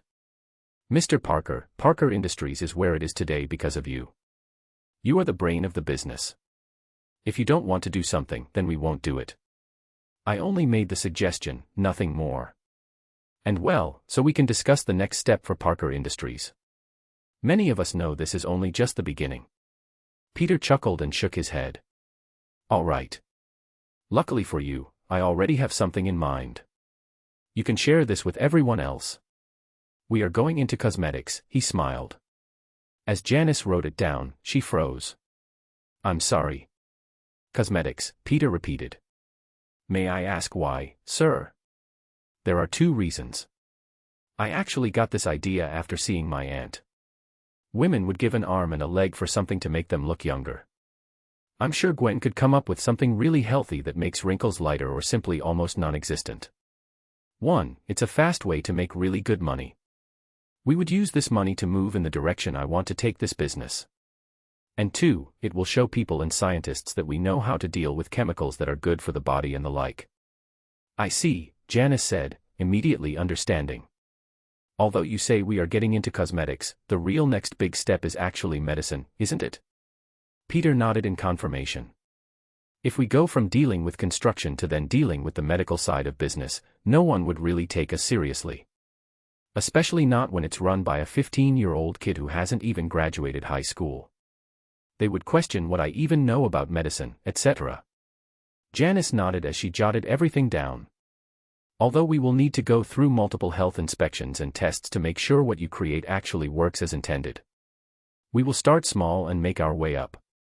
For example, we'll make something that permanently cures allergies, then move to asthma, then diabetes, and who knows, we might even find the cure for cancer, Peter teased, which earned a chuckle from Janice. That would be the dream, sir, Janice said as she finished taking note of everything. So when can we expect the formulas for the cosmetic aspect? In a few days, a week at most, Peter nodded. Janice stopped and looked at Peter in surprise. Are you serious, sir? Peter nodded proudly. What can I say, my Gwendolyn is smart like that. Janice smiled and shook her head in amusement. She then bowed. That was all I needed to discuss with you today, sir. Peter nodded and dismissed her. As she left, Peter spun around in his chair for a bit, thinking about what to do next. That's right, the SSS. Gwen and I have to take it. Meeting with Fury made me forget about that. And speaking of Fury, I forgot to check with Arya about Hydra's infiltration. Right now, as she organizes the data, she should also be making the satellite, or at least making a blueprint. I can use that satellite to see if I can find Captain America, not to mention see if the wildlands exist. If they do, that means I should be able to get my hands on some vibranium. Goody. Peter began planning as he spun in his chair. Just then, his phone began ringing. He checked and saw that it was Harry. Peter, I have a big problem on my hands, Peter heard Harry's anxious voice with the sound of someone screaming in panic. What's the matter? I don't know how to explain this, but Lizzie instantly combusted.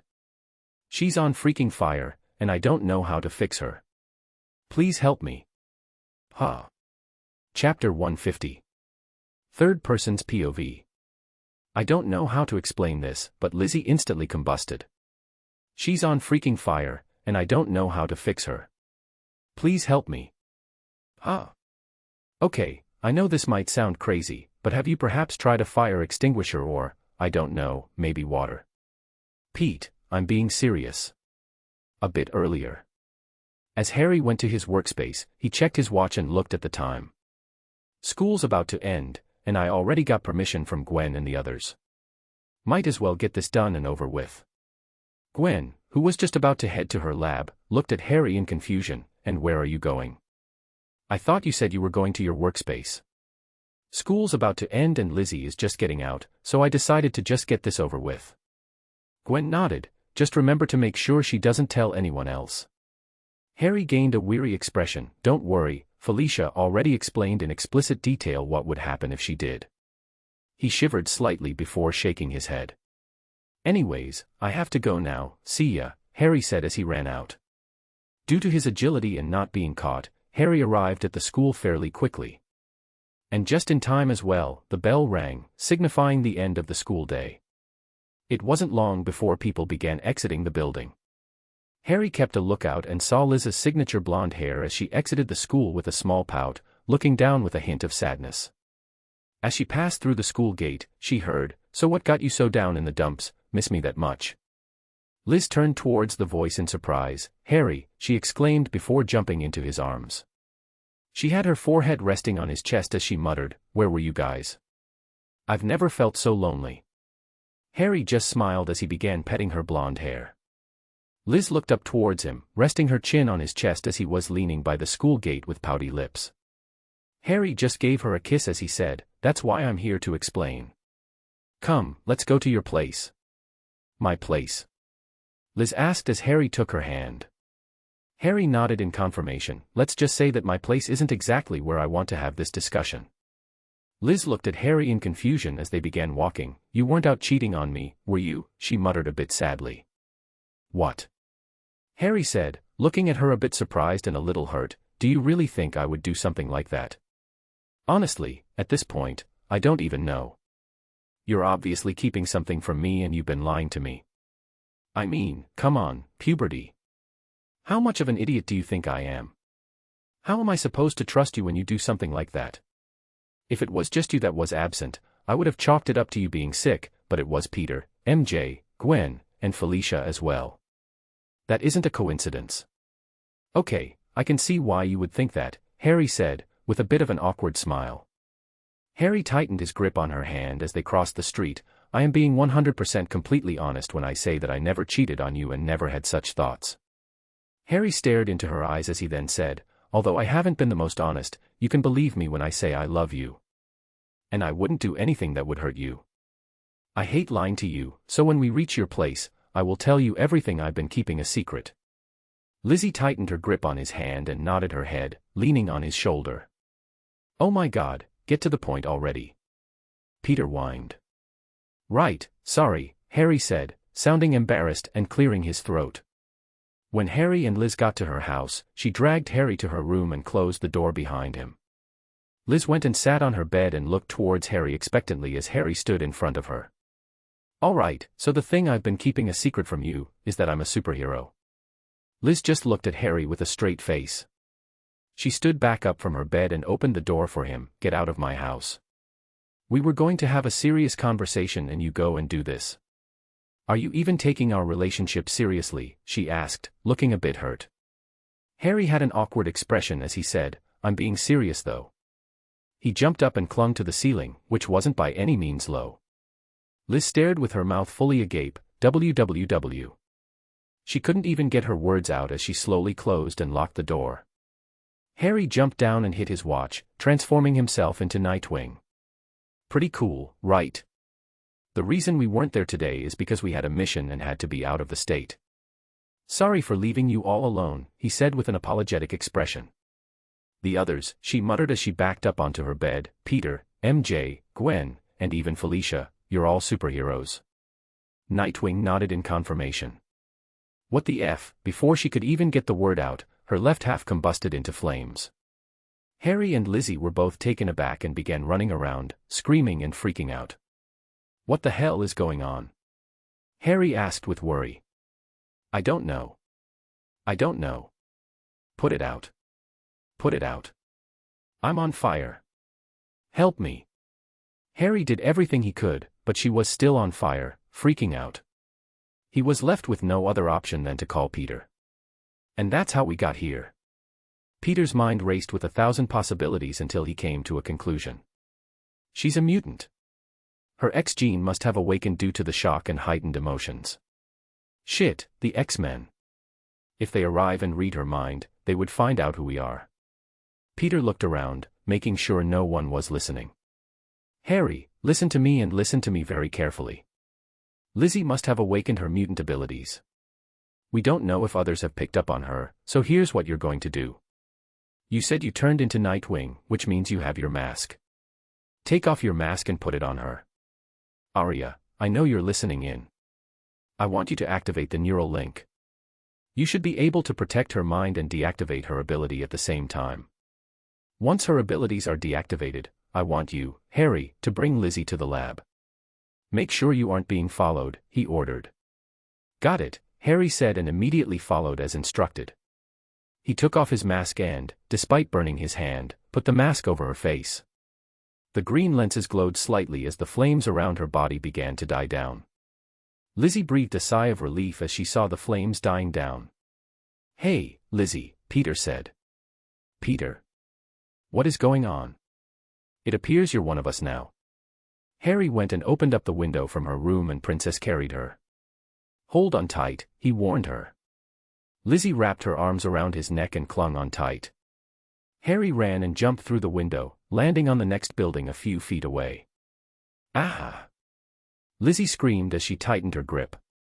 Harry began running on the rooftop at a super-fast pace. I think I'm going to be sick, she muttered, turning a bit green. Too much is going on, she said, a bit woozy. I get it, you're being overwhelmed with all the information and the fact that you might possess abilities, right? Peter asked. Lizzie nodded as she rested her head on Harry's shoulder and closed her eyes. Lizzie, I can't see you, so I'm going to assume you nodded. Right, sorry, I did nod. Just focus on one thing instead of everything all at once. It will help you digest the information quickly. Right now, let's just focus on the fact that you have abilities and forget everything else. I mean, who knows, your abilities are fire-related. You might be able to fly, and who doesn't like flying? Isn't it like everyone's dream at one point to fly freely in the air? Peter said, calming her down. I suppose you're right. Thanks, Pete. No worries, I'm going to hang up now. Tell Harry I'll be over shortly. As Peter hung up, he exited his office and made his way towards his lab and called Gwen. What's up? Peter explained everything that had just occurred, surprising Gwen. Are you being for real? Yup, they should arrive shortly. Take care of them until I arrive. Everyone's got a superpower now. Are you pouting? Peter asked, chuckling. A bit. I mean, us having superpowers makes us special and unique. It may sound wrong, but I like that feeling. But are we really that special and unique if everyone has them? We would be like everyone else, wouldn't we? Peter continued chuckling, I see your point. But you have to think about it like this, it's not our special powers and abilities that make us unique, it's what we choose to do with them that truly counts. Gwen scoffed in amusement, how come you always know what to say in these types of situations? Who knows, that just might be my other special ability. Hey, oh, they just arrived. Bring her to my lab, Harry. I have to go, get back here quickly. Bye, love you, she said as she hung up. Peter sighed, but she does have a point. Everyone is starting to develop abilities. What is going on? Is it really just a big funny coincidence or is there more? Are we being prepared for something dangerous? But I will say this, not knowing is irritating. All I can do now is prepare and keep getting stronger.